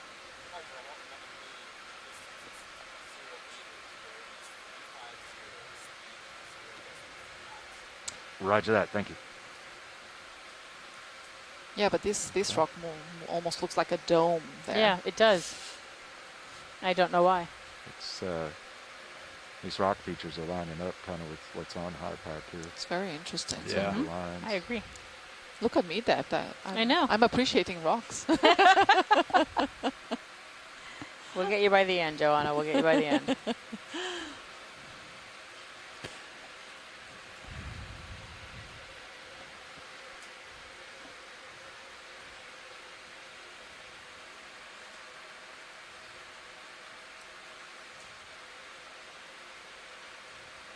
All right. And this is a relatively large feature as well, actually. Is there anything you would like a zoom on watch while we wait for Sirius to catch up? We could zoom in on that fish center in the image. Roger that. And then perhaps on one of those sponges we've been seeing.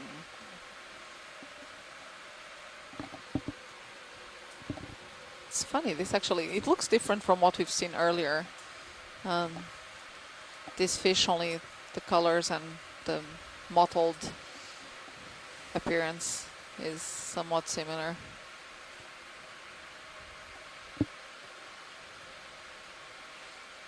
Perhaps someone in the chat room can weigh in on this. and help us out with that idea of this fish. It looks sleepy. Me too.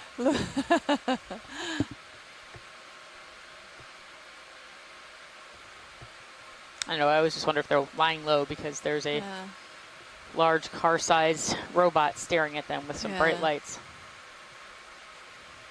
And just underneath it, we see again these stilasterite corals or hydrocorals. Yeah, so this is like, what, 15 centimeters long? Yeah, maybe 20.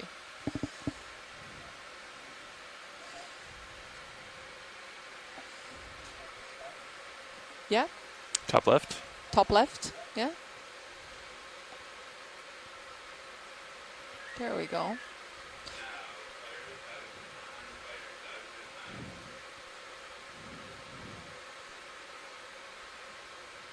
Oh, wow. All is well on the ship.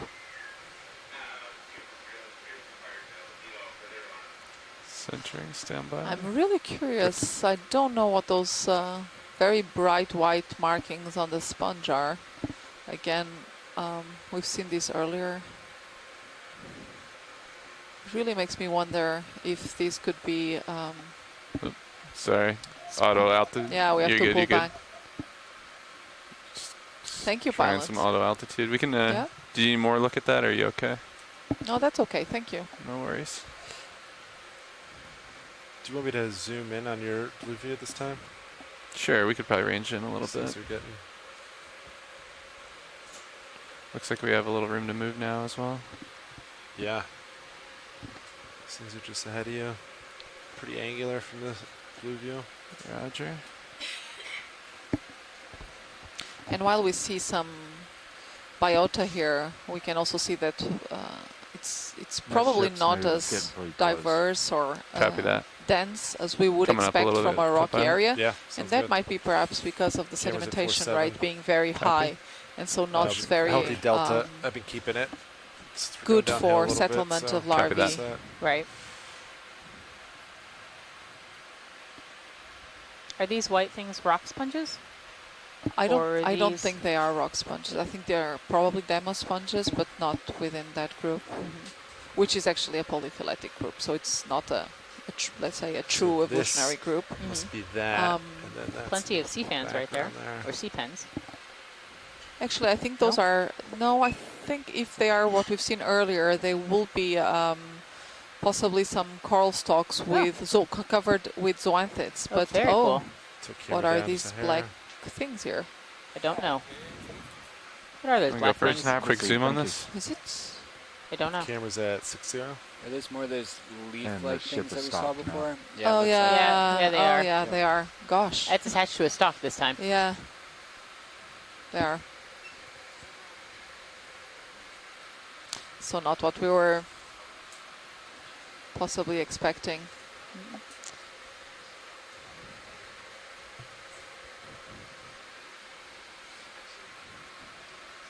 Oh, there we go on the sea star and some. What is that? Bit of fabric, I think. It does look like fabric. Camera's at 7-0, be advised. Roger. Yeah. Are we stationary? I'm kind of swinging a little more. I'll let you know if you have to move on. So I wonder if it's like a skirt or a shirt, or looks like it has pleats. It's difficult to say. Some sort of cloth. Oh wow. Yeah.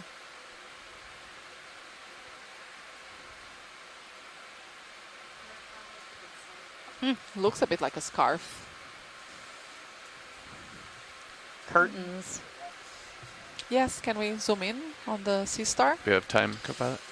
I think we still have Charisma with us here in the chat room. Camera's at 7. You may be able to have a quick look at it. A nice 5 arms white sea star.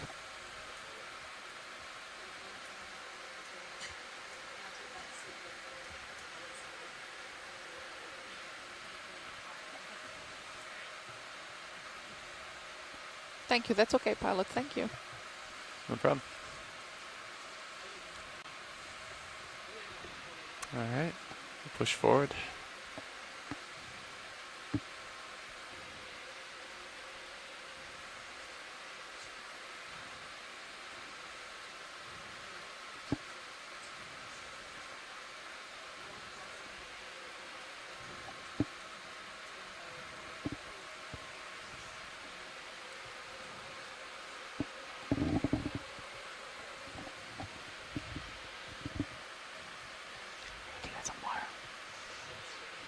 Yeah, and Chris here in the chat room is saying probably an Enrisia sea star. So it was for the genus Enrisia.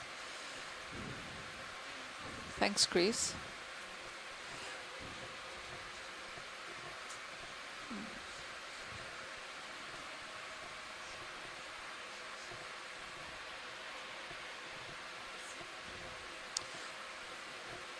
Can we zoom in on that white thing coming, center screen? Sure thing. Go ahead and take it, Brian. Is that again debris? Yeah, it looks like a plastic bag. Yeah, it looks like a plastic bag. Yeah, that's okay. Yeah, we can come on out video. Thank you.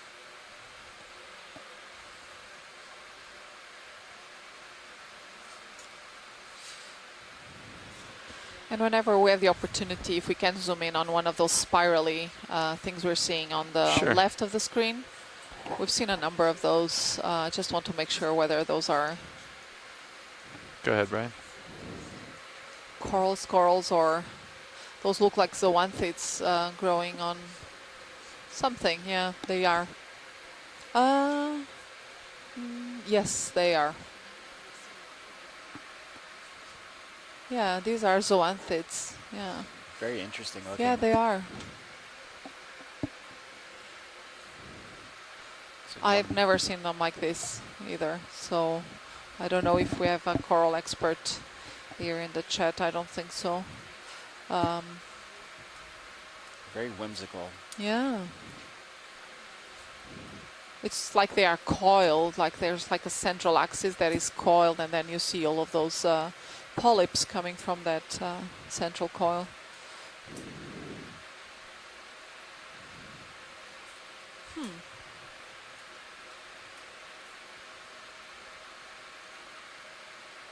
Here's something new that I did not know. Copy. So it almost looks like there's another outcropping behind this one. Yep. Seeing in the chat, definitely a zoanthid, which I think you were agreeing with. Try to head towards that one. Yeah, Saku is also questioning here in the chat. So what would be the original skeleton? And this I do not know. Not from here. So that's. We might have to go over this little. Usually the zoanthids are covering gap here. Other hard substrates. Because they are basically related to anemones. So they don't have like a hard skeleton of their own. So then they must be overgrowing some other skeleton, which has this coil appearance. But we haven't seen any other corals here in this area with that appearance. So that's a mystery. Copy that.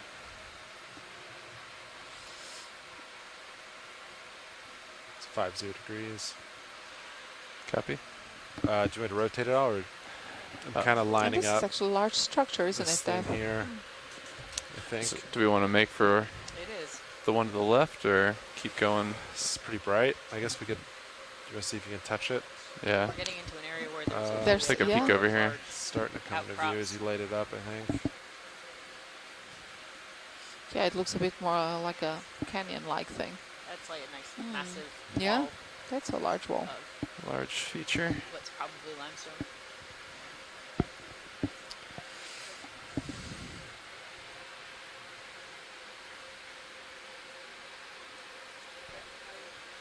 Just trying to characterize it with blue view. Yeah.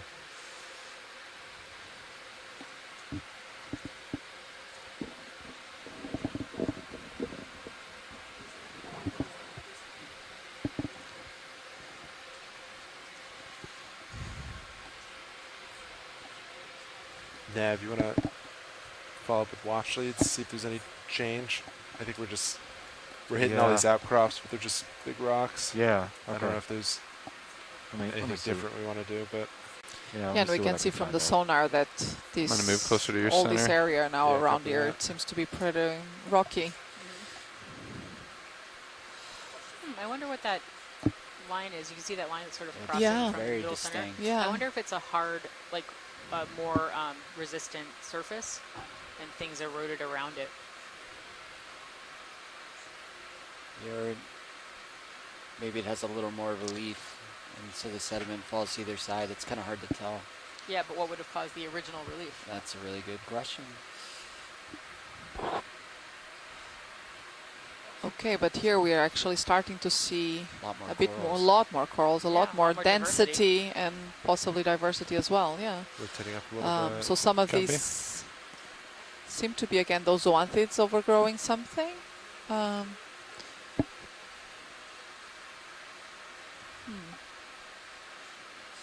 Do you want to move towards you at all? We could probably get another move in. Let's see what Nav says. Go ahead, Nav.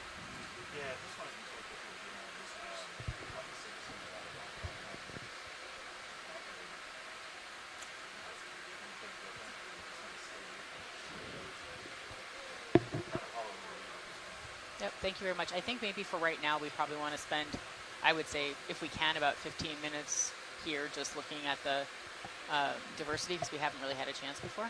Is that possible? Yeah.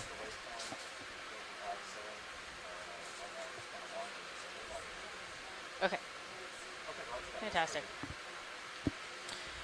Do you want to move 10 meters closer to you, and you can kind of characterize this If we can zoom in area? That sounds good. on some of these corals would be great. 350 Nav, when you ready? Okay. You guys copy that discussion? Yeah. Okay. Just kind of characterize this area. For yeah. Go from there. And so you want to move in 10 meters? Yes, 10 meters please. At Yes, the one in the center. Yeah. Okay. At your discretion. Lasers on okay? So we are starting to see now some more of these sclerotinian corals. 10 meters, 10 meters, bearing 350 at a speed of 0.3 knots. Fog lights? Oh yeah, I can get those on. I'm mere thinking whether this would be Madrepora Roger actually. That. Thank you. The branches are Pushing relatively a little bit thin. too, Brian. Beautiful pink polyps. I apologize. Just want to double check. I'm a little bit in between actually Madrepora and Lophilia for this one. Like spend maybe about 15 minutes on this, characterizing it. Might actually be Lophilia. Yeah, sounds good. Okay. Stand by. There we are.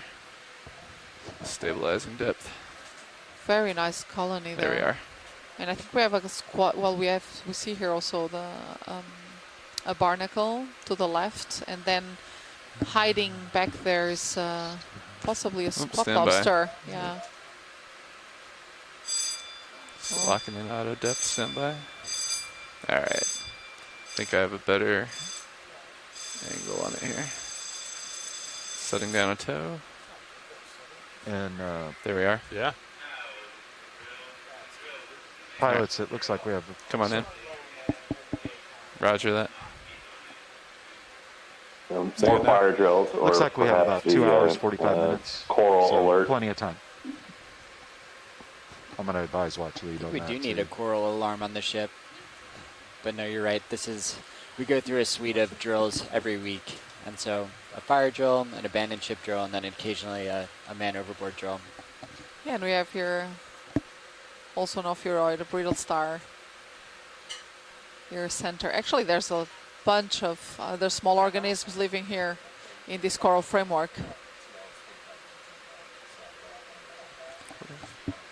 Roger that. It's as slow as I can go. Very spiny arms here. These brittle stars.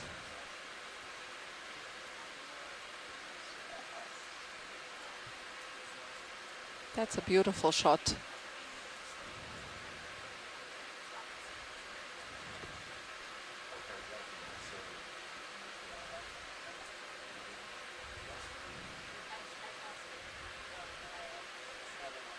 And one can see how these Raj.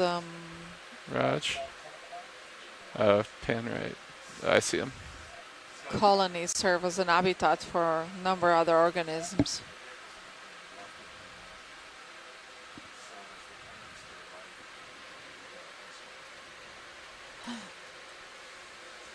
Look at that squat lobster perched there at the very top.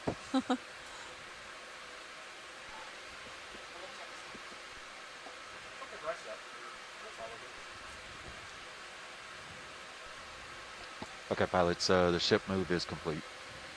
Copy that. Thanks, Nav. Oh, Yeah, look at that. Yeah, and Chris Myers here commenting in the chat room that the very spiny brittle star we just saw is Ophiomitra vida. That was collected by Andrea Maintaining Cotrini in a headspace. previous expedition here in the area. Headroom, that's it.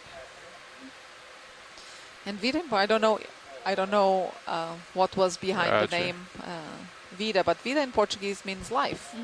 So maybe that was the inspiration. Maybe it was very lively Ophiorod. Yeah, probably. And I should say both in Portuguese and Spanish. It means life. Roger that. Roger that. That's I'll pull back. Beautiful view. You too. So I think one of the questions is Fog lights come after back we're done down. looking at this area, And off. where are the other targets and where should we be looking? Because I do feel like we've moved further away from things that we thought worthy or thought might be, even thought that might be, and now we're sort of into a large rocky outcrop with quite a bit of life. Yeah, quite a bit of life. Yeah, you're also in the center of the screen. We see these black corals. Actually, we had seen a few earlier on, but I think actually here we're starting to have a lot more diversity and variety and density. Obviously, we also see now here some coral rubble made up of. Yeah, that would be great. Thank you.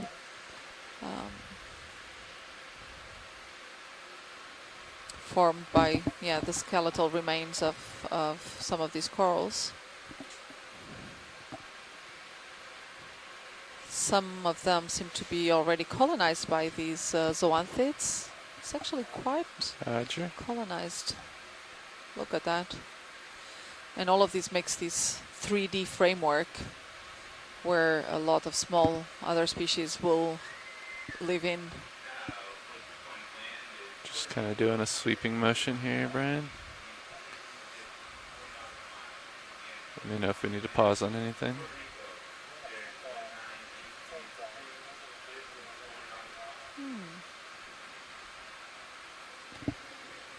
Yeah, different types of corals again. Again, this exactinellid sponge, and actually this one seems to have scale worm living in it. Yeah, cool.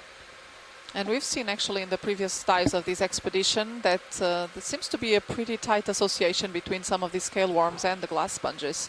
So we did collect a few glass sponges in the previous dives, and frequently there was a pair of scale worms living inside of them. Oh, look at the brittle star.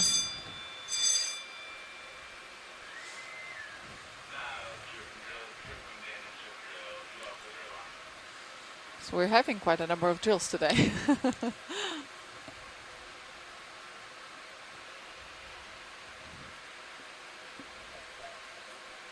Likewise.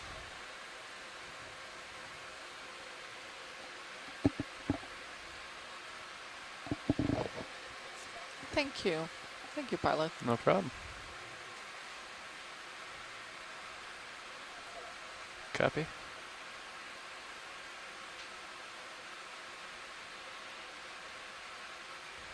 And again, we see some of these coiled skeletons of something that we're not sure what it may have been, that have been colonized by these zoanthids. So we do see quite a number of them. So whatever was living here at the time has left a very good substrate for these zoanthids. Oh, this is very rough, very regular substrate now, isn't it? Yeah, I mean, it looks like limestone.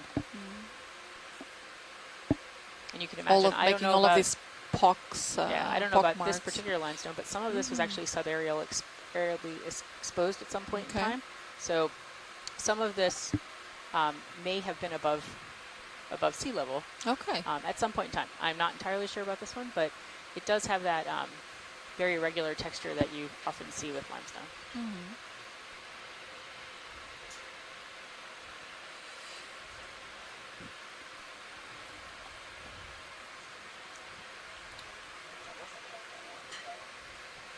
Right up here.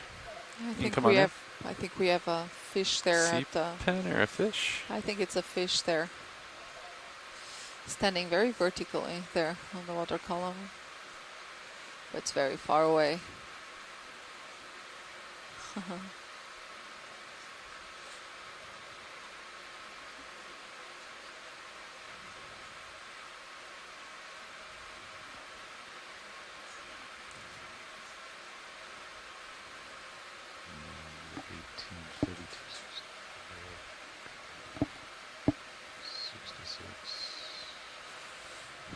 Now this is watch lead.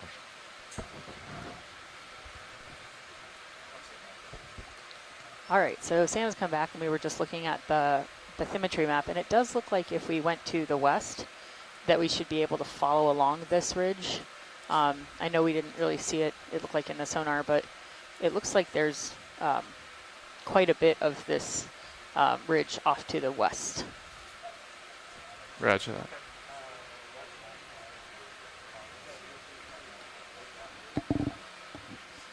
Oh, and we have there a very large siderid urchin in center view. Copied. There. Okay. Head west. Yeah. So they're asking that basically you guys heard it. It looks like in bathymetry. Yeah, you can come on in, Brian. We can kind of follow this outcropping. Oh, and it seems that the fish we're just looking at is some sort of swordfish, pes sable, Trichuros lepturus.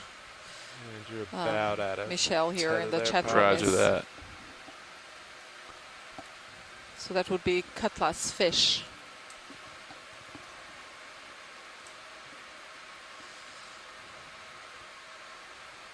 This is about as far forward as we can go for now.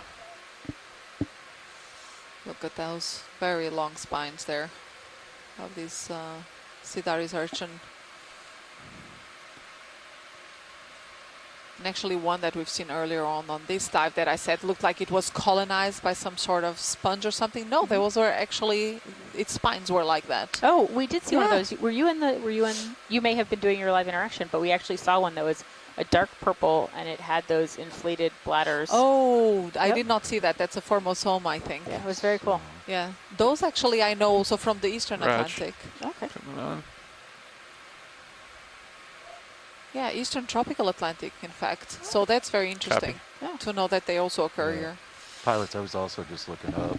So what we're going to do when the ship has had a chance to move and then the ROV will follow is that we're going to head off to the west. We're on a very long linear feature right now, and we're sort of to the kind of just to the east of it. So we're going to start moving to the west and seeing what we can see. very far on the decimal points. So I don't think we're going to see much difference in terms of the sedimentation rate. Yeah. But maybe we will. Yeah. But maybe we'll continue coming back to see and this great we can diversity. line up for a westward move. Sounds good. Chris here in the chat room is actually very excited about that urchin we just saw. So it's a different species from what we've seen earlier, and it's Calosidaris micans. So decide how far you want to possibly let me do a another scan that direction within the same family. Turning to the and we're starting to see here actually quite a number of these black corals. If at some point actually we can also have a zoom in on those kind of follow you too. Roger black fans that we're seeing. Yeah, watch. We're just trying to scan to the west before we make our move. Would you like a zoom of the coral first? Yes, if we could. Thank you. That would be great. One of the ones like coming into center here? Yeah, center. There's one to the right. There has some squat lobsters on it, but You can choose. Yeah. Yeah, we can start to the right. That's good because then we can see the texture of the rocks as well. Yeah. So that's a black coral. Yeah, I almost called it a black lobster. Wow, Put it all together. actually.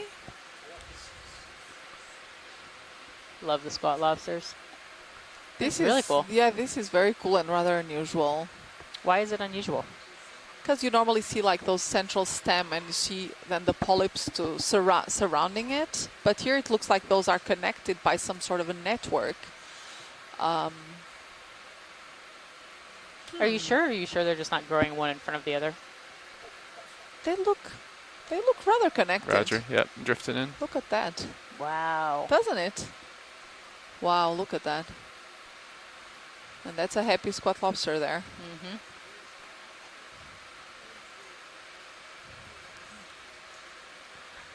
All right. I think I have a skid down. Let's see if I can hold it here. And Chris here in the chat room is also mentioning that they saw that sea urchin on a previous expedition munching on sponges. Yeah, we know about that, Chris. The urchins You want have center or leave it where it is? pretty nasty to the sponges.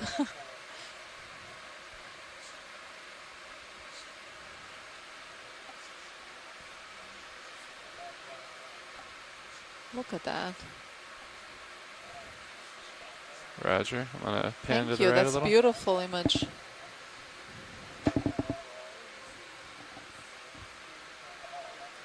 So the depth is about 610 meters right now. Pan it, you said? Sure. Yeah, we see lots of these small celastrate corals, these hydrocorals. Those are the little white bushes that we're seeing spread out along these rocks.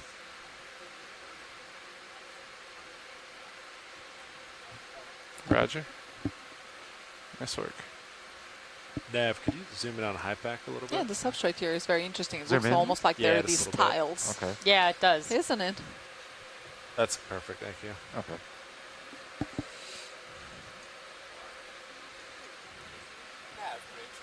All right. Bridge Nav, go ahead. How was Chris that? is Watch saying the that he sees sea turtles eating sponges, that nobody gets angry at them. I'm also not angry at the urchins, Chris, or the starfish. It's all good. It's all part of nature. You guys Good with that, bot? That's Okay. a good time. Thanks. Okay, right now is a good time. Just to confirm, we are on A-frame rotation. turning to the west. Copy that. Awesome. Okay, yes, that sounds great. Thank you. So now we're going to look to the west and see if we see this continuation of the ridge that we were. They're going to come around to on. 080. So Copy 080, thanks. So it looks like west is downhill, almost to 270 here. Yeah, that looks like an abyss. We can, I guess, as I continue to rotate, maybe we can just find an outcrop to head to. Roger. A lateral towards you. Oh, can I put your blue view back out? Yes, please. So we'll put it back to,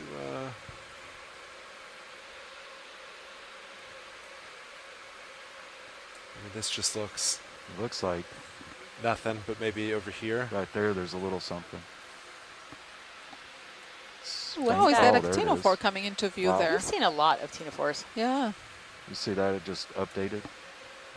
Beautiful shimmering there. Yeah. So with those the roll of cilia there. Looks like Look maybe at that. hop over that low spot. What was it that we had? Yeah. Well, probably not the same species. Look at that color. Very pretty. It's beautiful. Fireworks. Deep sea fireworks.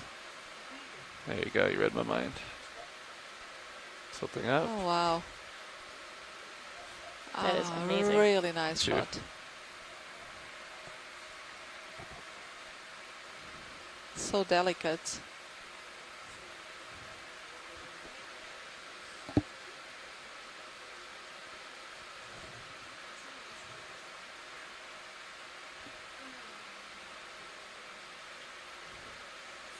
It's amazing how all of these organisms have adapted to live under such conditions, isn't it? It really is. I think he's out. Yeah.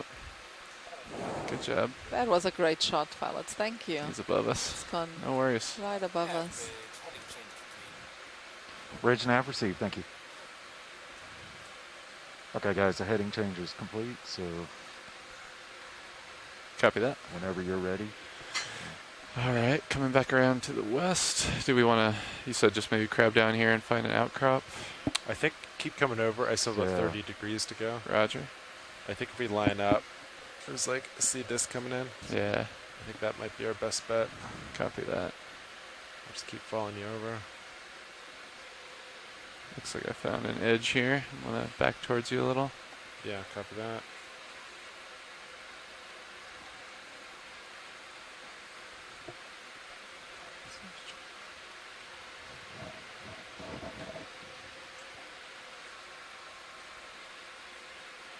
I might want to keep eyes on this ridge as I descend.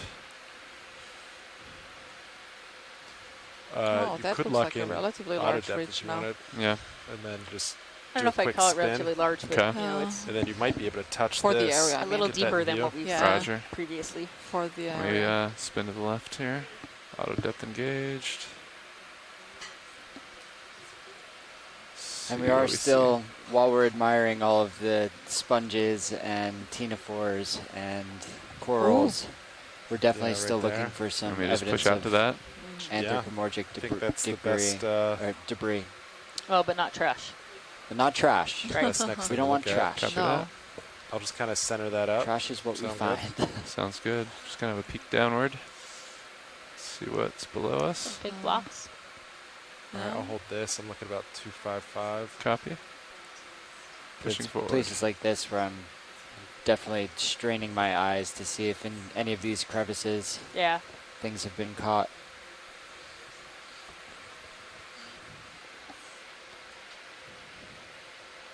It's an interesting return right there.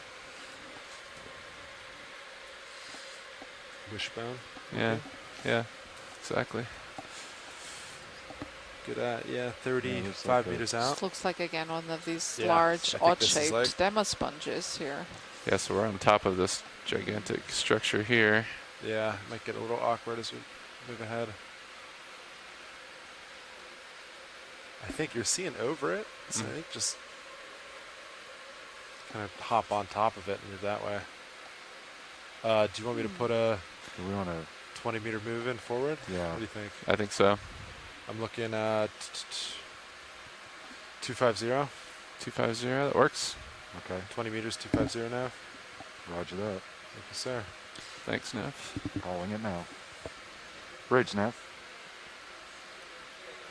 Got a move for you. Distance 20 meters. Bearing of 250 at a speed of 0.3 knots. It's weird. It looks like the local slope just changed. So we'd been looking at rocks that were basically flat, and now it looks like we're sort of looking at them. Roger that. Angle. Thank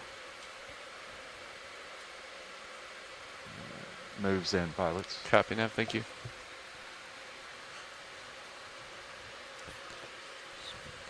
So we have just a minute while that move gets underway.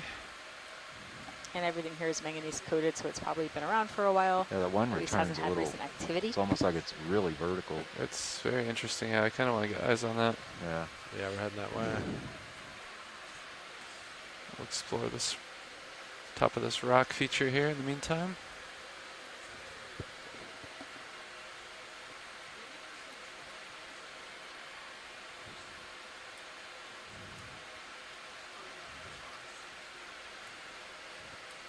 If you look off to your port, you also have another small one that's kind of like that same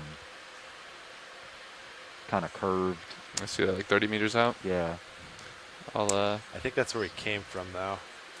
Right? That's just backtracking where we came. Is it? Okay. Yeah. Okay. That's just like So we're straight definitely on a south, fairly essentially. large rocky outcrop Gotcha. now. Okay. Yeah. Okay. I can sneak a quick peek at it, but yeah. I You think can definitely see the Oh, I see. It's irregularities just, of the yeah, limestone it's on just the top. that rock out. Yeah. Yeah. Okay. It just looks similar. Can we go Yeah, it down does. into that little valley to see what there is? Or will we not make our way back out? That's actually the way that we just came from Watchlead. So yeah, it's a little disorienting, but we're gonna circle all the way around. Yeah, we're gonna push more. What is it? Westerly, I guess. Westerly. Yeah. Yes. Which will be over the top of this rock feature we're on. Excellent. Yeah. If that works for you, of course. Yep. Yes.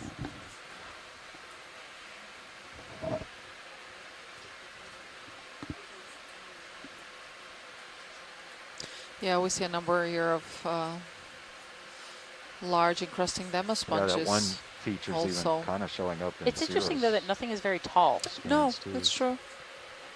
Just yeah, except for some of those glass sponges that clearly rise from the surface. Pretty tall. Of these rocks. Everything else, yeah. We're not seeing like these large whip corals or... It's very patchy, actually, the community here. We're moving pretty Another quickly. Very strong reflection in the sonar right now in front of us. Oh, yes. Yeah, it looks like the face that's looking at us is reflecting pretty brightly. And I don't know if that's just the geometry of the feature, if it's like a sheer wall, or if it's the reflectivity of it. Yeah, I mean, because we're sort of heading over this. Sean has a nice more sedimented angle down on me right now. We'll see how far we get with this move, but we can probably add another. So yeah, this is still, what, 25 meters out from you? Yeah, it looks like there's a bit of a drop off at the end of this and rock I do face. think that's playing to our disadvantage, the sedimentation rate around here. Ridge and Abercy, thank you. Do you guys want to do another 20? Because it looks like that, well... He's a little room to push out. We could do like... 15. Yeah, like, you want 15, pilot? Yeah, I'm pushing forward right now. I think 15 would be fine. You want it same heading? Let's see. Was that 270 last one? 255. 255. Yeah, 255 now. I guess let's line up with whatever this is, right? Yep. I think I'm maybe like, let's see, you're looking 255. Honestly, looks pretty good. Yeah, I think so. So it looks like it's that rock feature off in the distance there. You want like 250? 15 meters, 250? Yeah, sounds good. Okay, 250, 15 meters. And you're good with the still decimal 3, right? Yeah, works. Okay. So we can see another feature in. Got another move for you. In our view, Distance it's a little far away. It's a little blue. Bearing 250, speed 0. Probably another massive outcrop, but would anyone like to convince themselves it's part of a plane? I think it's a massive outcrop. Roger that. I would like to convince myself. I just don't think I can. I think it looks like a sperm whale. That's what I was thinking. It looks like a whale. I was thinking the same thing. But they don't look like that when they're on the seafloor either. No. Tilting up a hair. Copy. So the sperm whale rock. Smooth rock. Tether there, pilot. Copy that. Easy. I think what you're seeing is a little bit of layering in that front Turn corner. and see what else we can see from this vantage point. Covered in sediment. So we're seeing what looks like a face. Yeah. Doesn't it? Yeah. A lot more returns up ahead, just more. What is that? Oh, is that a can again? What's that white thing? Yeah, I don't know. Oh, I thought that was a sponge. That's a can? I think that's a can. No, not a can. Maybe some sort of cup. Is it a cup? I think it's floating. Is it? No, no, it's a big barrel. Or a bucket. Oh. Maybe it's even a bucket. It's actually quite far. Yeah. Oh, yeah, it's a bucket. It's a bucket. Things you shouldn't throw. No. Overboard or allow to escape you at the coast. White bucket really shows up well, huh? It does. Oh. A little bit of light it's on it. Far out, yeah. Looks like I'm getting a little bit of tether. Yeah, coming your way. Pushing towards the whale rock.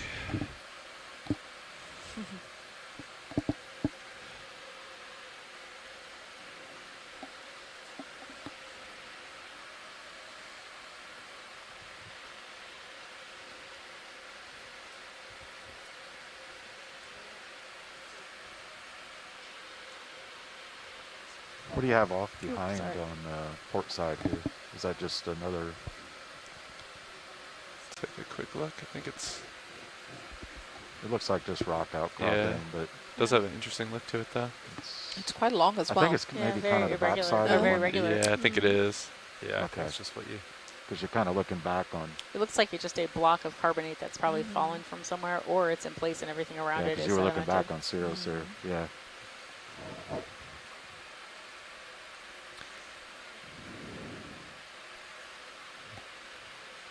This area is seismically active. Rich and go ahead. And you can get large Roger blocks, that, falling down in a landslide during earthquakes, or if they're just simply unstable. But this may be in place, and the sediment may be around it. Okay, roger that. We're good with that. And just confirming, still that? on A-frame, correct? Okay, perfect. Thank you. Yeah, the circular thing. It looks like it's an opening there. Yeah, pilots, it looks like making a little cave cave. come up You're right. just a little bit too. Yeah, 19 knots. Yeah. Copy that. I wonder if there's something living in it. Yeah, would you like to have a peek inside this feature here? If we could, that would be great. Sirius is probably settling up. Co-pilot, is it? I think I'm about done, yeah. Okay. We'll get another move in once the... All right, come on in. Nice. Quite hollow. Let's see if we can see anything. I'll keep descending towards it.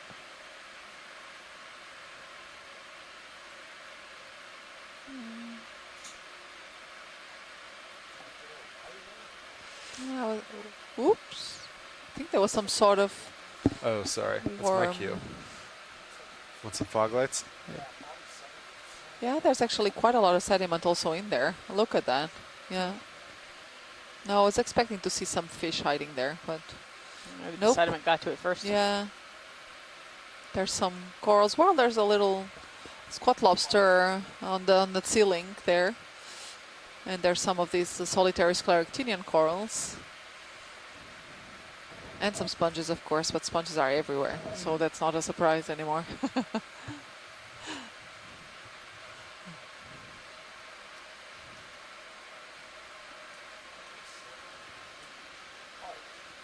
Oh, thank you. No problem. Nice little habitat.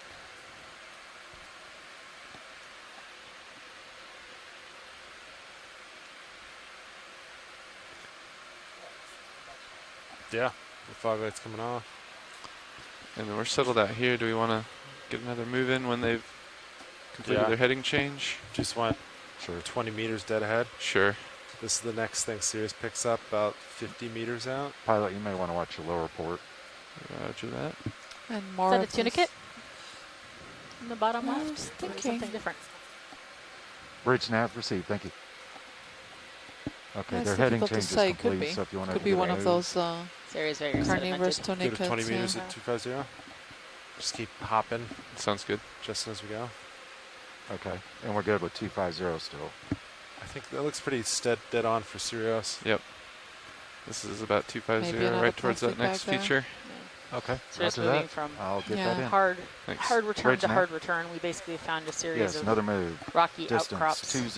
20 meters, bearing 250, speed 0.3 knots. Oh, that bucket's getting close now, huh?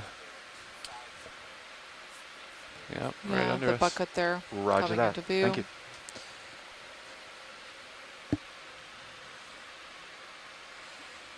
Okay, moves in, pilots. Roger. Headed that way. Just having a peek to the right. Yeah, not much, huh? No.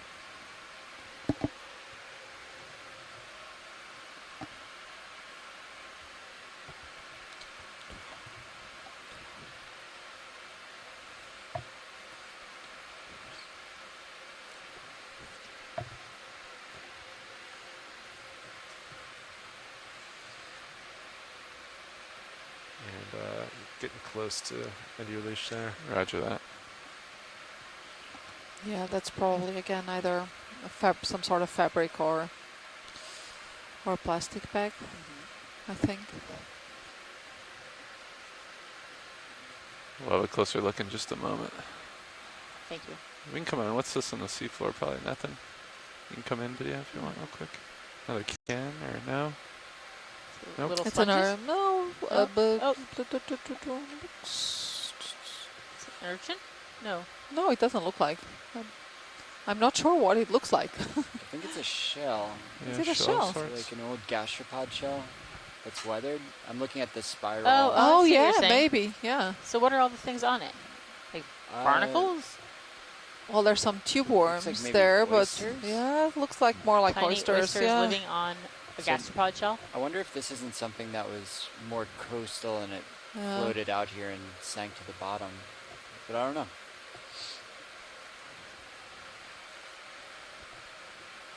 But those do look like oysters to me. Yeah.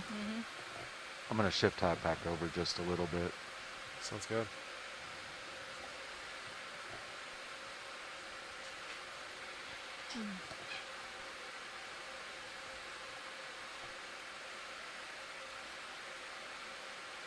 It almost looked kind of like a moon snail shell to me. Do you see Serious screen left of center? You see that? Like, is that anything? Looks like this ridge, just kind of like a. Well, let me keep turning.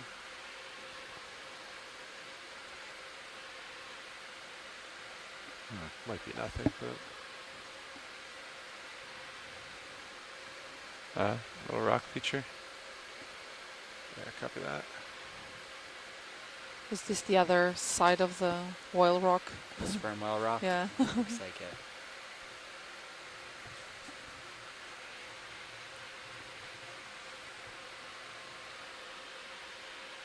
Alright, let's see, camera's at 5-0. Trying to look in the blue view here and see, is that anything? Ahead? Yeah. Uphill there? Can't tell.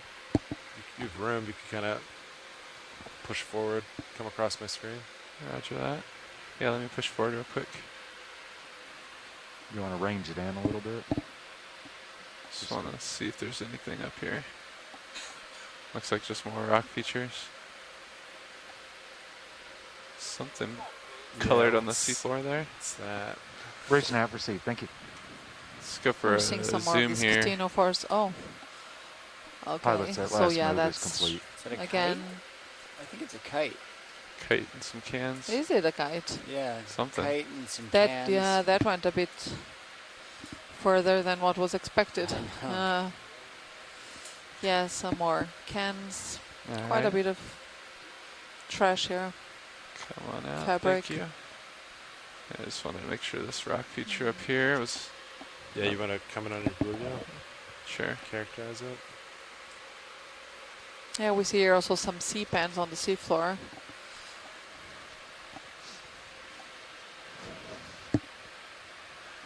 Looks interesting on blue view, but not what we're looking for.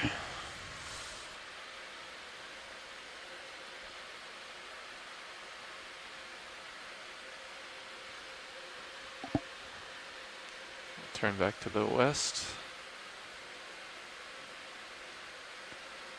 I think I'm about done.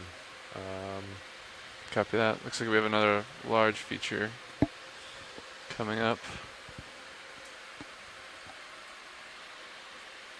Another rock ridge. I feel like my eyes keep playing tricks on me. Yeah. Looks like we have a pretty large. You want another 10 meters to get over there? Yeah, we could probably do another 10, just to get closer to that face and decide where we want to go.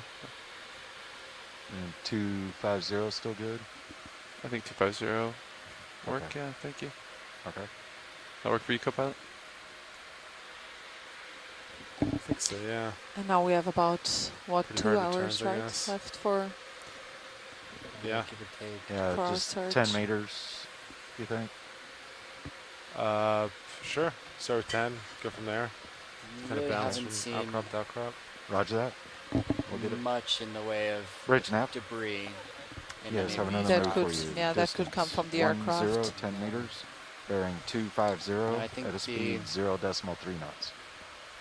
The most, I don't know if exciting is the right word, but the 1C cushion, I think, Roger was that. the closest that I felt. Okay, I did not see that actually. So that should put me right up on the face of that wall there, Sean. Or at least it looked like it might be. Just trying to anticipate our next move. Yeah, it's so hard to kind of tell. say get to the wall and then get on top of it. Yeah. And scan. See what looks good. Yeah, roger that. Sirius sonar has, you know, this, which is still west.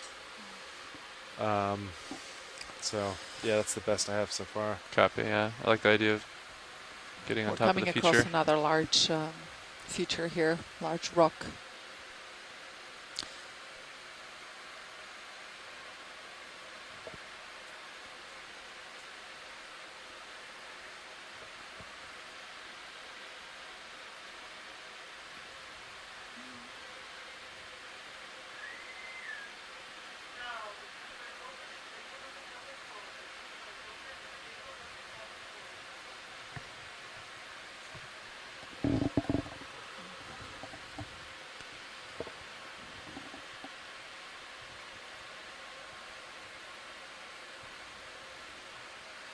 Go for a zoom here if you want, Brian.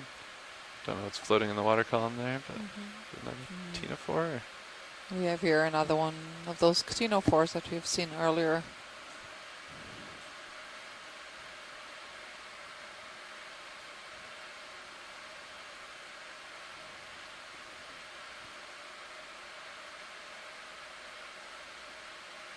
Oh, beautiful.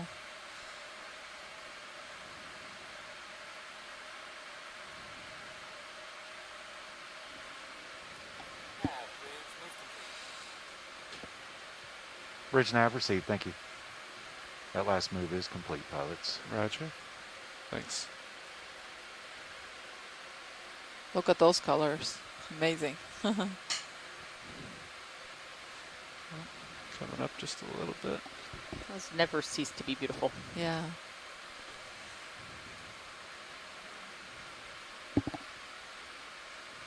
So they're actually not producing that light, they're just reflecting it from the light from the ROV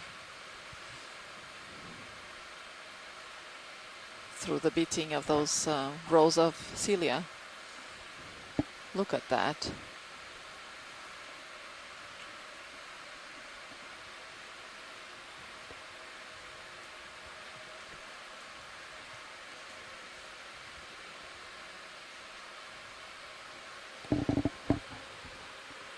Great detail there. All right, I'm gonna let it go, Brian.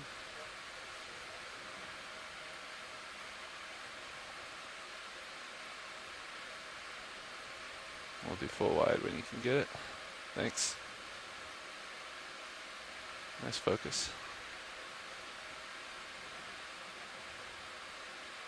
Well.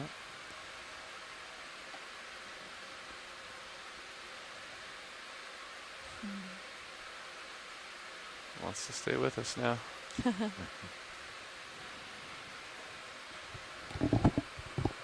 Coming up the feature.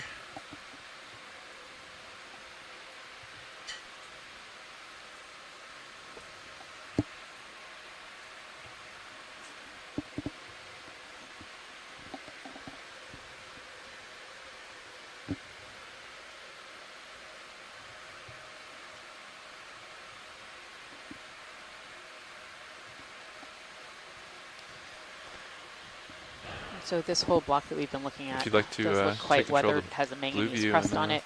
Do some scans in some places you can see that right now sounds coming into good. view. It has a very regular so surface. This probably like is most there. likely sandstone. It See could if be we another type of sedimentary next. rock that could be interbedded with it, but this area is known for having a very Can I put your thick blue view up? Yeah, please do. platform of carbonates.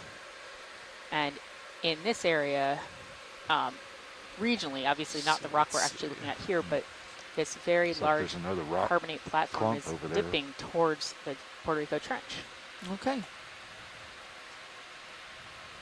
Yeah, do you think you're just seeing the top of this rock feature that we're on here, or is it something I think beyond? The rock, I think this is the rock.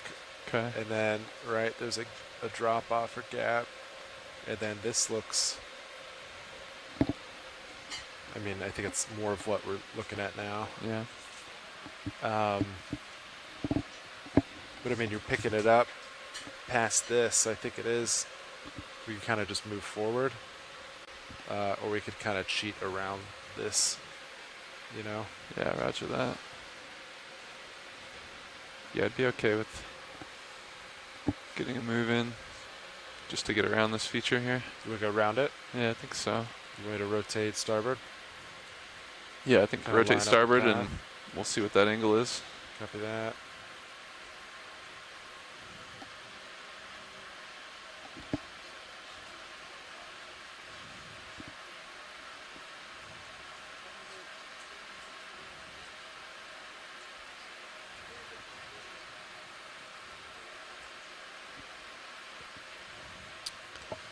Maybe 290 or 300.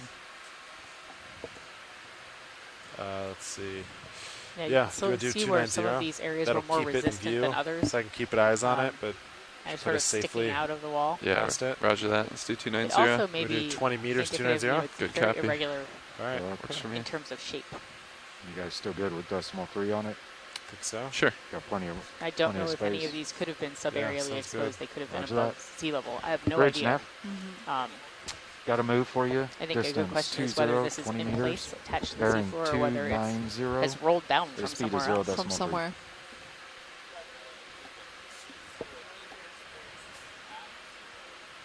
Yeah, because this is pretty much the slope of the island, right? Yep. Okay, got the move in. Thanks, Steph. Roger that. Coming down just a little bit, Sean. Yeah, copy that.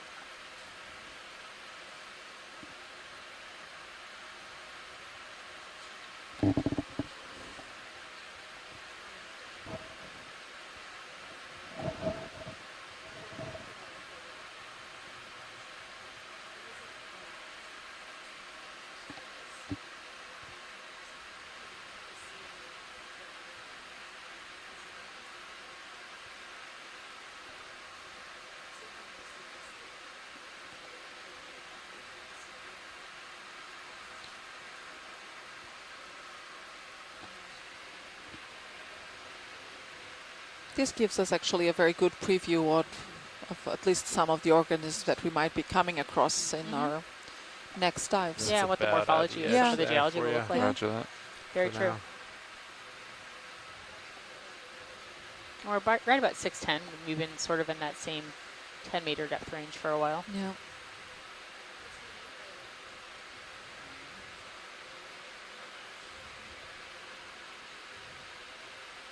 And so we've already seen a few different types of sponges, both Emma sponges and glass sponges.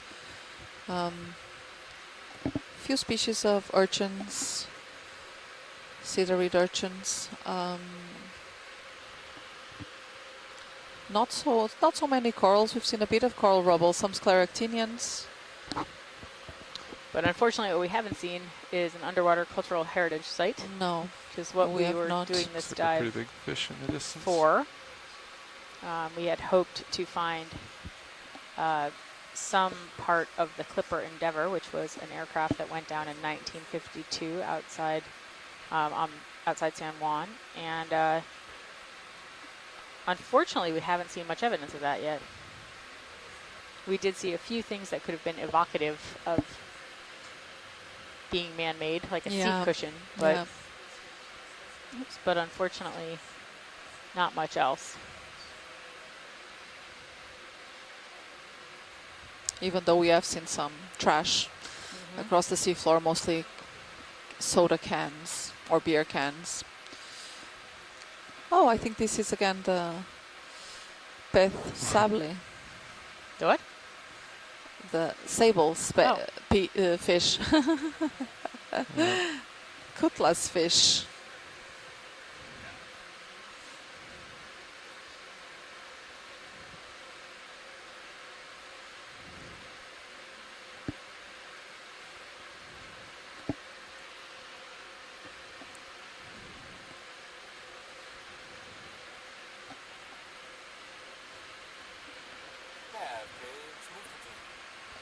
Bridge nav received. Thank you. Let's see.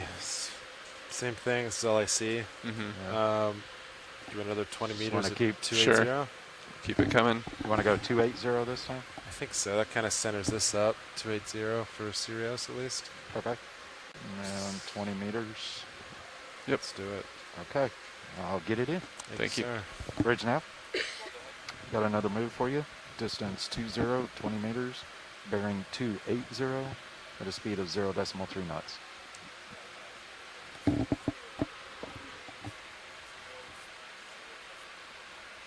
Roger that. Thank you.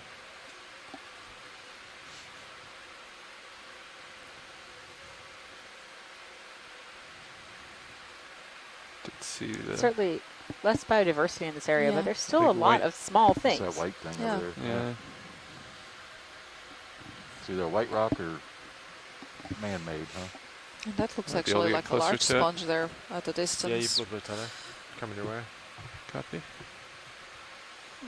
Some of these rocks actually look like they're not coated That in move manganese. is in, so Thank you, Nash. ship is moving.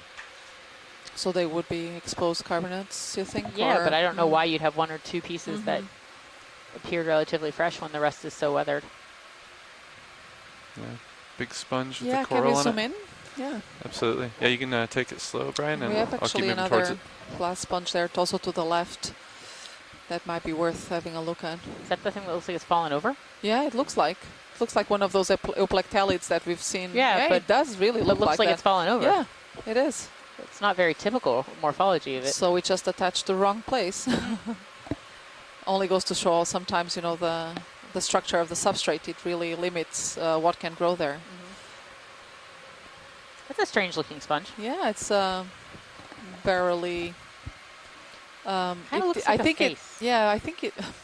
I don't think that looks like a. Well. I think it looks like a face. Ugly face then. Wow. Me, Joanna. Yeah. What kind of sponge is that? Even I that love sponges. Yeah, fog lights are would on. think that's not the most appealing sponge. Let's have a look at the surface, and if we can, to have a look at the top of the sponge, that would be great. Actually, we can see some antennae. Roger that. So there's actually several shrimp, I think, also on top of it. Making use of your habitat. Yeah. So here at the here at the base, what we can There see you is go. again these zoanthids. Oh. Stand by. Just stabilizing.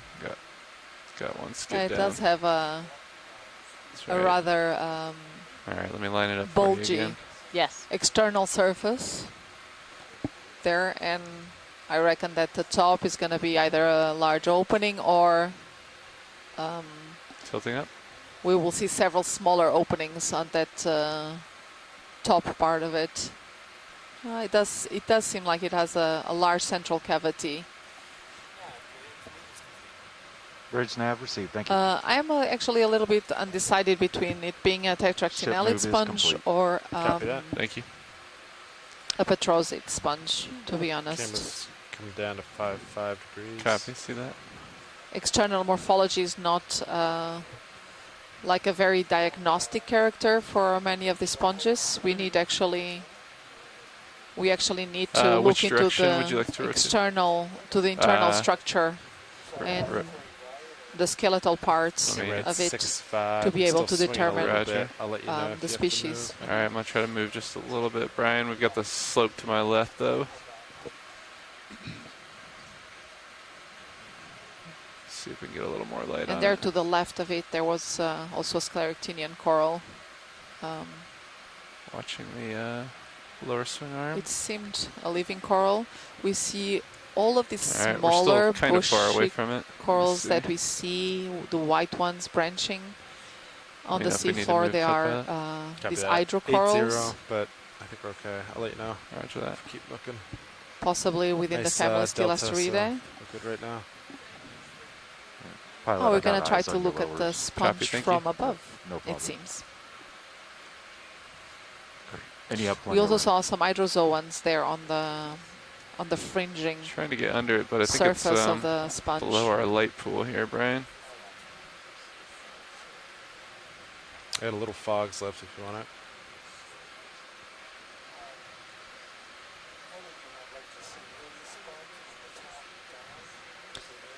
Yeah, if we could.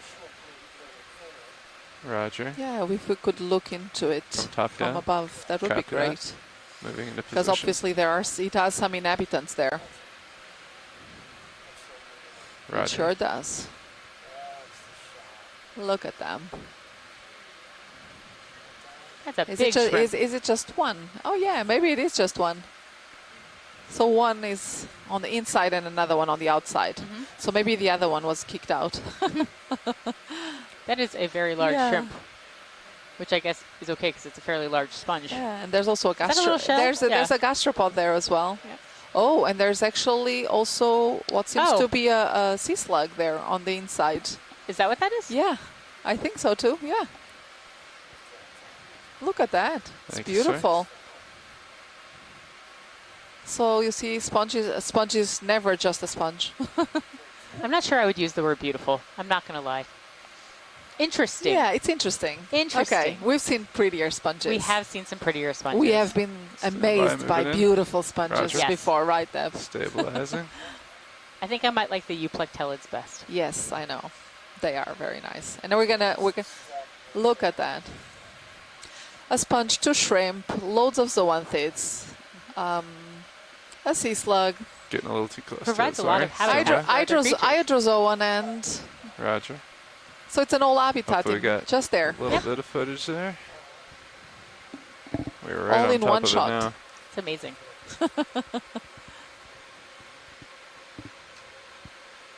Did we still want? There's brittle stars there also hanging on those hydrozoans. Look at that. You got it. Did you want to look at the sponge off to the left as well? Yes, I did. Roger that. Thank you. Yeah, but we're all stationary this time. Copy that. Thanks, video. Because that sponge there to the left, it's a glass sponge in the Euplectellid family. And it does seem that it's probably chosen not the best place to start growing on, so it's probably attached to coral rubble. And it seems that as it grew a little bit too large, it just tumbled. That's your discretion. But it's still alive. It is. It is. So it's still doing what it needs to do. It's doing well. Yeah. Look at that. Yeah, and I really think that's what happened. Yeah. And this one is particularly interesting. I'm trying to see because it does look like a regadrella. And this is the sponge that normally has a pair of shrimps living inside. They move into the sponge, a small larvae, and then they just become too big to actually exit this glass network, as you can see there very clearly. So typically a pair of shrimps will be living inside of this sponge. There's actually an entire family. Oh, there, we can see them. Yes, we can see the shrimp. Those are the shrimp. We can see their... Oh, yeah. Yes, at least one is in there. There's actually an entire family of shrimp that are associated to these glass sponges. And I think that all except one of the genus in that family are not exclusively associated to glass sponges, which is very interesting. And you can see just the structure of this body wall, of the sponge body wall is just amazing. So it's like a lace, yeah. Is the one on the left, is that a different sponge? That's a different sponge. Yeah, so that also happens to be co-located with this sponge. Exactly. So the one to the left is probably in the family Pharaidae. It's these tubular sponges. We've seen a few of them also earlier on this dive. So it's within the same class as this larger one, but totally different species and different group. Yep. And actually, because we got this nice zoom in on your sponge, to the left, we also can look at the manganese coating on the rocks as well. You can see they're pretty dark. Yeah. So it makes a very nice contrast.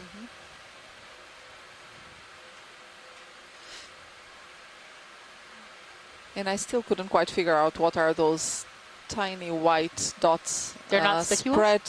Not on that sponge. The smaller. We're talking now about the smaller sponge.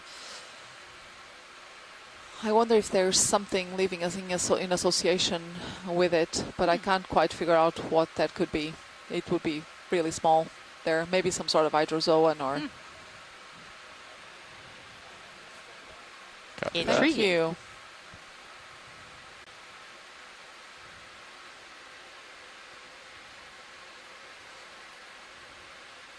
So this is a good example that you should wisely the substrate where you're going to settle on. Wisely choose your substrate. Yeah, exactly. Copy that. I think there might be a person analog for that. Like not building and in a it's very floodplain. interesting, and you know it's very interesting because this sponge in particular, it looks like Regadrella. If it's not the same species, then it's very similar to a species that we have in Northeast Atlantic, and that we've also saw on the Mid-Atlantic Ridge in previous dives. Okay.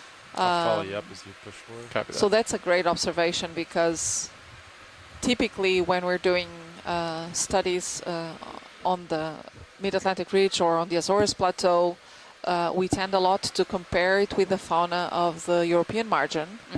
But truth is that we may be overlooking both phylogenetic relationships of the fauna we're finding there with the Western Atlantic. So this expedition, this part of the expedition actually gives us the opportunity to have a broader look across the entire North Atlantic and not only looking at, you know, at a wide latitudinal, longitudinal scale, but also looking into more tropical areas. And we know that the tropical Western Atlantic and the Caribbean Sea in particular are marine biodiversity hotspots. What's the bearing of our last move there? And that is both in shallow water as well as in land and possibly also then in the deep sea. So camera's back to 4 or 5 degrees. And we don't know nearly as much about the sponge fauna or the deep sea coral fauna in the region as we know for perhaps other regions. So I think this gives us a very good opportunity to look at the North Atlantic as a whole. Maybe there's something dead ahead, maybe.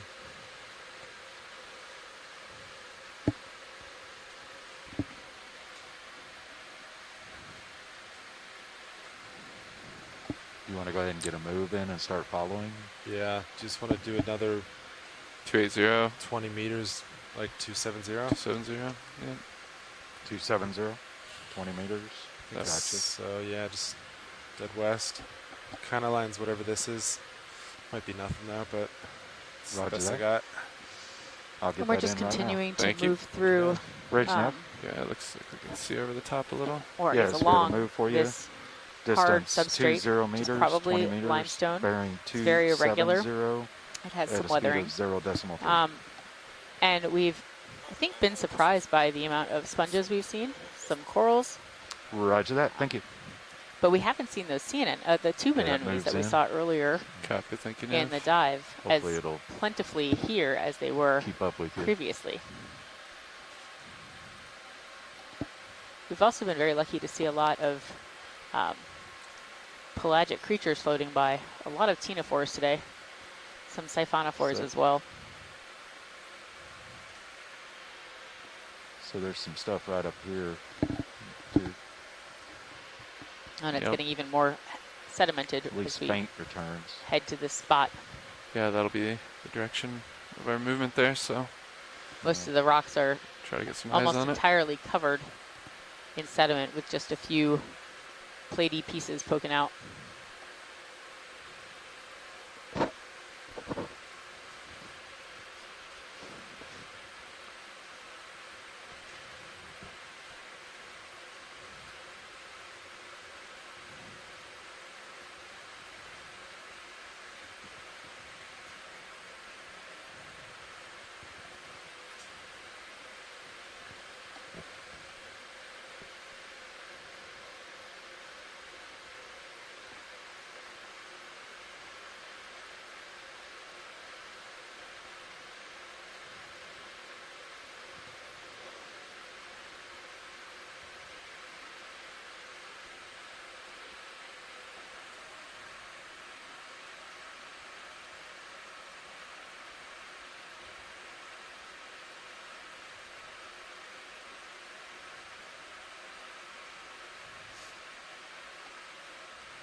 So as we continue to move through, we're actually coming up on what looks like another small ridge.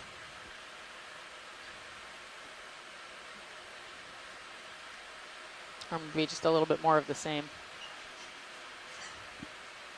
So it's gotten more heavily sedimented here, and you can kind of see the drop down in biodiversity that matches that extra sedimentation.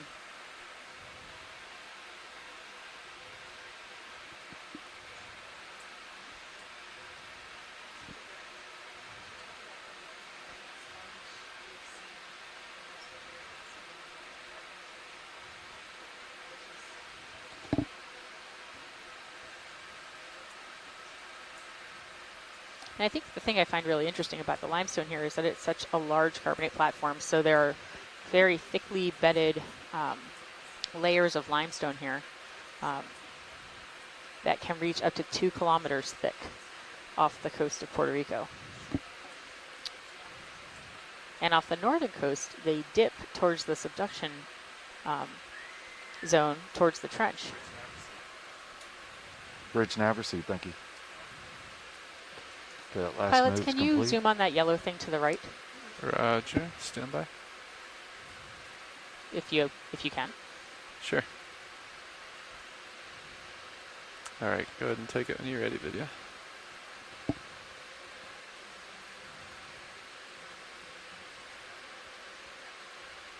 So I don't know, I think we've seen this already on this dive.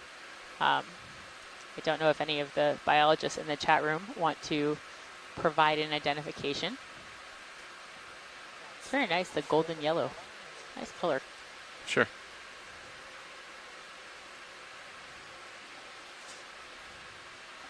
This one, its polyps appear retracted. I don't know if it helped. Oh, hello, shrimp. Your port arm. Right in front of my face. Is not fully down. I don't know if it helped at all. I think it's okay for now. Thank you, though. Okay. But I'll give it a shot. Here we go.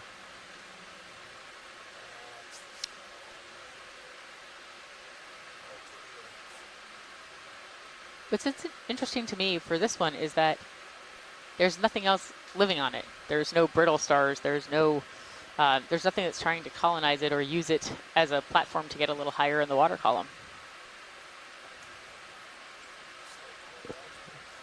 Roger.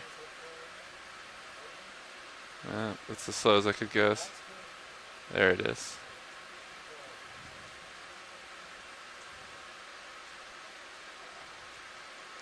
Oh, but you can see a piece that looks like it broke off to the bottom right. And it does look like the living tissue is the yellow, and perhaps that the white that's exposed on the bottom right-hand side is what happens when the living tissue is no longer on the coral skeleton. So I guess there's a little piece of the same off to the bottom left. So.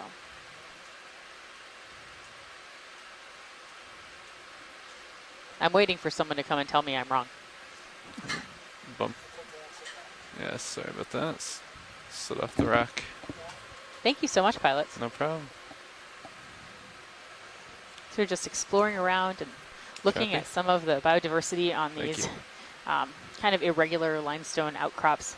They're very sedimented, and so we're seeing fairly small amounts of fauna and not a huge amount of biodiversity. We did see some earlier.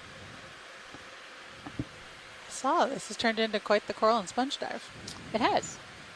And a very fancy shrimp. Or 3. Or many, yeah. Seen a lot.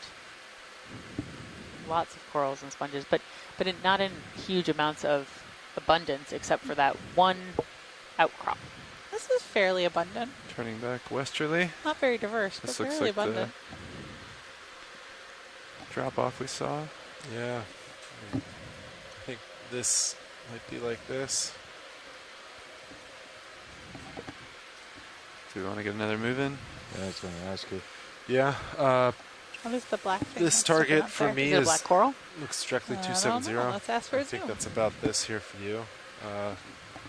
Yeah, it works for me. So good. Pilot, did I hear a request for a black coral? Sorry, we were discussing navigation. Yes, we were actually going to ask that thing that is basically centered at the bottom of your screen. Roger if you wouldn't that. mind zooming in on that. Do we want to move or you want to hold here? I think we have time. Yeah, to put in a move if you want. 20 meters? Yeah, I'd go for it. Okay. Oh, wow. Oh, wow. Whoa, shark. Don't look at the black thing. Just look at the shark. He wanted to see the Can coral we chase as well. the shark? That's amazing. I thought I saw him lumbering in the distance. I bet that's the same one. Oh, that is cool. Wow. Came in just at the right time, Casey. Apparently so. Pilots, to follow it. You can wait. Yeah, I don't think we're going to be able to chase him. Yeah. That was fantastic, though. Thank you. No worries. Beautiful. A little lucky.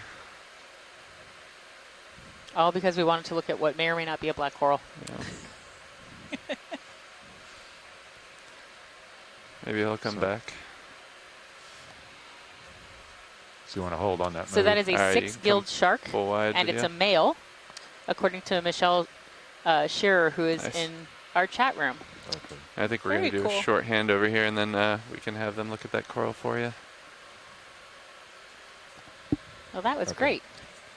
We'll do a handoff over here, guys. The move is not in, so no move.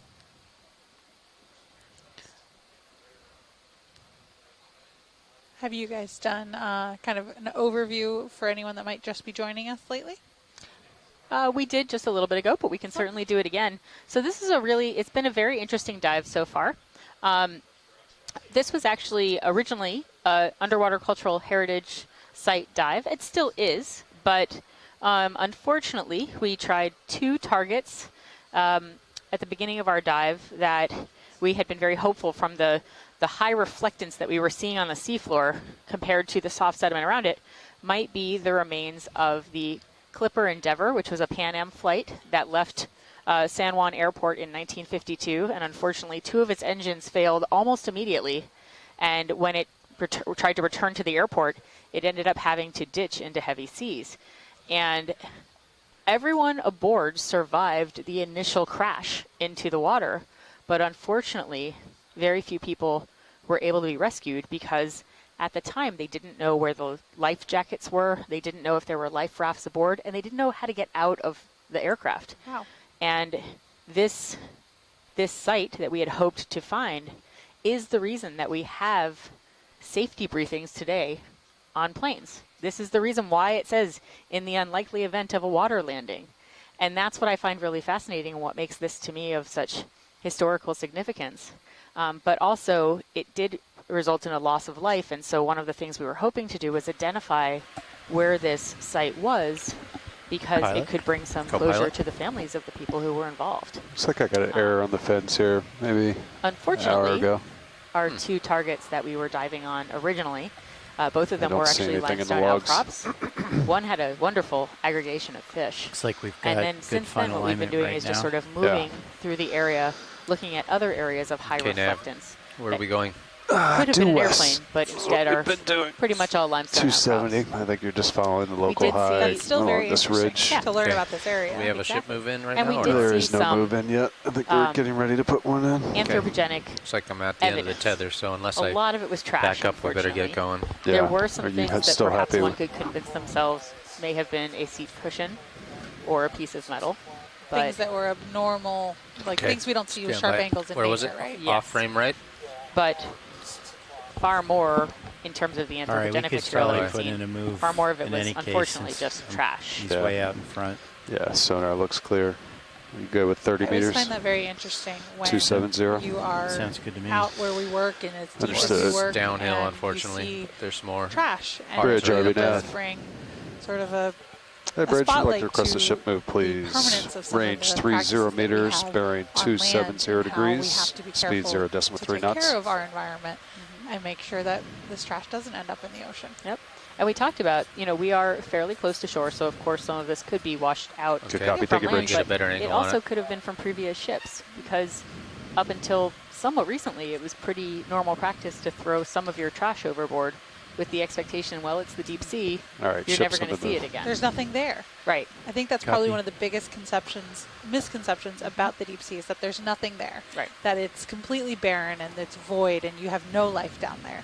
It's just empty. So we've actually gone And that's 100 meters just deeper not than when we true. landed this morning. You Not take true a at all. look at these ecosystems that we see and they're beautiful. They're full of life.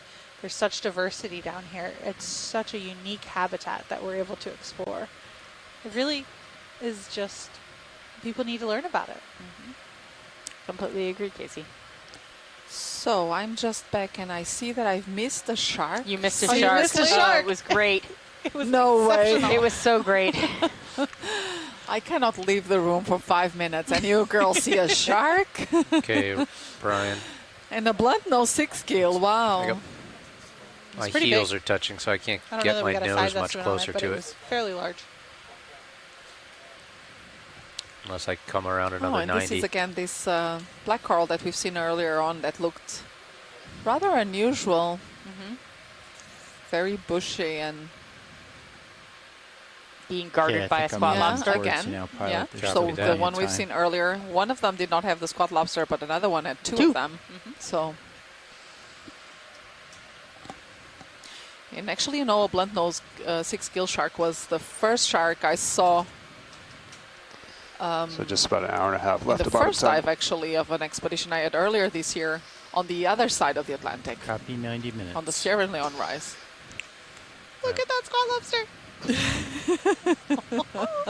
Squat lobsters are my favorite. Little unstable foothold here. Every time I hear the word squat lobster, I think of the B-52 song, Rock Lobster. And my friends and I all sing to each other, Squat lobster! And there's the shark again. Because we can't help ourselves. I will not leave the room again. Art is just showing me the images of the Stand by. 6 gill. It was pretty shark. Ooh, look at port I'm rail not leaving cam. the room again. It's okay. I think I missed an octopus one time I went for lunch. He's posing for you. Should be coming into view. Yeah, it's just off to your left. I think he's up. Oh, there. Oh, I saw it. I'm so happy now. I saw it. We've already seen it, Joanna. Stand by. Look at that. So is there anything else That's to say? So it's a 6 gilled I'm going to be coming shark. up a little. It's a male. Okay, I'm coming what up. else can we say just about it? stay safe above me. Well, I'm not sure. I think they just and then we'll get back on track. All right, guys? Yeah, they just dive around the globe pretty much. I Brian, think it's if you want to very go partial, widely let's just not lose them out of species. frame. Looks like it's coming in for a landing. Wow, look at that. Lasers on. Oh, wow. Briefly. It's what, 2 meters? I can do an easy stop if you guys want. Maybe 2 meters? No, I'm going to track this and then we'll Beautiful. go. Understood. Andy, tell me when to stop. I'm going to yank you in a minute, so tell me. All right. Yeah, I think you're doing it right now. Okay. Yeah, I'm so going many people are to let him afraid go. of sharks, but they're really Okay, I'm paying out animals. a little bit. They really are. Okay. Wow, gorgeous. Look at that. Lasers off. And I'm going to spin left, which will, I'll get back on track here in a moment. And a lot of Andy. these deep sea sharks actually are very slow growing and long-lived, you know, with very Good late copy. Take a bridge. reproduction He's a big boy. occurring, which makes them particularly vulnerable to right, bottom spinning around fisheries. and going west. Thanks, Andy. Yep. So, Joanna, I think the Greenland shark is the longest lived of those sharks. I think you can find specimens or individuals that have been I gotta come all the way around the clock. World's oceans for 400, 600 wow. years. It's amazing. Make sure I don't back into that. They have relatively low metabolism. They, and they can just cover rather large expanses of the seafloor during their lifetime. You can imagine having 450 years to go around.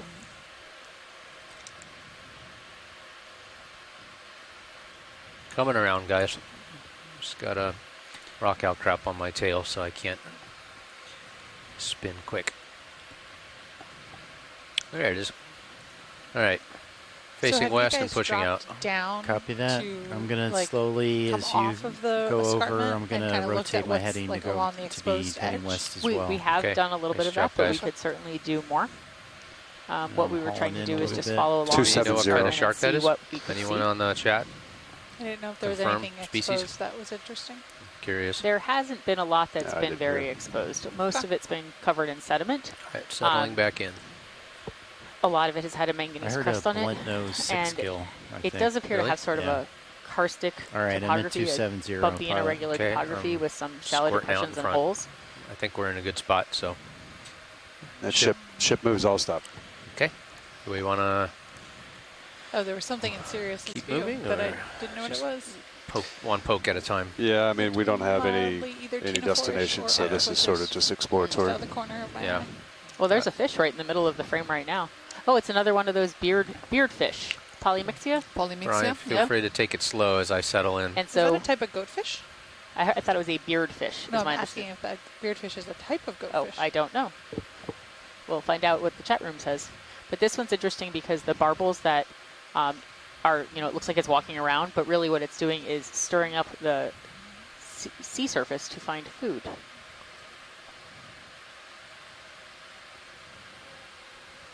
So sometimes in shallow waters, there are fish that are similar to this that use those little barbels to find their food, and you can actually, usually like in Hawaii, you can trace them to an octopus.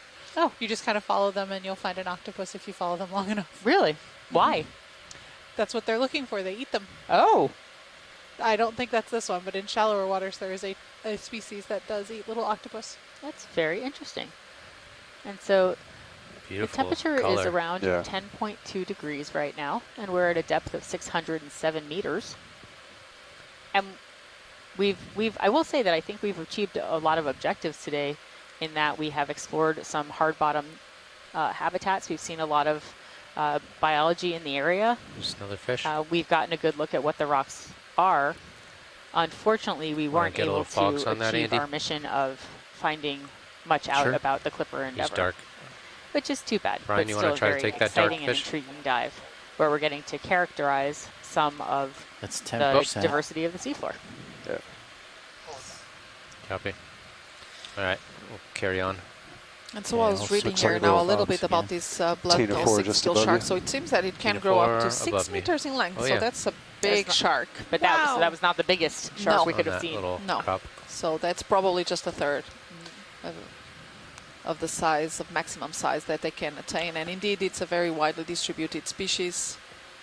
They're saying that shark was 1/3 full grown. Whoa. Age or how old they can. And what was it called? A blunt nose become 6-gill? Wow.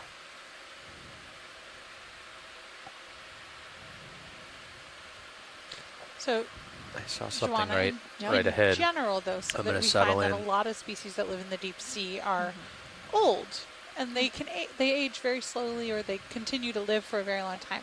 Yeah. Is there a reason for that? That's actually a very good question. I don't think we really know why that is. Typically, some of these species have a relatively low metabolism to withstand the fact that there's not a great deal of food in the deep sea. Probably need a little fog on this one. But as to why they actually evolved to, I'm looking at to have such high longevities, it's a little bit unclear. But you're right about that. There are several also corals and sponges that can grow, for centuries or even millennia. Ooh, there's some of these black corals are known shell to the left. to attain, some of them have been dated and to up to 3,000 years old, for instance. So, we have now in view again this zoanthids that we've been seeing. Is that colonizing Iridogorgia skeleton? That's what we've been thinking. We haven't seen any of those Iridogorgias yet during the dive, but we've seen a lot of these zoanthids growing on this shape. Looks like they're on something that is coiling. The sonar looks clear. And it's a pretty diagnostic Yeah, coil. exactly. Whenever so that's very ready, interesting. But we've seen a lot of these like that now. I'm way out there. All right, sounds good. So I think Bridge over now. I'm going in to an rock left upcoming just a dive, little and bit. when we have the opportunity, we will please probably sample one of these to figure out exactly degrees, speed 0.3 why they are. Oh, look at that! Look at that shell. Yeah, it has an hermit crab. Yeah, one is a scaphoid. This one, this one. Oh Good no! copy. Thank you, Bridge. Beautiful. It is an hermit crab. Yes. All right, that's another 30 meters coming your way. It's a beautiful shell. Yeah, it is. 2 beautiful shells. Center both. I was saying that looked like a scaphoid, but it's not. It's actually also just a gastropod shell. The one to the top right. Copy.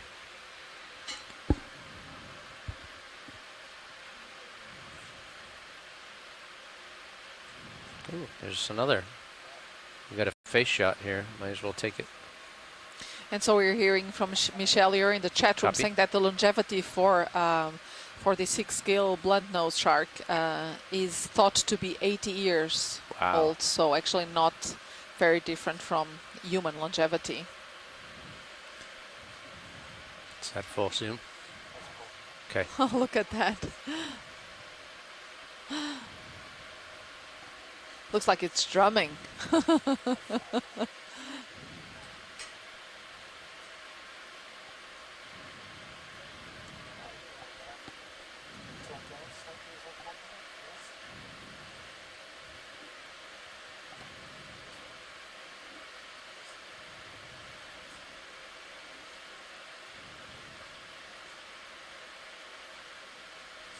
Lots of life.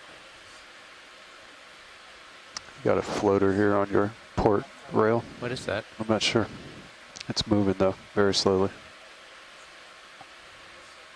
I think it's up in the water column. I think it's a fish, don't you? Yeah, I think it might be above you. Float up and see if I can get him in my view. Andy? Yep. Just holler if I'm not being safe. No, yeah, you're now good. coming Okay, I think it's above. towards an area again with a lot of more sediment here. Should be coming around. I think it's way up there. I'm rotating down a little bit. Copy. I don't see it here. I see the tether, but I don't see him. No, I think it's above your brow. All right, let's let him go.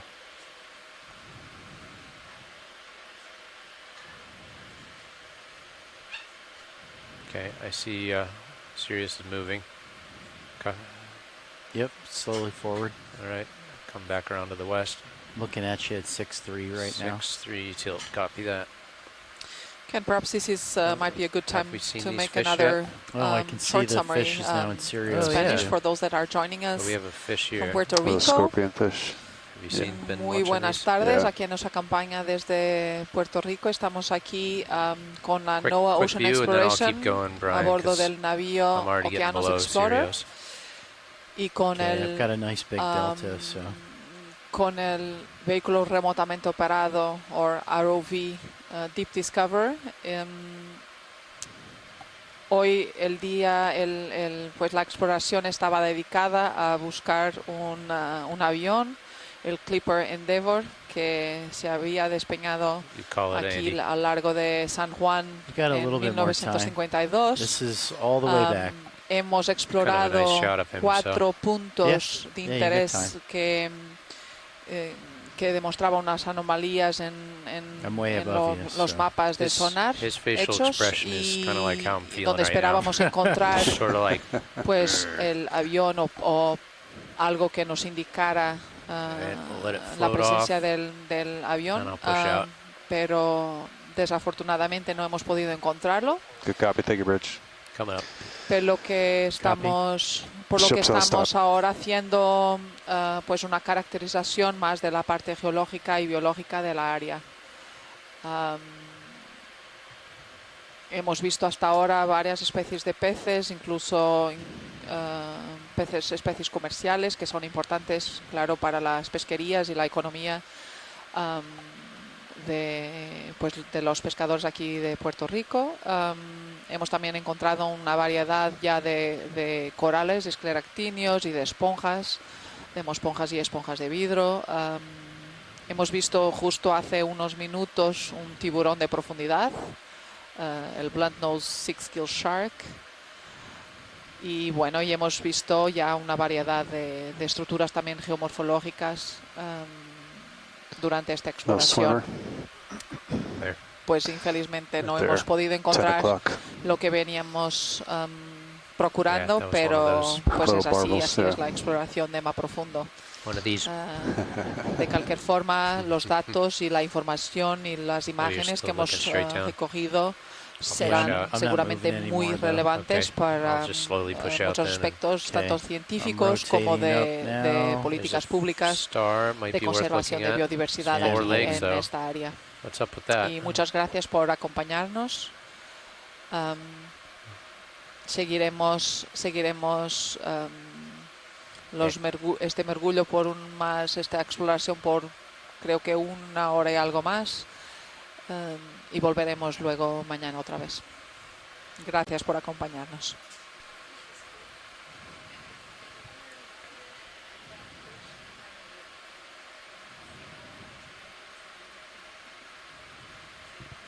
What is this in the top right? We're going to settle in on the star, and then we'll scoot up to that thing that we were looking at, Deb. Is that again and there's some also sort of a sponge next to the star. So maybe a plastic bag. Yeah, it looks like a plastic bag entangled in a coral, on a coral. Yeah. Okay, I've But got we have your heel forearm hold. star. I think that's all you've got, Brian. Yeah, so it probably lost an arm, right? Okay. It probably lost one.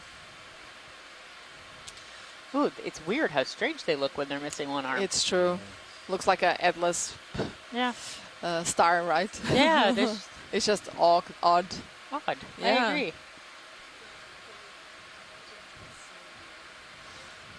Yeah. And we don't see actually signs sometimes when they lose one of these arms, they are able to actually regenerate it. But we're not seeing actually here any signs of that. No. Which is interesting. I'm going to bump up. Nice. Where's the evidence of the missing leg? Off to the left, you think? A forearm star. Forearm star? No, oh, like a four-leaf clover? Exactly. So, if you pull back, yes. Yes, if we That could doesn't zoom stop in. him from looking healthy. Yeah, no, it looks perfectly healthy. Yeah, and this is again one of these sponges that we've seen earlier. It's likely in the family Phareida or Uretidae. And just like the previous ones, it also has like these very bright white dots, which we haven't yet been able to fully characterize. Oh, hi, Chris. Hello there. I just thought I would call in and comment on your lovely foray to Phydiasterid there, just before you get onto your sponge. So that is a Phydiaster. That's characterized by having 8 rows of papula along each arm. So that means that it's a member of the Phydiasteridae, which is the same group that you have some of the famous regenerating sea star members. So if you've ever heard of like a comet sea star like Lynkia, those can actually regenerate their entire body from like a fragment of the disc. And so this one's probably lost an arm, but it is not unheard of for some of them to just have 4 rays, just variably. And you know, a lot of the things that I've been seeing are kind of reminiscent of sunken reef type faunas, because things like a Phydiaster tend to be found in shallow water. You know, they're really common in sort of reef sub-mesophotic type areas. And so 500 is the lower limit. And, you know, when you see things like that here, they're usually thought to be related to the shallow water species. So I've seen some of these animals feed on sponges before. Sorry. But yeah, so like this one, if we were to look at the underside, we would sort of try to look at whether or not it actually had 5 like tube foot grooves going away from the central mouth. But I'd say there's a pretty good chance here, considering that I don't see. You see how there's a line coming down each arm? Yeah. That sort of, I know there almost seems like a mental desire to draw a line towards that space in the upper left-hand corner. Yeah. I don't think there is one there. That's just the madreporite, the sieve plate.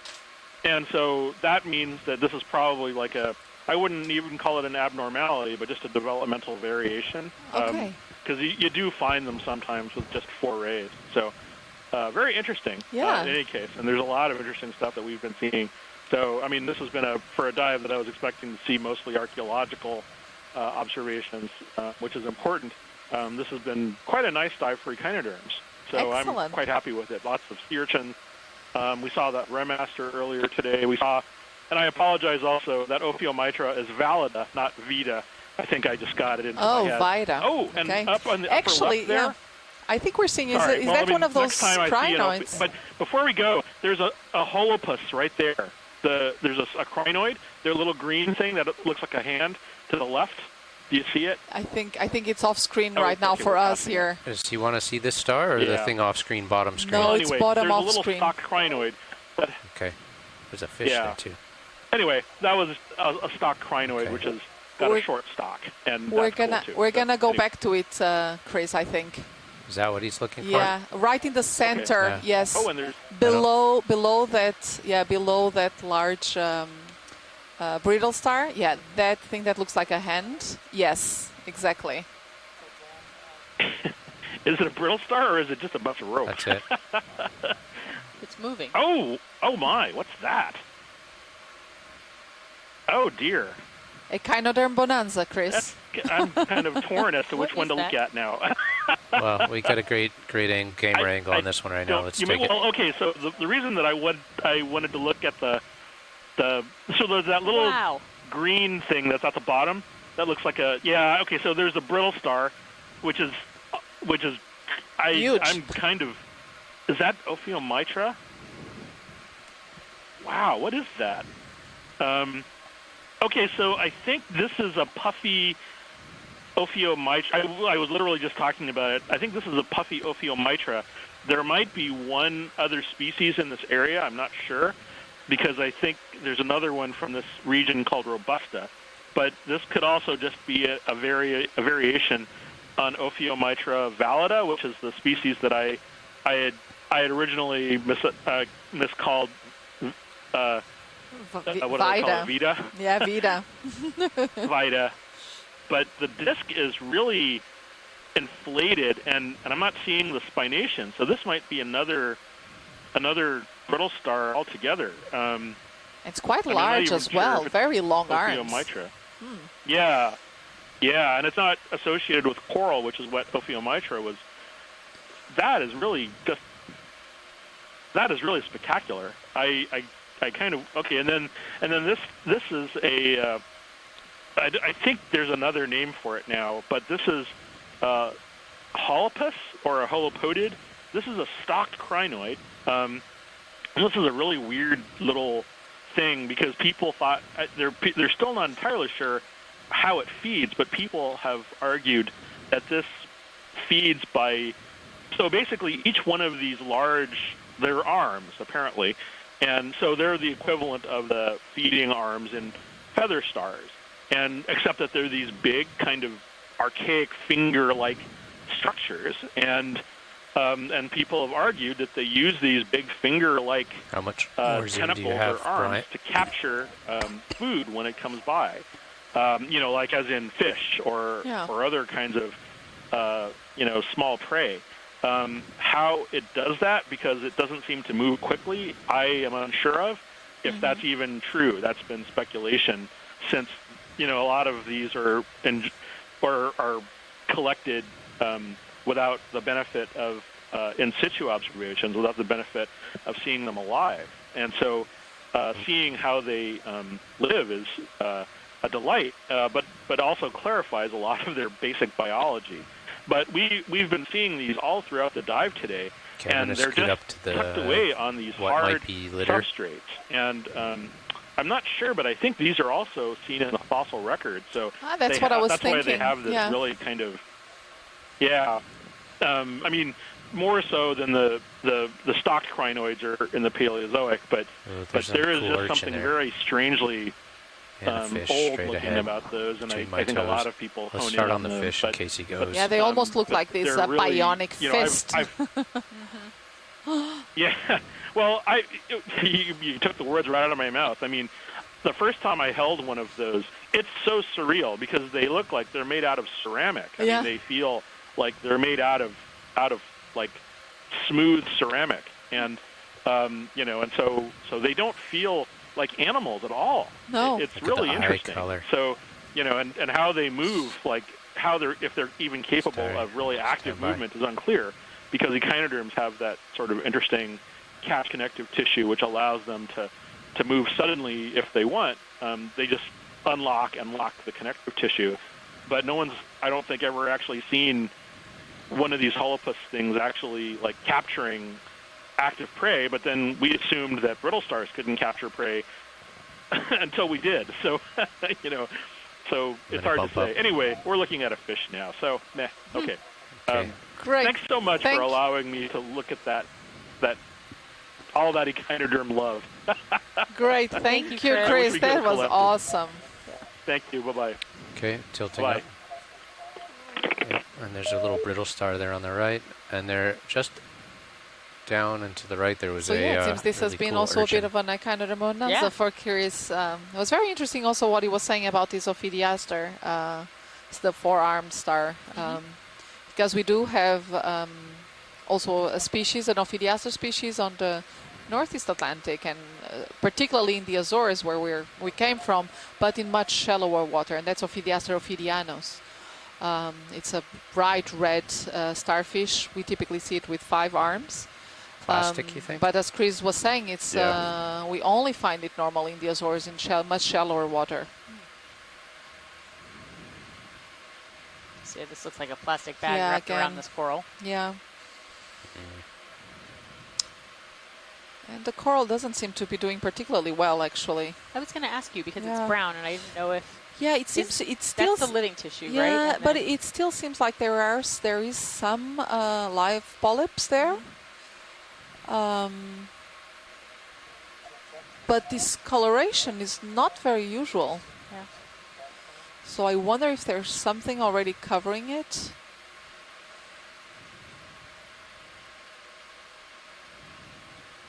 Because it's much darker from in comparison to all others. So this looks like a dendrophyllid scleractinian coral. Yeah, but the polyps look fine. Could it just be a different color? Yeah, morph? maybe. This color is not usual. Typically, the ones we've been seeing earlier on are either bright yellow, bright orange, white. So this is an unusual color.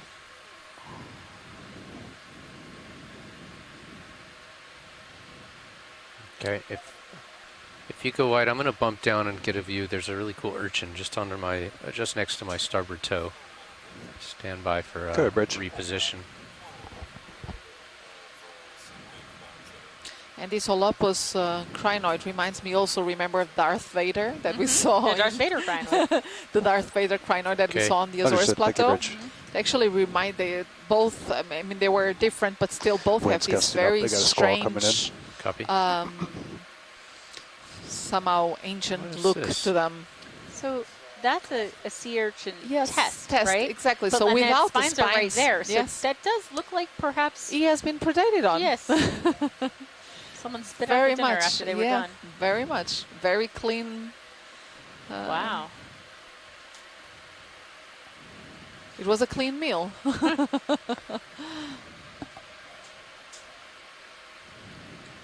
Wow, that's pretty neat. Poor guy. And I think what we're seeing there is probably the oral face. So that's the anterior part, or the part that is in contact with the seafloor. So probably typically what fish do is that they flip them around, and because that's sort of a more let's say vulnerable place, then they just eat them from that oral part. So it looks like there's something along your current heading 250. Just slightly right? Is that what you're pointing at? Or just like kind of this mass here. Yeah, and Chris here is saying that's away. Possibly also this Calosidaris micans. That looks like a nice bright return right there. Only here is already just the remains of it. Okay. So that would be closer to So we've seen that species earlier on in this dive. 250, 260. Straight ahead right now, right? Yeah. More or less. Okay. I'll push in that direction. Okay. Okay, I'm rotating. Still very impressed by that stock crinoid. It's it perhaps really on the opposite side strange. of this coming depression is what we're seeing, huh? Yeah, that's what I I'm also thinking liked the one that was above it. It looked like the Ophioid with the green center. I don't remember ever seeing that one before. Yeah, that one to me just looked, the arms were extremely long. Yeah, you can almost see it in Sirius view now. Again, and you're making a little bit of comparison to what we typically find in the Northeast Atlantic, where we have also some species of Ophiothrix occurring in some mesophotic areas. They look somewhat like this one we've seen just now, only smaller, and they're red. Some of them have like these stripes all along the arms. And sometimes the disc also has some green coloration to it. Rotating up.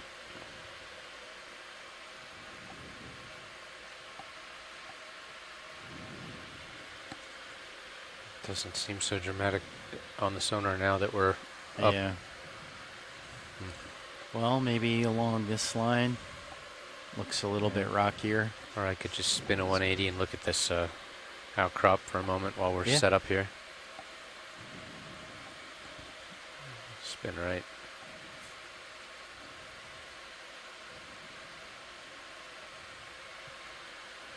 Yeah, I'll play with the rotator a little bit, see if anything pops out.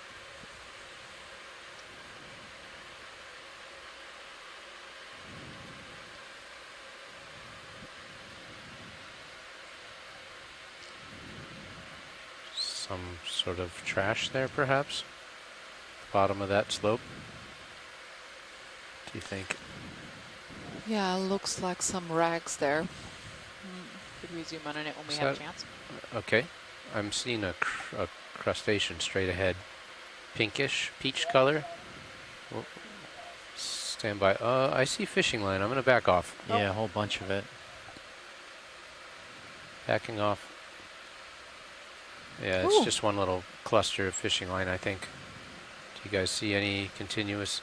Looks like it goes off to your starboard. Yeah, I'll stay away from it.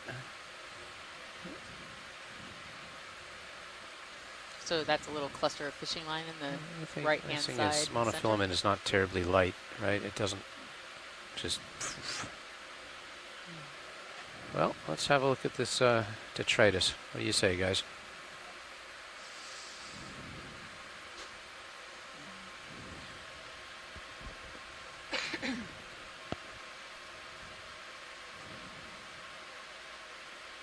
Okay, good.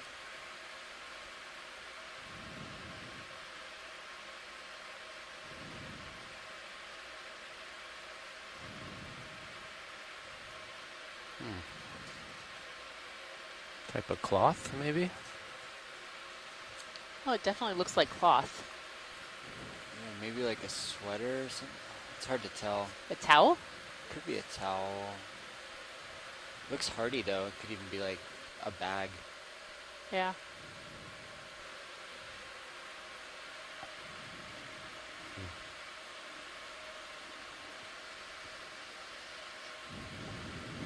Don't know.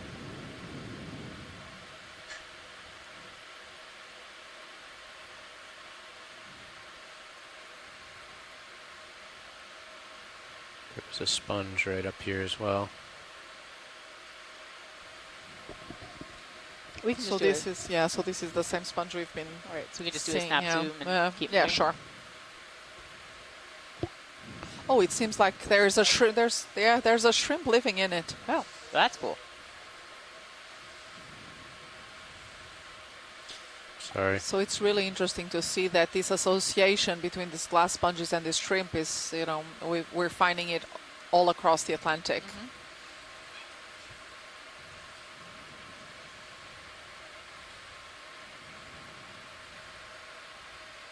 And the rocks still have that same manganese coating. We can see it. Look at that. Would be great if the shrimp would just come to the tip of one of these branches. Yeah, and why not? I mean, living inside a sponge, it's a great great habitat. It's made of glass. There's not so many things predating on it, so seems like a great shelter.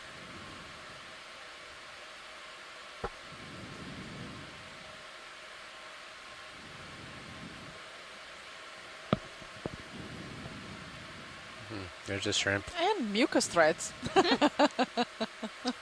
favorite. There goes a shrimp.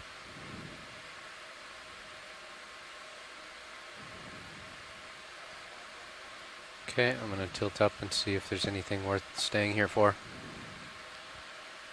Oh, there's that crustacean we can see from a slight distance. Looks like there's something pinkish there to the right. Yeah. Yep, I'm keeping an eye on that monofilament, but I think we're fine. Sometimes it's color that really catches our eye. Oh, it's a crab. Yeah. Oh, is it carrying a sponge? It's a carrier crab. Is it? Yeah, it really looks like. Is it? Yeah, it is. Is it just hiding in it? No, it's carrying it. Definitely carrying it. So this is, yeah, so we've seen also, I'm not sure, I'm not sure, this looks crab? A little bit different. It does but look different yeah. than the other ones we've seen. Yeah, it does look different from the ones we've seen on the Mid-Atlantic Ridge, but so it might be a different species, different genus, but it's very interesting to see. It also has this sort of back legs adapted to really carry something, and we think it usually carries either a sponge or a coral. They're Typically are these two main groups. With the wind coming up, you guys okay? They swing just right, uses it 45 as degrees. a camouflage. Yeah, copy. Bridge RV now. So weird and wind just sort check of with extra pilots. They're fine with protection. that bridge, so you're swinging right to And 45 the sponge degrees and roughly. the corals often don't seem to be bothered by it. They, they Good just copy. continue living and, All right, we'll wait for in the them. case I of the was sponge going to see filtering if you water, guys in the wanted case to of the move, coral but we'll let them capturing get that heading particles from change in the first. water column. Got all this stuff And in that's the water fine. column. So it seems like some sort of Yeah, association. they've Not been, sure about how, coming up and even bumping into the lens a few what times. are the benefits for the sponge or the coral in this particular case. Probably they can, I'm gonna float up and drift right take up and some just follow the edge of leftovers this of the feeding of the crab. getting tangled up in that fishing Or gear. at least they can be transported. So if they picked if by some chance they had picked a bad location to become sessile in, they could move. Is this fishing line here? Yes. A large fishing line there. There's another crab, I think. Let me get. Yeah, now we see some more of these Olopus stocks crinoids here. Actually, we've been seeing those earlier in the dive as well. We just didn't have the chance to zoom in on them earlier while we were looking for the Clipper Endeavor.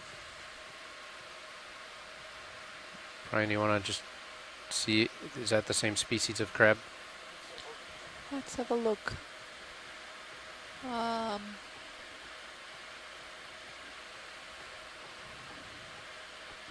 Sorry. Not sure it's the same species, and this one doesn't seem to be carrying anything. Okay, go ahead. No, I think this is different. I think this is a That's squat lobster. Yeah, this is different. Still very pretty though.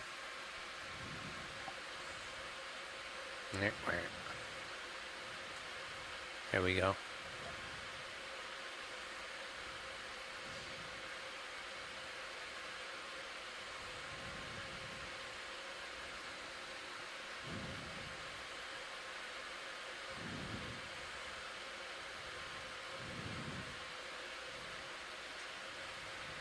And you can see how it's there, capturing some food particles from the water current.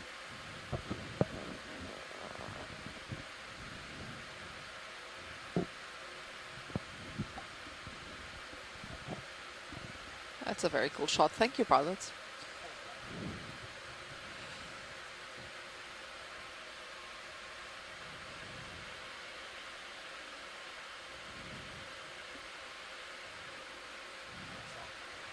Copy.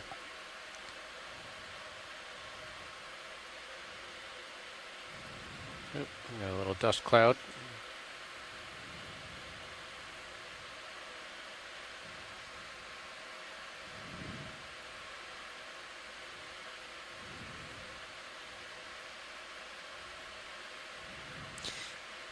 And so I was looking here a little bit through the literature, and it seems that these Olopus crinoid, they're not a great deal of species, not many species actually within this genus. That heading change as soon as they settle up. So I'm looking here actually at the description.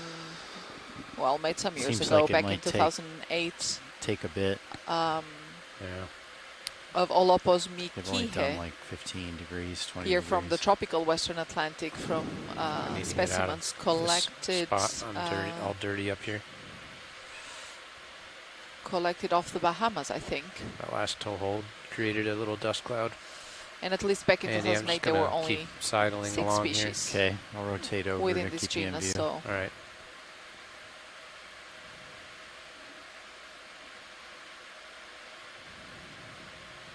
And at approximately the same depth, roughly 700 meters depth.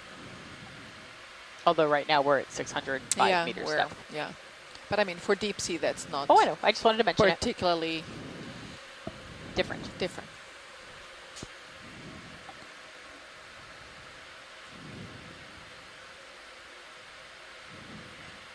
Seems like there's something straight ahead of you that you could reach. This whole. Yeah. Yeah.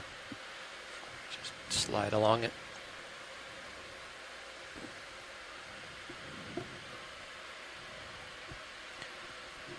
Is this whitish color thing the same stalked crinoid that was all curled up earlier? Oh, that's a good question. I'm not sure. We may want to zoom in on that. Oh, there it is. Oh, it's curling Go up. ahead, So that's the snap in. crinoid. So that's the same crinoid. Oh, so yeah. it was, but it had, its arms open. Now it's pulling them back in. Oh, okay. So they are considerably longer. Look at that. Look at It's that. like making a fist. Oh, and it's totally, look at that. It's Now it's like a retracting. fist. Yeah. Looks like it's ready to punch someone. Look at that. And it's incredible, like all of these arms, they, Good copy. Thank they you, Bridge. just fit one another once they are in that position. Just make sort of this shell. Wonder if he would Very, open yeah, like back up very if we close. sat here long enough. Look at that. Look at the texture. Wow. Look at that perfect match there. Like one of these. Exactly. That is very, very cool. Wow.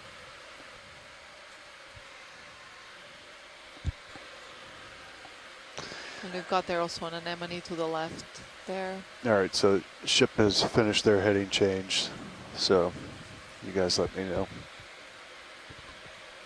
Which way are we going?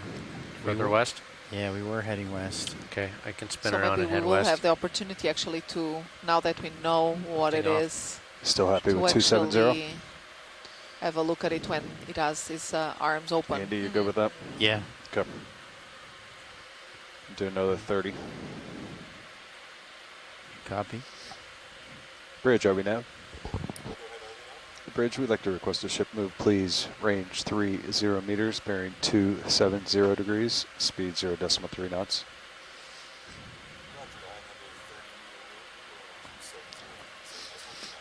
Good copy. Thank you, Bridge. So I'm like 50 degrees south of 270 pilot. So after you get turned around, I'll keep coming around. Yeah, and we have a discussion here going on in the chat room whether, it has closed the arms because of the light or maybe because of the motion, and we're not sure exactly.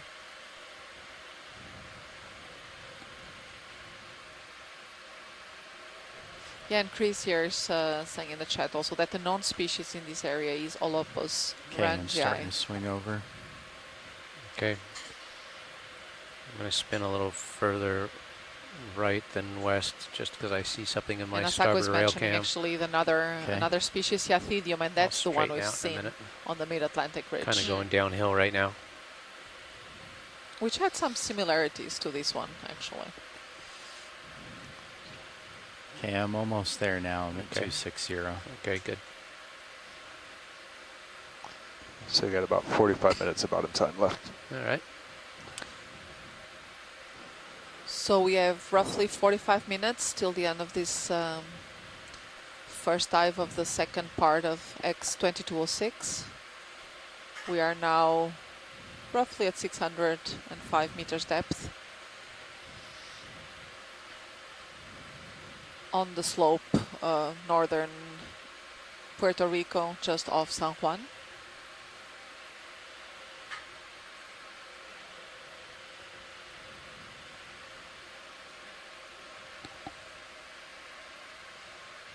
Fish.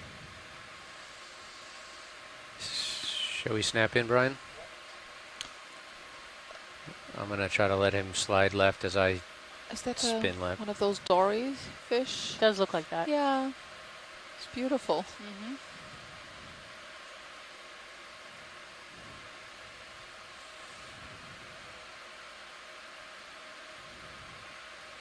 Perhaps the red dory. This one. Gotta let him go. Really gracious. And I think we've seen. Okay, I see was it another motion, can, so I'm gonna push out. Copy. Where? I think we just passed it now. Yeah. Okay, and I'm gonna center up at 270. Copy. That's centered up now. All right.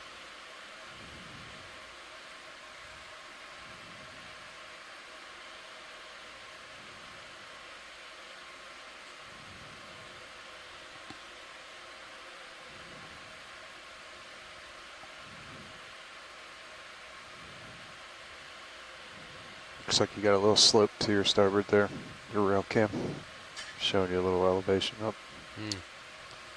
There's something there that looks not biological. There to the right, bottom screen. Let's go Again, have a look. Maybe some rag or. How long a move was that? Looks like 30 meters. Okay. Yeah. I have time then, right? Here and here. Yeah, there's a few things there. Something kind of all the way left. There's Yeah, something sort a little of left, sedimented. center, and right. Yeah. But this one right here is in our sights, so maybe we should look at it. Yeah. Yeah.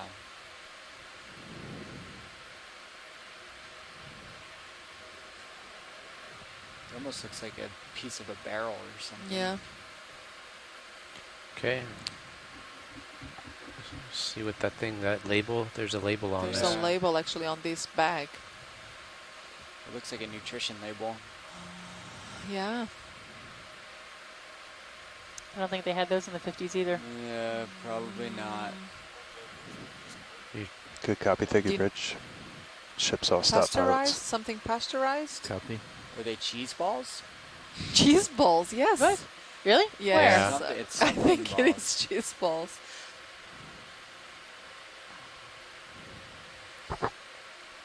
I do love cheese balls.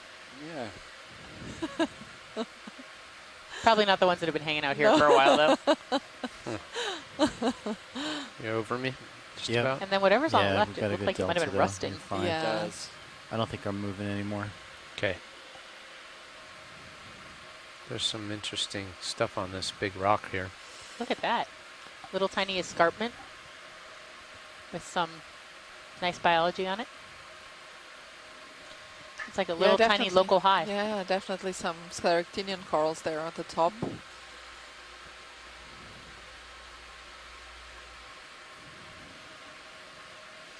There's another star. Let's see if Chris is still tuned in.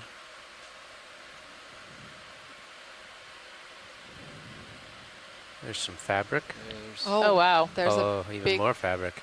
bit Yeah, of could we fabric go there. Could we look at some of the things that are on the seafloor?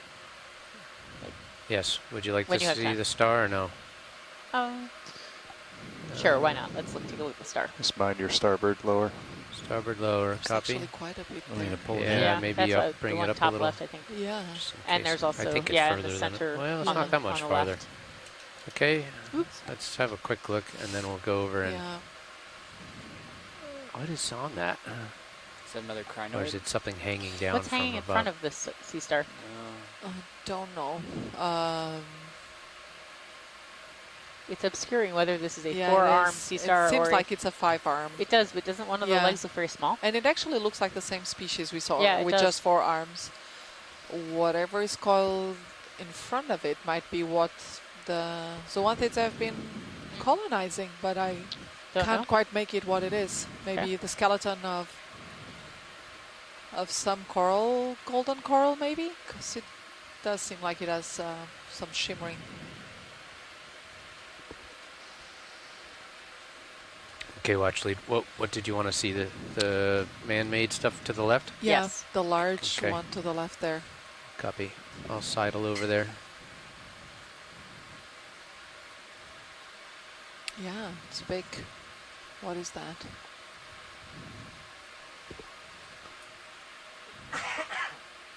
Looks like there's kind of quite a bit of stuff down here. Yeah.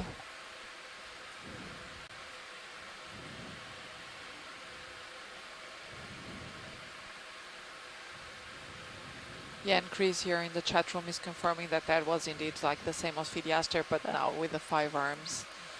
Okay, Brian. What is this? Plastic. Plastic? Yeah, like a tarp. Yeah. That looks pretty new. Yeah, it doesn't like look look at how white the string is holding it. Yeah, exactly. It doesn't look like it's been here for a long time. Yeah. That's a shame. And then there were some other pieces down in front of it, right? Or is it behind us now? I think it may be behind us now. Okay, that's fine.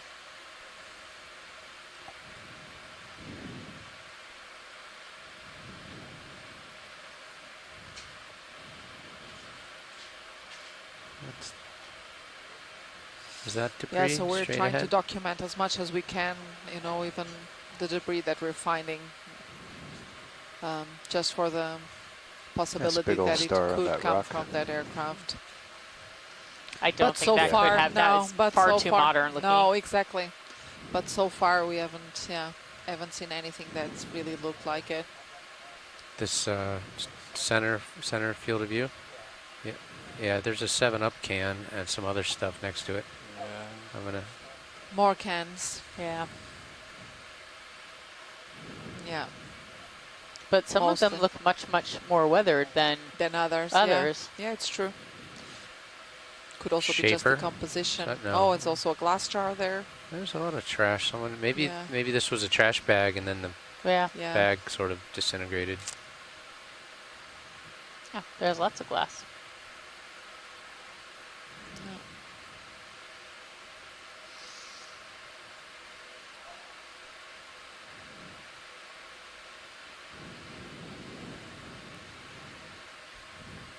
So we found anthropogenic debris. It's just not the anthropogenic debris we had hoped to find.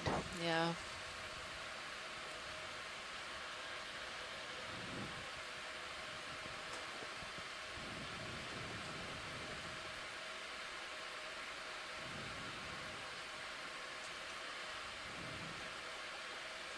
And I'd say that these glass sponges are by far the most common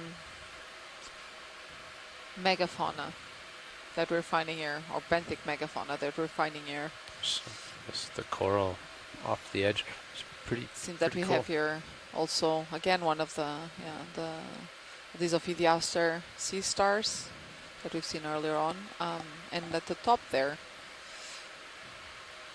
on the edge, looks like we have. Let me just make sure this stays stable. Corals. Got a little. Okay. Want to push out there? I'm not going to move the vehicle. I'm just going to tilt. A closer look at it.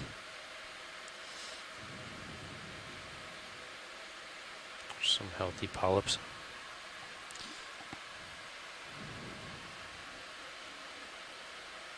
It's like a squat lobster up there in the we have a corner. fish there also hiding underneath that coral. Actually, it's interesting because we have here 2 colonies of this coral, and I can't quite make it if they are actually the same species or not, because they do have quite different coloration.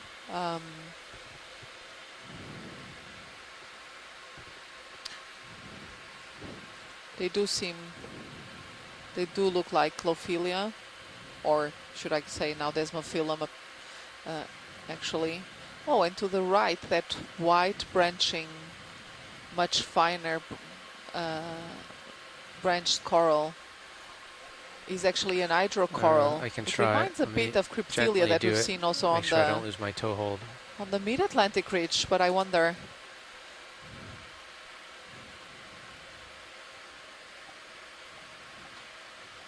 Ah, look at that. It's beautiful. It is. Is there a shrimp in there too? Yes, there is. And this time actually we're seeing it turn towards us. So typically we've been, most of them that we've been watching earlier, they were always facing the other side. But this one is not. It's actually facing us. So we can see all of the polyps here that are encased on these, carbonate, calcium carbonate cases. It's very nice.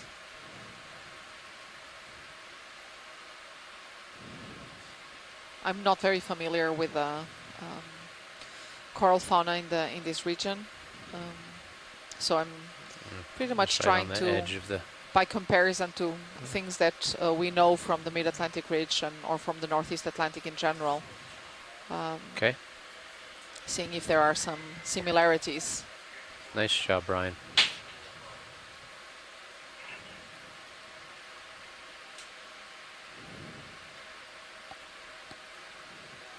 You think it's worth going around behind and seeing what's up there, just past it?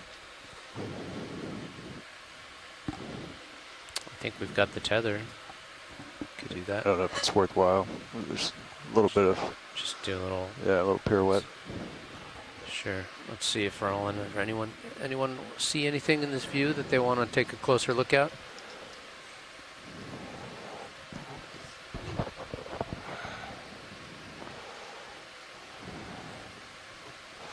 Okay. I don't hear any comments. So, Roland, when you're ready to pull back, we'll. I'm gonna lose toe hold and do a little pirouette around this rock. You're full wide. Thank you.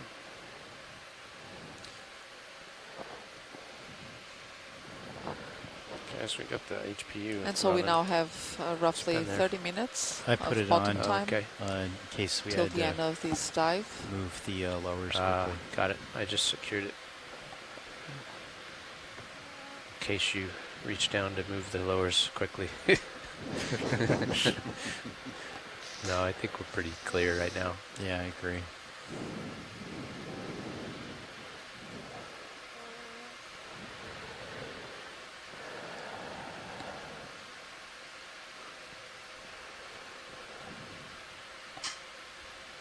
Oh, some more of the fishing line here.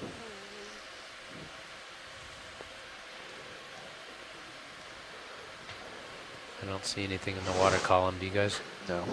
No. It looks clear to me. It looks like everything's going down.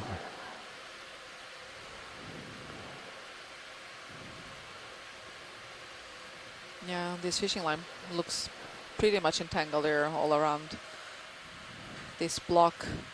Gonna rotate Sirius a little bit to the right. Copy.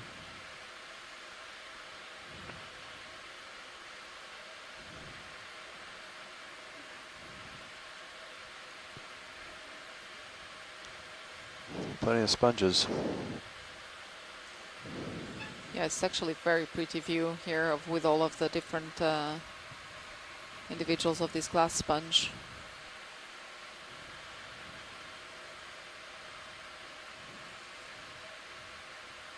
Possibly in the family either Euretidae or Phareidae.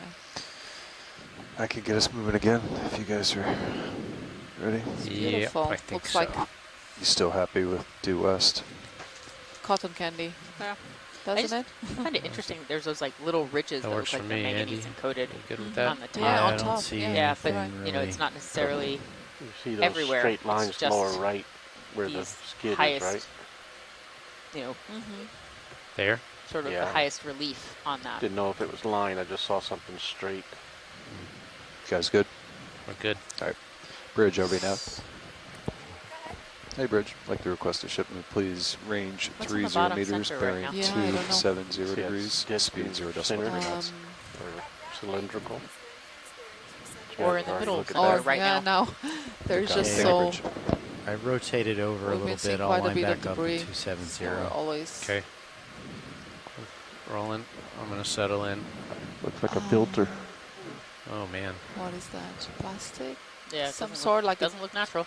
no tube Yeah. filter of some sort. Yeah, it almost looks like a filter. Partial? Just gonna say. Definitely. Yep. There's something written actually on it as well, but we're not sure we can make it. Holding, I partial. don't think so. No. Oh, that shrimp is guarding it. Made in USA.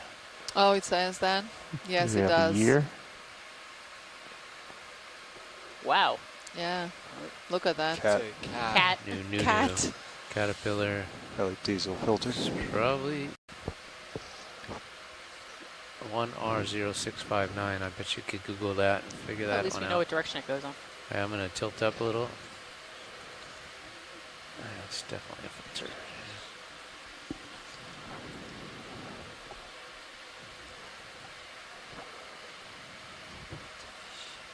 That's unfortunate.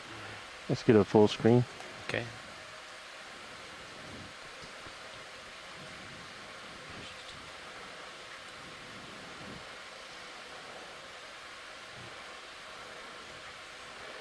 Video's good. Pilot's good and ready to go. That is an oil filter. Caterpillar. Oil filter? That's what that is. Yeah. The interior of an oil filter.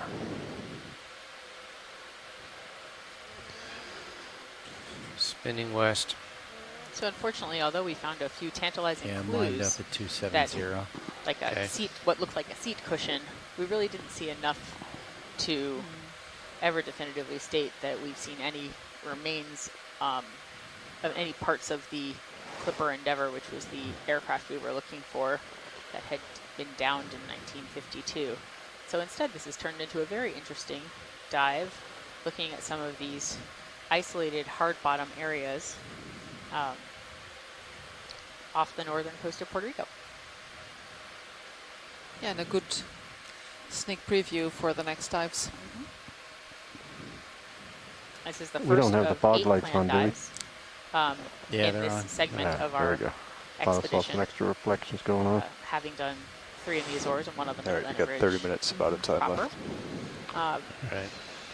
And I think that Is that a darker material we'll be there in seeing the a center? lot more limestone. Just below center?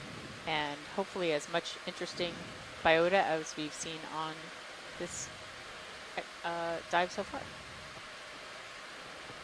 And possibly more.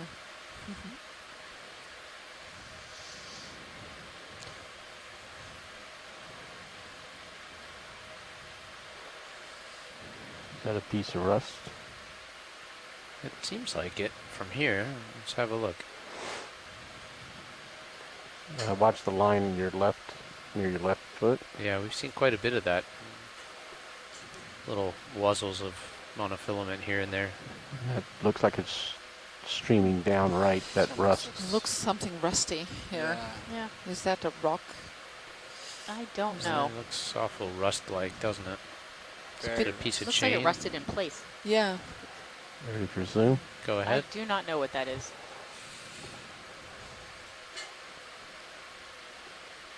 Looks like it's been down there for quite some time. Yes. Yeah. And I see some more of those gastropods with the hermit crabs inside there.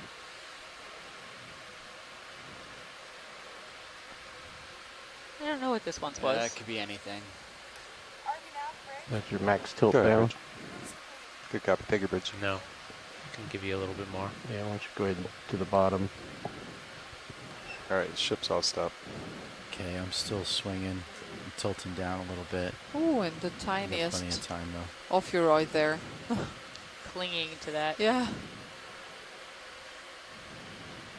It is weird because it sort of drapes down Yeah. and narrows out, but it's not part of the rock. Oh, sorry, Sam.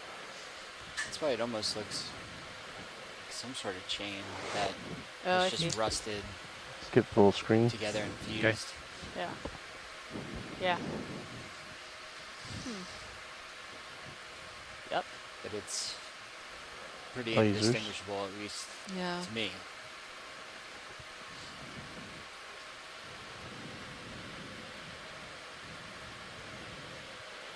Gonna pull full wide, get it where it's located.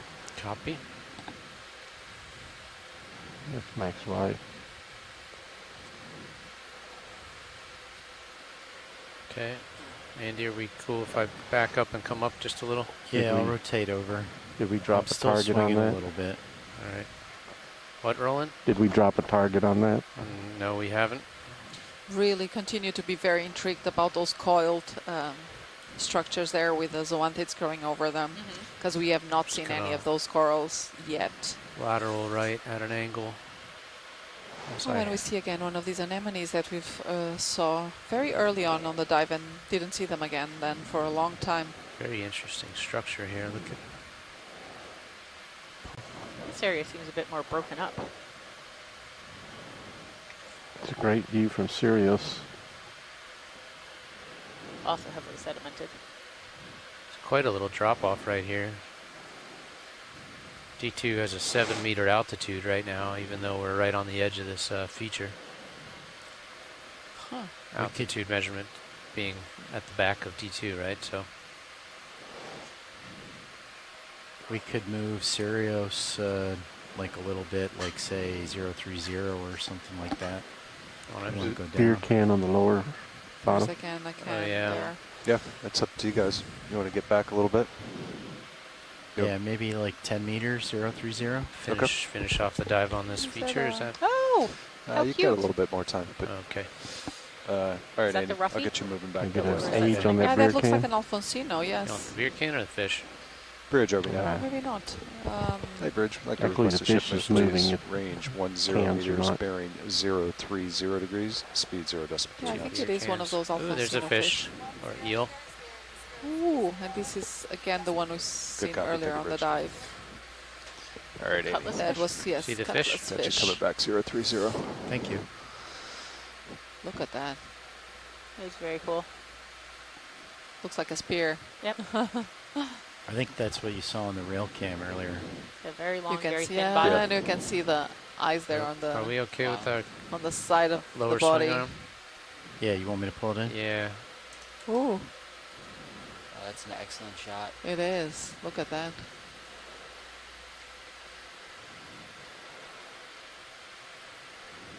Those fish are so intriguing.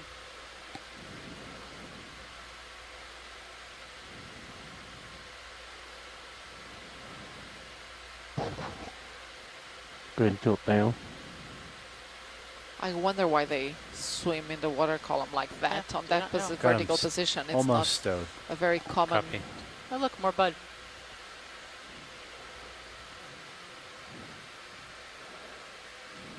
I'm going to bring a little fog up to illuminate him. Just harder to pick out. Go ahead, 30%. Animals swimming That's parallel all. to them. I'm not sure that's helping you. Yeah, it's not. He's a little bit below the light pool. Let's look at the tip of his tail. I could pull an upper over. Are you going on his tail? Yeah. Ooh.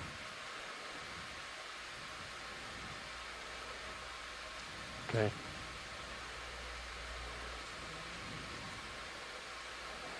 Let's see what the other can is. Is that a Schlitz? There's actually another can there. Go ahead, Bridge. Good copy. Thank you, Bridge. I'll bring up the extra lights at a higher percentage. All right, Andy. That move is complete. Fogs, you mean? Okay. Yeah. Oh yeah, so we're hearing here from Michelle in the chat room saying that this is a hunting position for cutlass fishes. That's it on fogs. There you go. That's about the best I can do on that can in that angle, unless you twist more. Actually, what is that in the center? In the disc? Top left edge. Is that just part of a shell, or is that debris? I'd say maybe another 15 nav. Okay. Gotcha. Bridge, are we nav? Hey, Bridge, I'd like to request another ship the move, arm please. kind of pinned Range against the rock. I 15 don't really meters, like that. bearing 030 degrees. Speed. Yeah, it looks like Come the on, leaves back are out, actually Roland, much please. looser. Yeah, pulling out.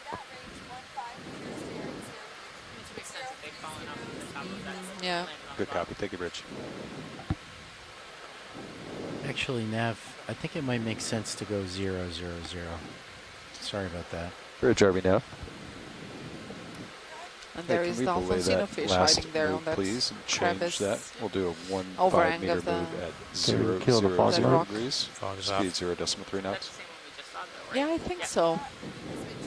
There's another one back up here. Good copy. Thank you, Bridge. Below that round rock on the right, it seems like a potential glass jar.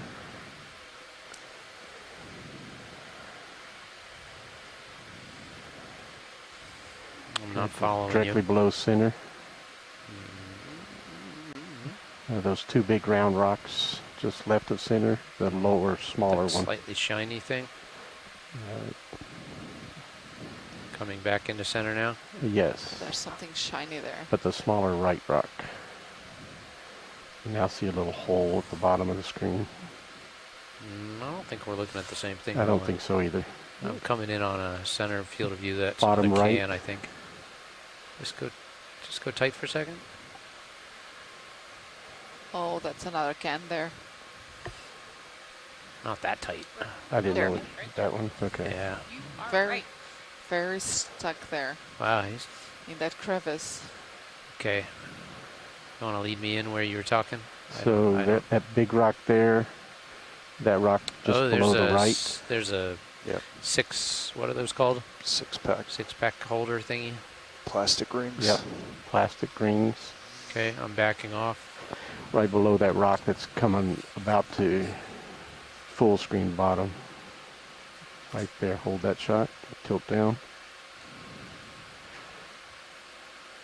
Right at the base of that rock. Top. At the top of the screen. That was the hole I saw. Thought it was glass. I couldn't quite see it. Yeah, I see the hole now. Some sort of burrow there. I thought it was glass. But just 4 dots, right? Was it? Was that it? Yeah. It's like a burrow, isn't it? Somebody's in there. There is a deeper burrow there. Yeah, it's a shrimp living in there. Or it looks like. Oh no. Was that an anemone? Oh, there was an anemone there. It looked like they were the antennae of the shrimp coming off of that burrow. Sorry, Roland. A little bit of current pushing me that way. You're full wide. Go ahead, Rich. Good copy. Thank you, Rich. Yeah, I hate seeing that plastic rings there. It's worse than the cans. Yeah, there's a bottle up there think too. Now we might want to do one like along Sirius's heading, but a little, maybe like a 270. If I'm not wrong, actually, this Alfonsino fish, very splendens, is the same that we find also in the Azores. I'm going to do 20. Plateau. Come back to you a little bit while various you areas set that also up. of the Mid-Atlantic Ridge. So again, here some 15 or similarity 20. That sounds good. between the I'll fauna. start at 15, 270. Yeah, so let's think about this. So maybe even 280. Okay. Good with that? Oh wow. Lots of garbage. Oh wow. Bridge, Oh are my we now? gosh. Hey, Looks we'd like to request another shipment, please. Range 15 meters, like bearing one of these 280 degrees. What do you call it, like 0 kids' bikes, these tricycles? Look at it. Good copy. Take a bridge.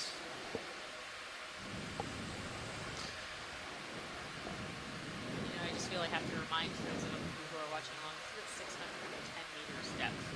So these are things that probably started out life on land, have made their way down slope. Okay, Roland. Really bad to see all of these things on the Yeah. Oh, there's a when you're looking for crustacean in there. A couple of them.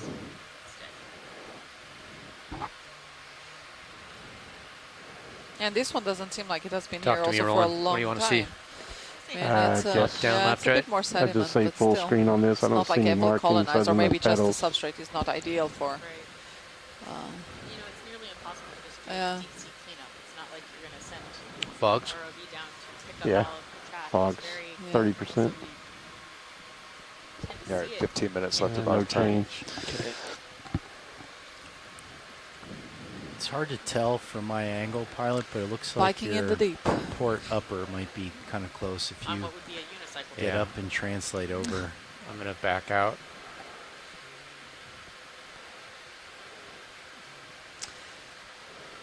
Having said that, I think those sponges that we're seeing now coming on top left screen are actually very interesting. So we could have a quick look at them. They are stalked. Yeah. And they're also glass sponges, and I think these are in the genus Sympagella, which we hadn't seen before here. And again, it's another genus that we also find further north and further east. Stand by. Both in the Azores Plateau, in the Mediterranean Sea, all the way up into the Arctic. Possibly different species. but still very interesting to see to find them here.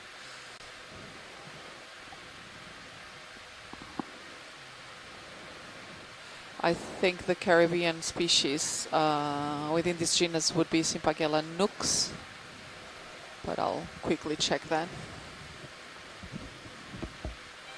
Are we safe on the upper swing arm? Pretty tight on the brow. Pretty tight in there. Yeah. I can. Go ahead, Bridge. Good copy. Thank you, Bridge. Okay, take that shot, Roland. Oh, it's beautiful. Look at that. Lollipop sponges.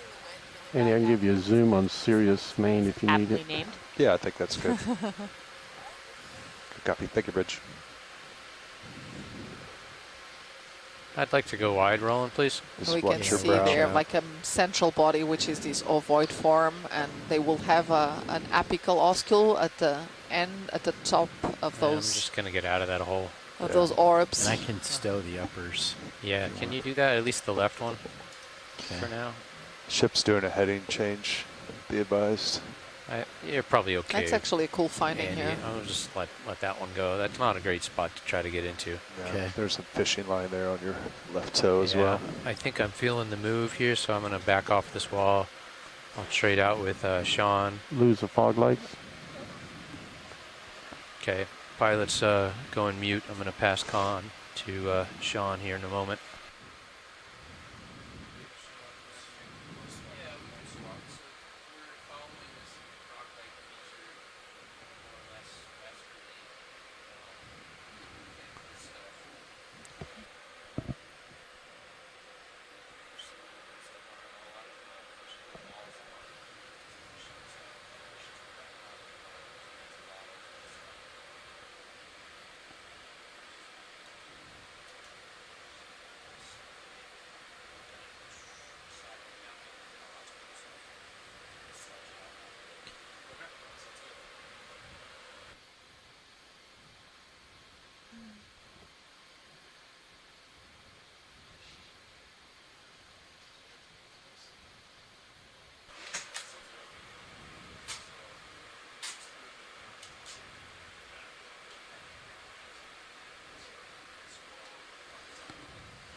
Yeah, so I just checked, and indeed that the Sympagella species that is known for this for the Caribbean Sea is Sympagella nux. So a species that was described a long time ago, 1870. Wow. Good. By Oscar Schmidt. Doing well. Yeah, that's a long time ago. Yes. That is a long time ago. Let's see. What's status of the ship? Stable. Stable. Copy. They were going to change their heading, which I think they might still be doing. But last time they did that, Sirius didn't move at all. Okay. Sounds good. Hey, Sean. Nav, how's it going? So people are commenting here on the in the chat room that perhaps the skeleton, those coiled. Did you say 10 minutes? Where those zoanthids are that are colonizing might be the skeleton of Stichopathus black corals. So we had thought about that earlier on during the dive. However, we haven't found the black coral yet that would match that so if skeleton. So perhaps in the past, if I go some of these black corals occurred in this line up area. With the ship, then I'll have negative. I'll have oh, a half actually, turn. I'm just saying that, and we're just seeing a Stichopathus on the screen. That coiled I could do that. And then coral there. I would have there would be no red on the coral 6-8. that we're seeing on the left side of this of the image. So maybe we've just solved our mystery. Right. That should take that out, right? Because it's for you, you'd want to go anti-clockwise, right? Let's see if we find some more of those, and you have half. If we're in a good position, we can have but if you do a that. positive, Sirius is a positive, they'll put a half negative, right? Pilots, can we zoom in on that brittle star there, the center? Yeah, center. Thank you. Ready when you are. Yeah, copy that. All right, you want to come on in? Laser's clear. Lasers off.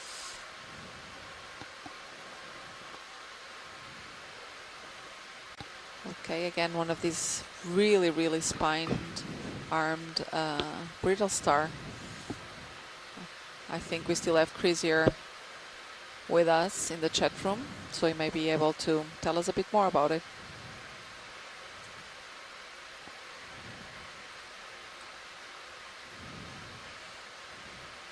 Look at those spines. It's quite impressive. Full screen. Yeah, and Chris is saying that he thinks this might be, this one is Ophioplinthaca. Just slightly around to the rock to the left. That's a mouthful, was a red Chris. Spiral whip coral. Ophioplinthaca. You can cheat over. I like that name. Ophioplinthaca. You can ask them if they still want to see it. Yeah. And I wonder if that white coral just that was to up bottom left. to the right of the Sorry, Watchy, what's next? You wanted? Can we have a look at that coiled red coral that we're seeing to the left, lower left? Yeah, that might be the Stichopathus coral that we've been looking. Yep. It's the only coil for. I see. That's the one. That was me rotating. Yeah, that might very well be it. And if so, we would have solved our mystery of the zoanthids overgrowing some skeleton. Video, whenever you're ready. That we couldn't figure out exactly what it was. Yeah. This might very well be it. So I think this is the first living Stichopathus that we're seeing on this dive. So we've had, we've seen another species earlier on of black coral, so in the same group, but not Stichopathus. Huh. It's a pretty decent current down there. Yeah, a little bit. Yeah, and watch your That's uppers excellent. as well. Yeah, copy that. So Stichopathus presence has been confirmed. Oh, and we see there again the Olopus to the right. Oh, that's that fist. Yeah, crinoid. we see again that Olopus crinoid. To the bottom it right. Still seems to have its arms open. Let's see what happens as we come closer. Cool. I actually don't think it is it the same species. Or might be. The, just the looks, white one. Yeah, it just looks quite different. No, I think. Yeah, but it is the same. Yeah, when it closes, it just looks very different. Yeah, look at that. It's not cooperating with you. Staying open. Look at that. Up a little. Look at how one of its arms looks like it's been truncated. Oh. At least now we see it with arms open. So it doesn't probably feel threatened yet. Yeah, so it'd be interesting for Chris to find out whether this is the same as the white one that we just saw or the one before that. Yeah. Or whether these are different ones. Different. Doesn't seem to help.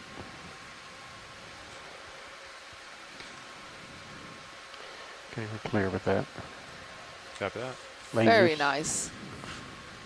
Great image. Thank you, pilots. Put lasers on it. And so we're getting close to the end of this dive. Okay. I don't quite yeah, know exactly very close, actually. Close to the end of the dive. And, you know, I'll just remind everyone that we are on EX2206. This was one of a series of expeditions voyage to the ridge.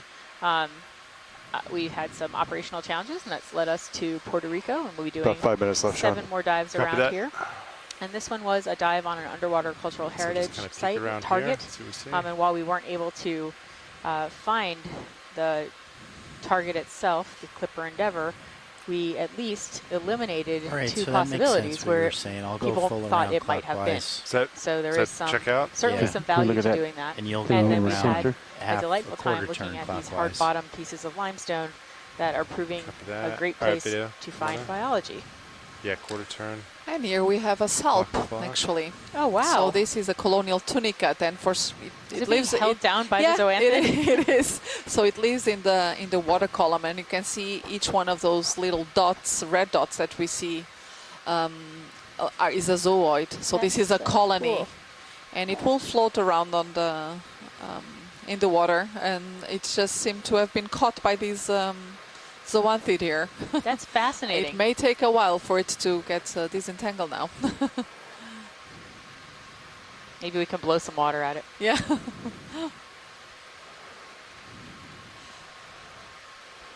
I'm just actually very pleased that towards the end of the dive we were able to find a living Stichopathus and really get confirmation that that's what the zoanthids are growing over. Look at that. We go up to the crab. Yeah. Uh-oh. He looks Oh choked. no! Oh no! Oh, it seems to be feeding. Leave the Salp alone. No, let it eat. No. He's hungry. Salps are so cute. Look at that. Just grab them. It is actually. I Out of think the it's claw. feeding on it. Oh, I think so. I think he's gonna try. Oh. Oh wow. Looks like he grabbed some, yeah. Did he grab some of it? Oh yeah. Oh, yes. Oh, he tried, yeah. Or at least he tried, yeah. How dare you? That Salp was so nice looking. You just want some zooids. It's okay. Yes, hey. Pretty sure he was trying to help it get loose. Or maybe it's, yes, maybe it's trying to help it getting loose again. Oh yeah, you think it's helping? No, I don't think so, actually. You want it to be able to, he wants it to be able to float as well? That's a very interesting squat lobster. I don't think I've seen translucent like that before. It's beautiful. And what's it on? Another coral? Yeah, that's also, this squat lobster is over that other black coral that we've seen earlier on this dive. Video's clear. Copy that.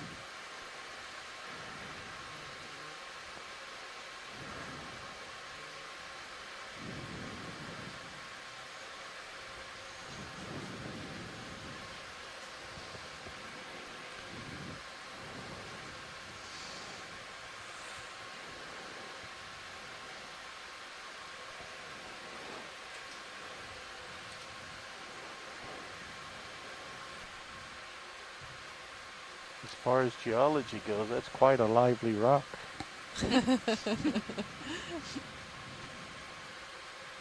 It most certainly is.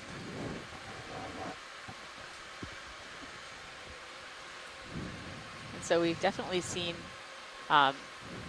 you know, these rocks are probably limestone. They are very irregular surfaces. This one looks very, very weathered.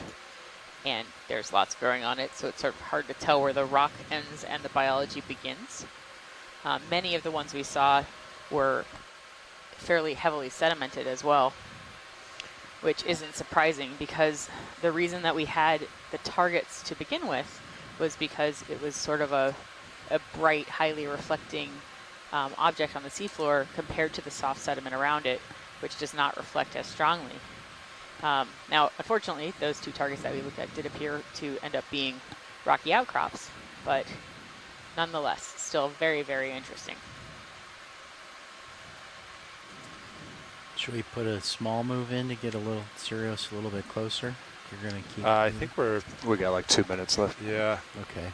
We're about done. I don't think we feel it. Time. Pilots, thank you for such an amazing dive. Yeah, of course. Really appreciate it. Yeah, this was great, even though we haven't found what we were looking for. Well, we did find quite a lot of diversity. So, and if you don't try, you can't find it. Exactly. So we are at least willing to try, and maybe this time we don't find it, but perhaps someone else can try again, knowing where we have been. Yeah, exactly. And we eliminated possibilities, which I think is important.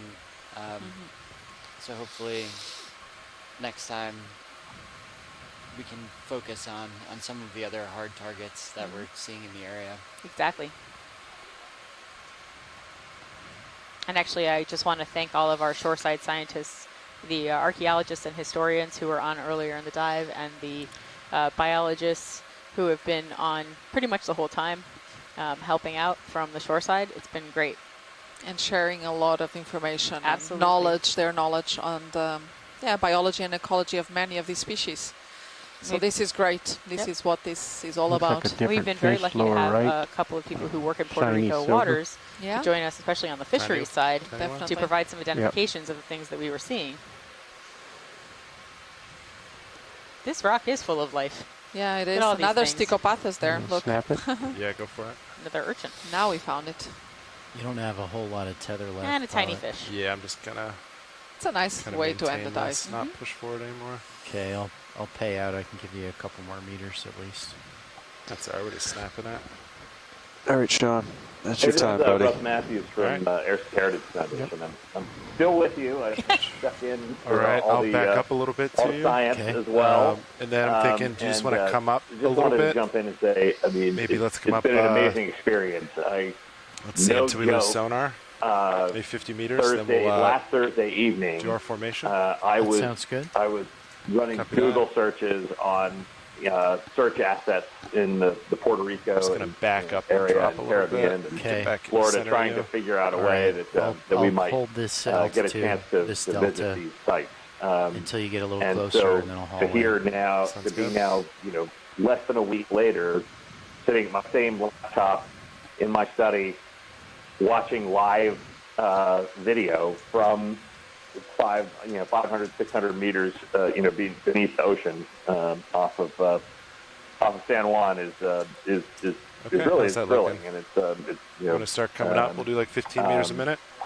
It is a shame that we had to leave two of our best 4 targets on the table. Just trying to stay center of your this screen. expedition, but they proved to be within a marine protected area. We're still pretty far out. I'm at 3-2 on the rotator. Given more lead time than we have coming up to this, I would imagine that it would be possible to arrange the necessary permission. Bridge, are we now? There would be another opportunity. Okay, Bridge, just letting you know the vehicles have left bottom. We're heading for the surface. Future, but for now, just wanted to say again, thank you to NOAA Ocean Exploration for the opportunity to participate. Down. Good copy. Sounds good. Thanks, Bridge. To the crew on the ship and in the science and in the control van. 4-5 now. You guys have been amazing. Looking good. We'll maintain this for a little bit. To the people of Puerto Rico Delta for hosting us in their territory and in their beautiful waters, and then finally to the citizens of the United States for making this possible, for funding NOAA and this incredible ship and crew. So it's been great. Thank you again, and we'll keep working on this, and we'll hope to work with you in the future. Russ, we couldn't have said it better ourselves. Thank you so much. Thanks to you and Mike and to everyone else who helped with today's dive. We really appreciate it. And as people can tell, we are coming off the bottom now, so this concludes our dive 5. But we really did have a wonderful time searching for sonar's clearing up pretty good. How do you feel about pausing here? We'll set up. Would love to be kept in the loop. loop. I'm going to come into if auto other def. assets are being deployed here. So hold here. It's been great working with you, Russ. And I'm sure And that we'll work let's together see. again. Do you want to come up maybe just 4 more meters? Copy. And, coming up 4 more. Yeah, I'll slowly back. Thank you all. And we'll see you tomorrow. And then, let's see, I'll just point to... Thanks, nice work, everyone. You'll do a full turn clockwise, and I'll do a small turn clockwise. I'll just kind of point to the west. Copy. I think that should line us up pretty good. That's Delta 20. That looks great. I'm backing. Copy. Backing. I'm rotating down.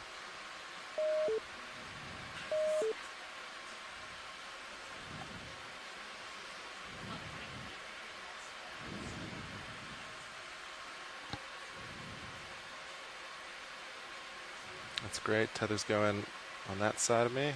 That is good.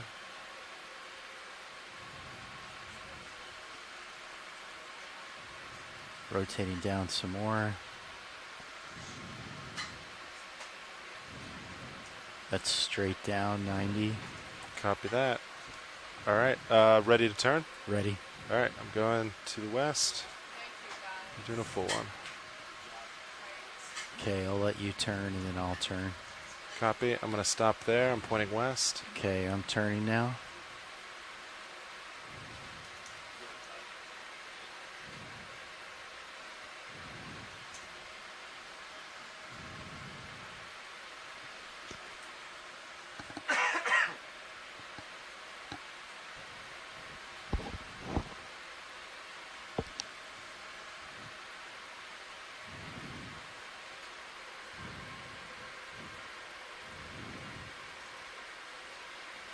And Sirius is lined up with the ship.